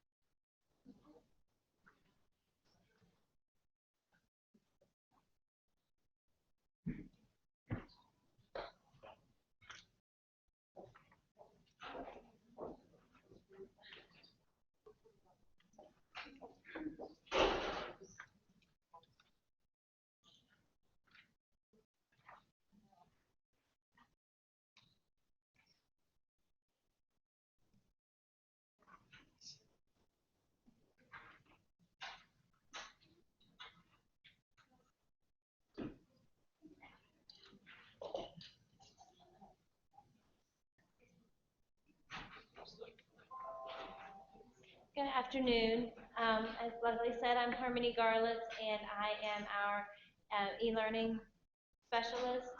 And today I want to talk to you about a few updates, and then I'm going to do a brief presentation on accessibility. Some of the updates that I want to mention are Quality Matters.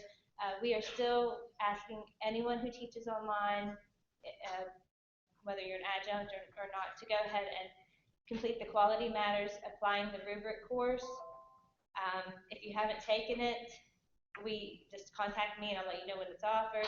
And if you have taken it, you don't need to do that again. We're going to continue this semester on our Quality Matters reviews and review at least one and hopefully more online course. And if you're interested in becoming a peer reviewer and taking part in these reviews, we can always welcome more reviewers, and I'd be glad to help you get started on that path. I know we have some faculty who have been reviewing courses from all over the country, and I think they find it pretty interesting to see what people at other schools are doing. Another thing that I wanted to let you know about, something new, Dr. Moore talked about faculty development this morning, and starting here in a couple weeks, we are going to participate in something called Monday Morning Mentors, and what that is simply you'll receive an email with a link to a 20-minute webinar, and you will also receive support materials with that, things like handouts and outlines and discussion questions. So that's something that you can do either alone or you can do with your program with as many people as you would like or as few. So those are going to start coming out, and I encourage you to take advantage of those because they're a great opportunity for faculty development. In Blackboard, we don't really have any changes this semester. We have been pretty stable. We've not had many issues at all to report, and I am going to start something new by holding an open Blackboard lab for students this semester. I'm going to be in 232 Hardway. It's my old office where the Blackboard lab is located. So I've got some handouts created, and if you don't get one and you'd like one, please let me know and you can give the information to your students. But that way I'll be in there during those times to work with anybody who might be having issues with Blackboard or just needs a head start. Moodle, we are going to pilot 5 classes in Moodle this fall. We're looking forward to it. We're still working out some final bugs and kinks in the system, but it's going to be great to see how the classes go that are held in Moodle. Okay, and I'm going to start on my accessibility presentation. This presentation was inspired by some training that I received at a Quality Matters conference in March. So that's where the idea to do this presentation came from. Okay, accessibility is something that we all need to take into consideration, and it doesn't matter if you teach online or in the face-to-face classroom. There are steps that we can all take to make our classes more accessible to all students. So probably your first question then might be, what is accessibility? And it is the extent to which a product, service, or facility is available to all students, all people. In the learning environment, that means that we want to ensure that learners with disabilities have access to all course information, instructional materials, and activities used for teaching and learning. And that means it's our duty to make sure that all of our course materials are accessible to all students. Okay, and then the next question that comes to mind is, well, how can I make my classes more accessible? And I have some examples here. First of all, there's a syllabus statement that we provide in the syllabus template, and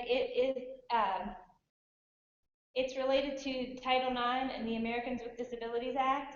And this statement should be read aloud to your students on the first day of class. And if you're teaching online, you can actually take this statement and post it as an announcement in your class and make it available for the first few days.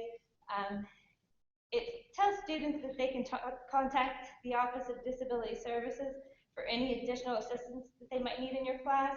But the most important statement in here says that faculty, students, and the Office of Disability Services must cooperate to ensure that the most effective provision of accommodations for each class. So then that leads us to what can you do to make your course content more effective. Okay, so as far as that goes, you can always add another type of media.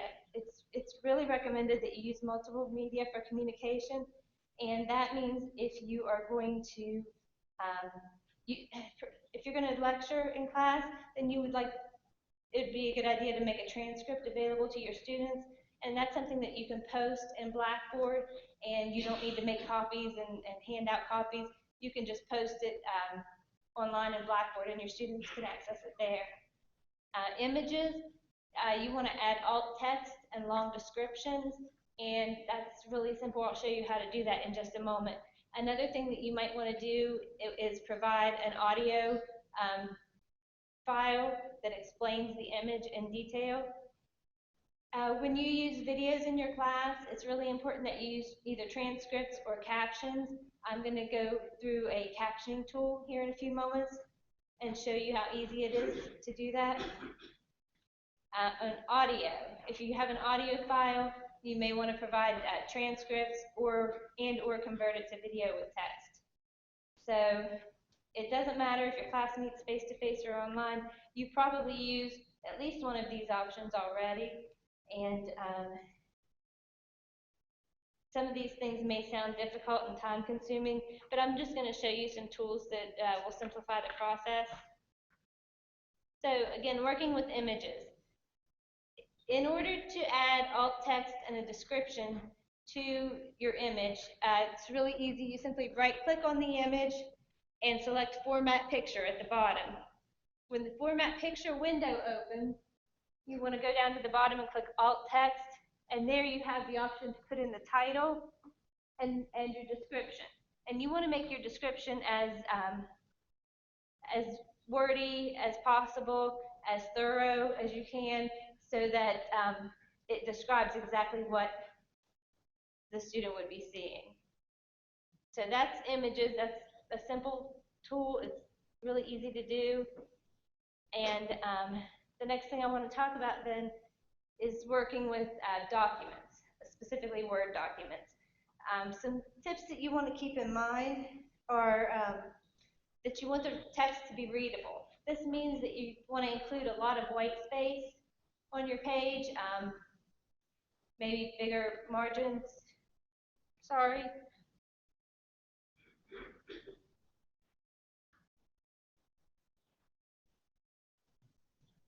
I don't know how that happened. Okay, for documents, you want to provide high contrast. That usually means black text on a white background, but if you choose to use a color, make sure it's a color that will show up well with your background. Another thing to do is to remember to use bold and italics for emphasis. We no longer use underlining for emphasis because that tends to be thought of as a hyperlink. So we don't use underlining for emphasis anymore. You never want to use color alone to convey meaning. That's really important because of color blindness.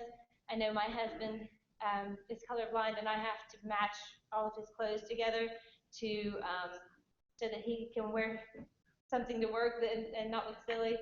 But and so he told me that I can use him as an example. I'm talking about this. But yeah, if you try to use color to convey meaning, it's really iffy how it's going to appear to different people. There are even different types of color blindness, which means people see some colors and not others, and then another person may see total opposite colors. So you never want to use color alone to convey meaning. You can use color and bold or color and italics, but that's really keep in mind about the color. Also, when you're using a Word document, you want to use styles and headings, and if possible, a table of contents, because this is a really good way to make sure that you're documents are going to be accessible for screen readers. And if at all possible, it's helpful to avoid tables because they don't work very well with screen readers. But if you need to include a table, there's a site that's very helpful for this, and it's webaim.org/techniques/tables, okay? And for additional help with Word documents, WebAIM also has another site that's the same as webaim.org/techniques/Word. So if you need help and you want to make sure that your Word documents are accessible, that's one way to do that.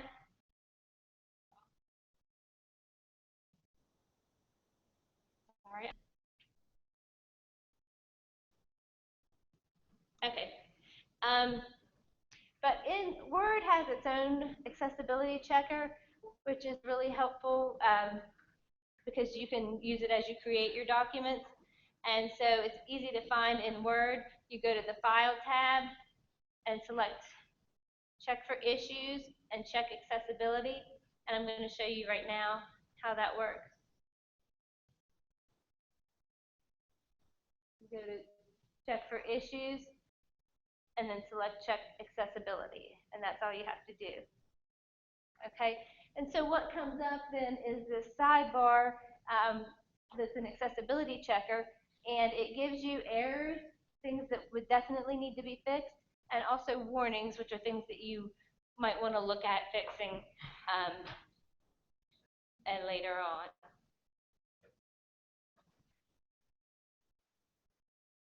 Okay, transcripts. Transcripts are simply text version of an audio recording or a speech.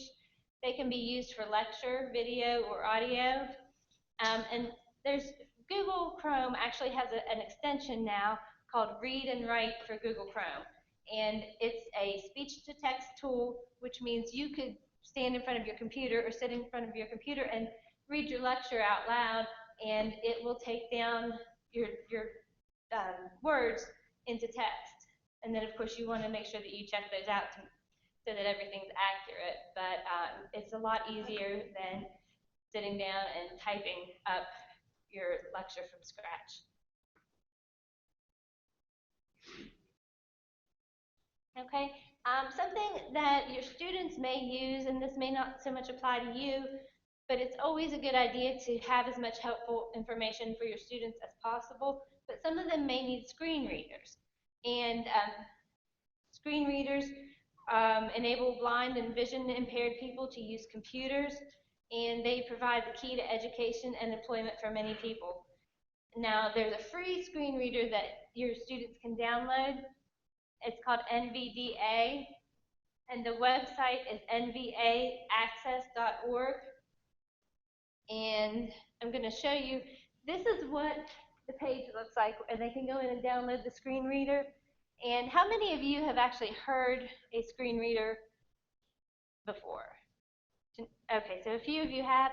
I'm going to play something for you from a screen reader and see if you can tell me what it is. Hold on.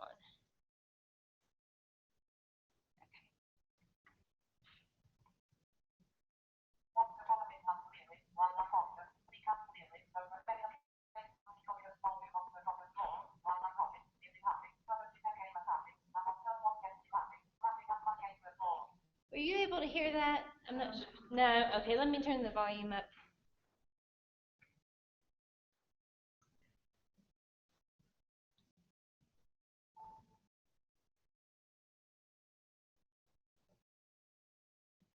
Okay, I'm going to try it one more time, and I've got the volume all the way up this time.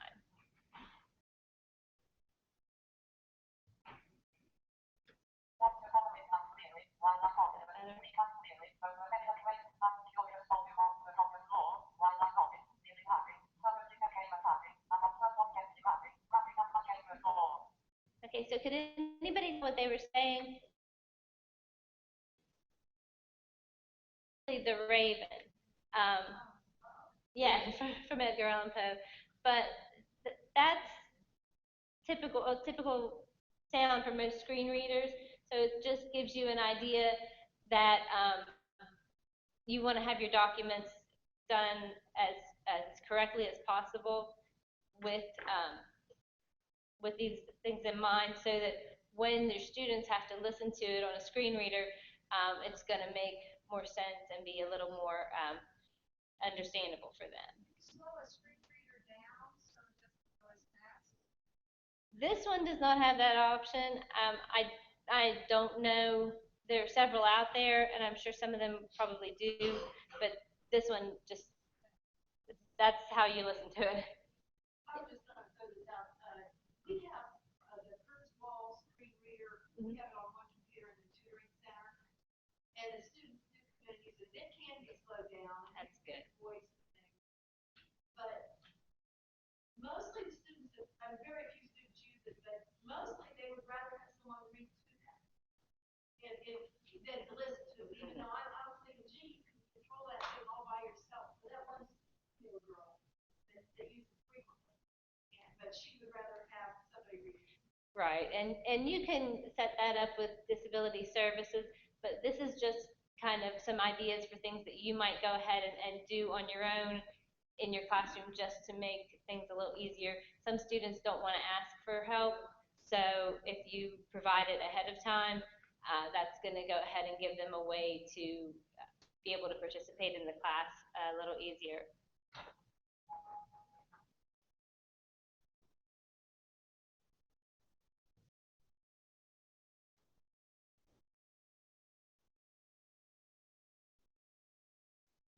Okay, captions are another thing that, another tool to use that are pretty common. If you have a YouTube account, you can create videos and caption them as you go, or YouTube will caption them. But the thing about that is you really need to go in. YouTube is not known for its accuracy, so you are going to want to go in and check those captions and correct any issues.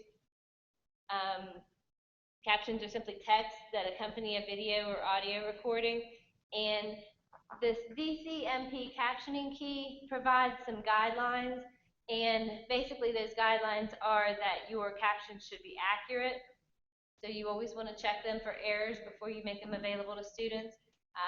Should be consistent and clear. Captions should be readable, and they should be equal. So anything that students are hearing in the video, they should be able to see in the captions. Okay, and most captioning tools are available through pay, and some examples of those are Panopto and Camtasia. I think a lot of you have used Camtasia probably. And Rev.com is a website where you can go and they will caption your video for $1 a minute. But there's a really nice free captioning tool called Amara, and I just want to show you this brief video that tells a little bit about them.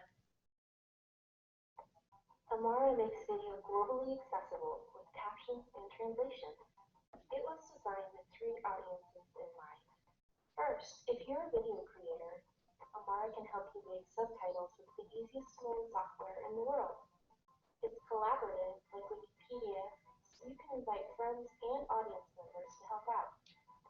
Second, if you're passionate about accessibility, like we are, you can join one of dozens of communities on Amara that do things like caption videos for deaf and hard of hearing users, and translate videos into dozens of languages.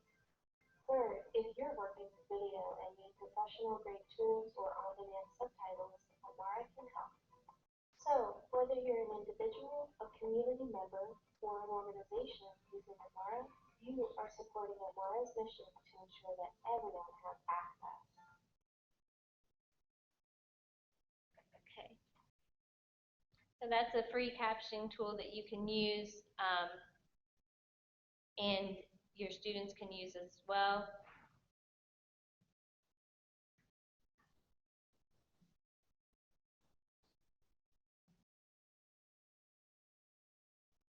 Okay, audio recording tools are available to you to complement visual aids, and a couple of examples would be Audacity and VoiceThread. And I just wanted to show you, when you first open up this is Audacity. It can look pretty intimidating, and you might look at that and think, you know, how am I going to use this? But really, all that you need to use in this tool are the functions up at the top left of the screen where you got your button to record, and then you can stop, you can pause, you can play your audio back to you to make sure that it sounds okay. So if you want to, you could re-record it. But those are the main pieces that you need to use, and then you can save the file as an MP3 and upload it into Blackboard or any other course tool that you might be using. Okay, I do have some additional tools here. Accessify.com is a great website, and they have a tools and wizards area that will provide some other tools that you can do. The UDL, which stands for Universal Design for Learning, also has a curriculum toolkit that will help you out. Vischeck.com, and I put this in because of my husband, it actually has a color blindness tool where you can look and you can see what things look like to people with different types of color blindness to give you an idea of what they're seeing. And also there's a contrast checker in there, so you can, if you're using one color as a background and another color for your font, you can try it in that tool and see if there's enough contrast that students would be able to read it easily. Some websites that are helpful, webaim.org is a really nice website, and then there's the UDL Center, again that's Universal Design for Learning, udlcenter.org, and cast.org. So those are some helpful tools that you can use, and hopefully we can make our course content accessible to more students and just keep making improvements. That's the end. Thank you. Does anybody? Oh, one thing I wanted to mention too, Lori Matheny would be a good resource if you have questions that are too deep for me to answer, and also the Disability Services Office is always there for you to provide more assistance for your students. Any questions? Thank you.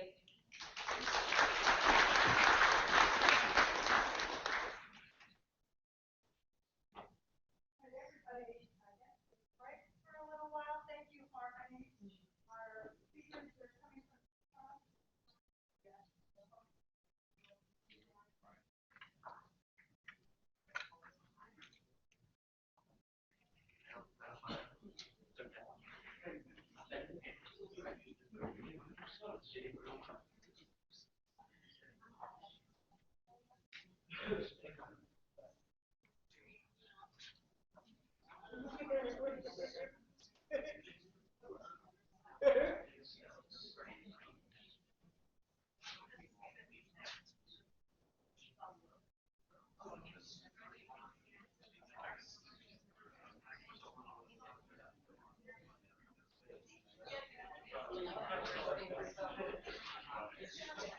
from the top.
We've got internet access and all that. Yep. So you don't need this cord now. Just put right in there. Yeah, I always do, so I'll know what I'm supposed to do. And then as soon as this wicks up. So there you go. All right, thank you. And whatever you see here right now, you will see up on the big screen. So take off all your dirty stuff. Yeah, don't open that folder. Don't open that folder. All right, I'm gonna put in the truths here. Say you need to hang on.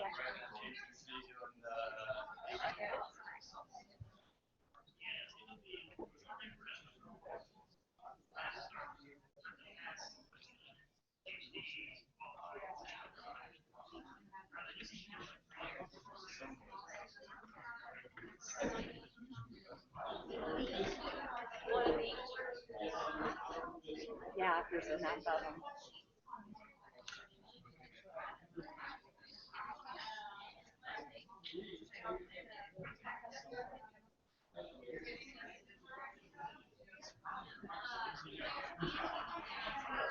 You don't want to be elevated? I don't think I'm in the big stage here.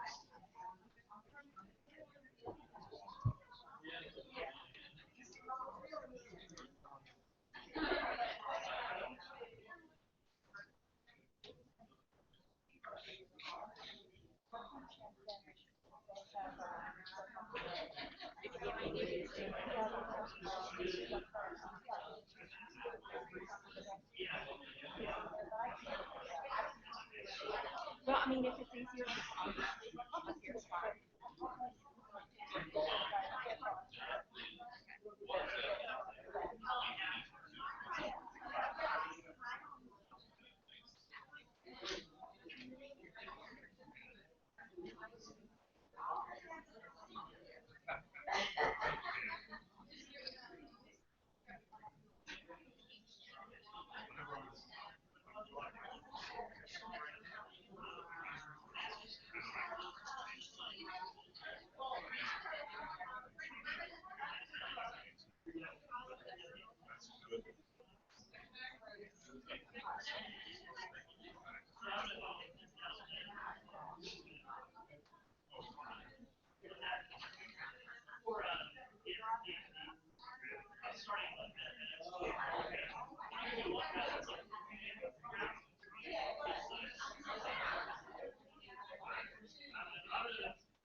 Right here. Oh, okay.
You know what I'm saying?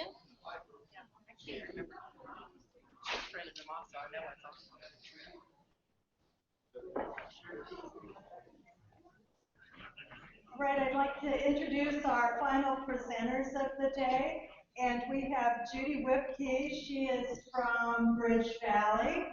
And we have Viella Brooms, and she is from Mount West. And they're going to be sharing some of the things that they've learned while we've been on the TAC grant. Judy will be talking about prior learning assessment, and Viella will be talking about the Beacon Project. So thank you, ladies, for coming all the way from Charleston and beyond. Well, thank you for having us. Can you hear me? Yes. Great. I felt real comfortable standing up here on that podium. So she put me up here instead.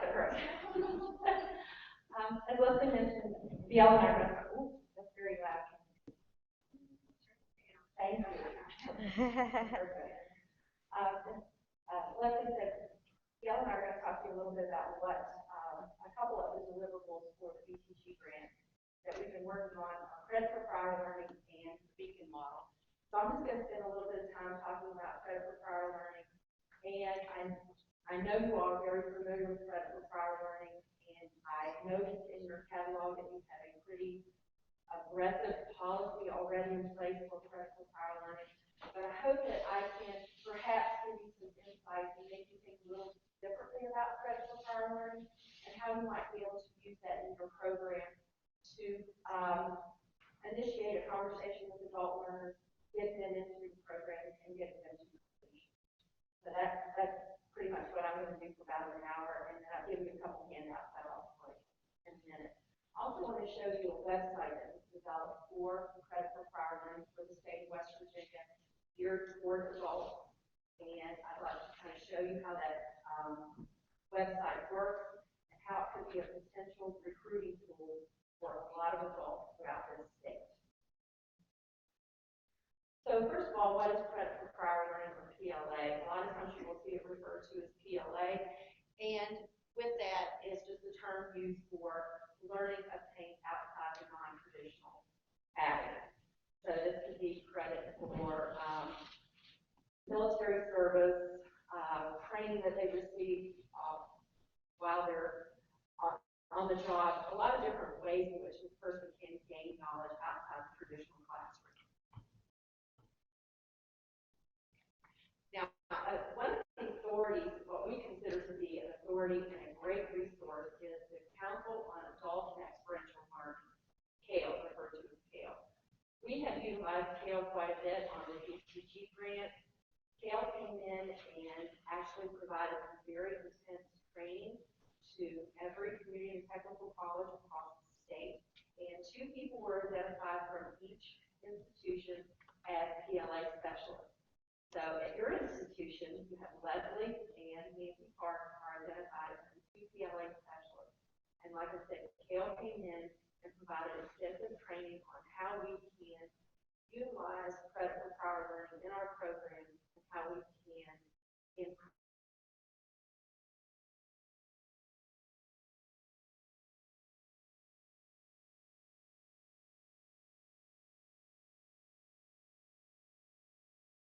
credit for prior learning. Also, American Council on Education. Is anybody familiar with ACE? Leslie, American Council on Education, they review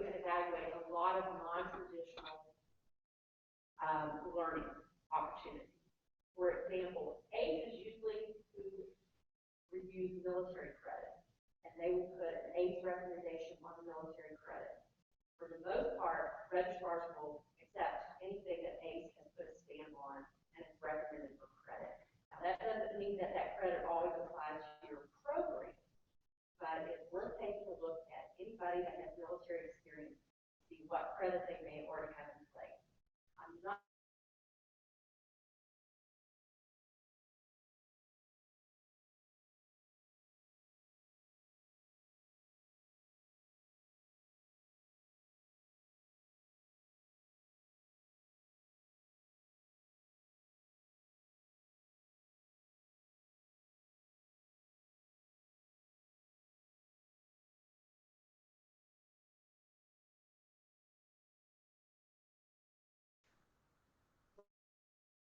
weighted. They also do court training, such as McDonald's University.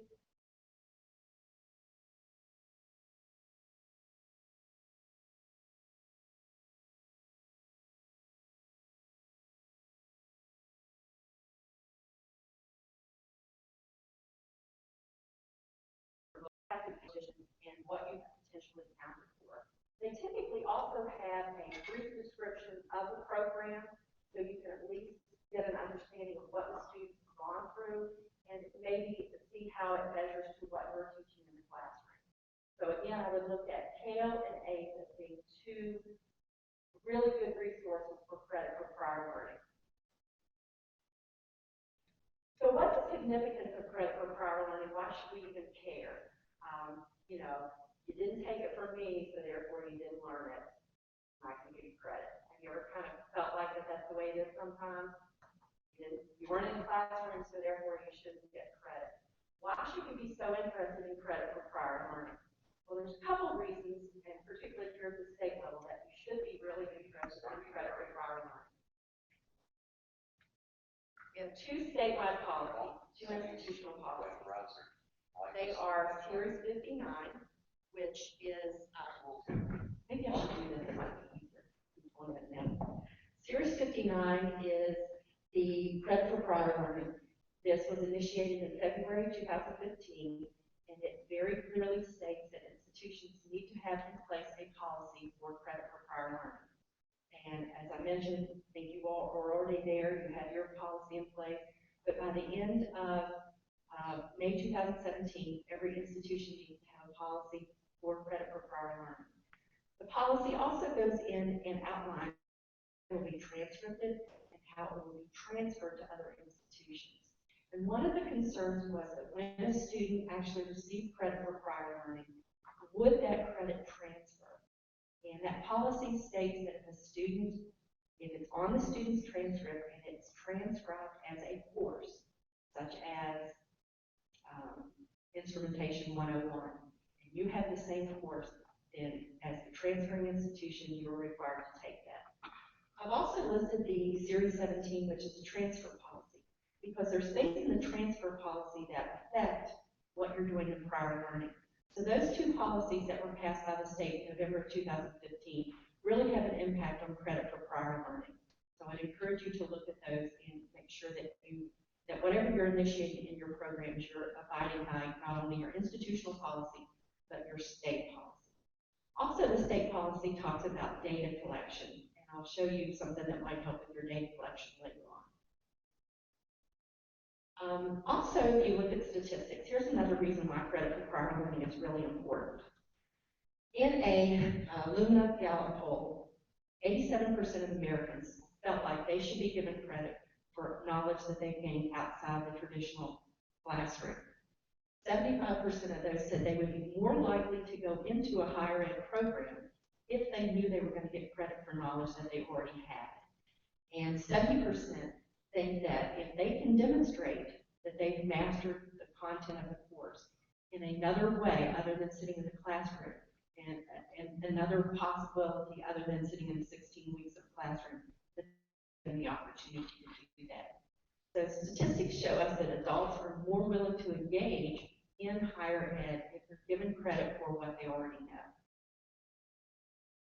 This one right here, this is a study that was done by CALE. This was an actual study that was done in Fueling the Race 2010. But what it demonstrates is those students that are enrolled in a baccalaureate or an associate degree program, if they were given credit for prior learning, they're 2 times likely to complete a degree. So again, if you can attract the adult learner and you can start looking at ways they can get credit for what they already know, chances are they're going to be a completer. And this study that I don't have on here, another thing that it shows is that if a student has as little as 3 credits, if they've been given as little as 3 credits for prior learning, they're more likely to engage and complete. So even if they took a class,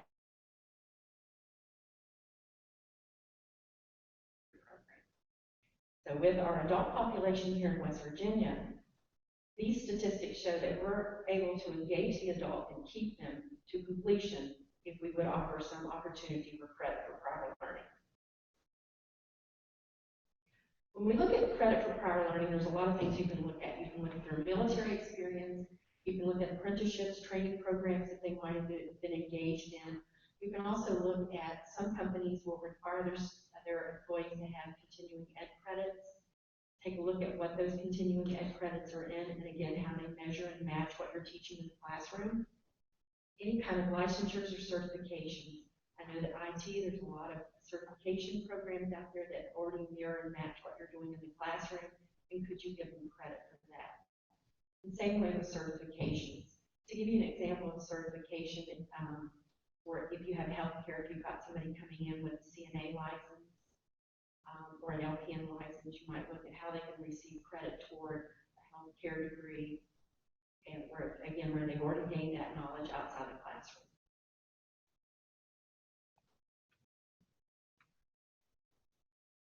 One of the concerns is once they've gained this knowledge outside the classroom, how can I evaluate it and make sure that it is college level learning? A couple resources that you have here are, one is within the state of West Virginia, you have the Board of Governors AAS degree, and you have the Regents Bachelor of Arts degree. A lot of these certifications and licensures have already been evaluated by colleges and determined to match college level learning. So if you have a question about a certain certification, one of the places that I would look is at the RBA and the Board of Governors, what we call the Big Book, or the Book of Standardized Credits. And that can give you a guideline on how you might use that learning in your program. So that's one resource. Another resource, as I mentioned earlier, was the ACE Guide, and that is a big help to military credits. But it also, if there's any, again, if you're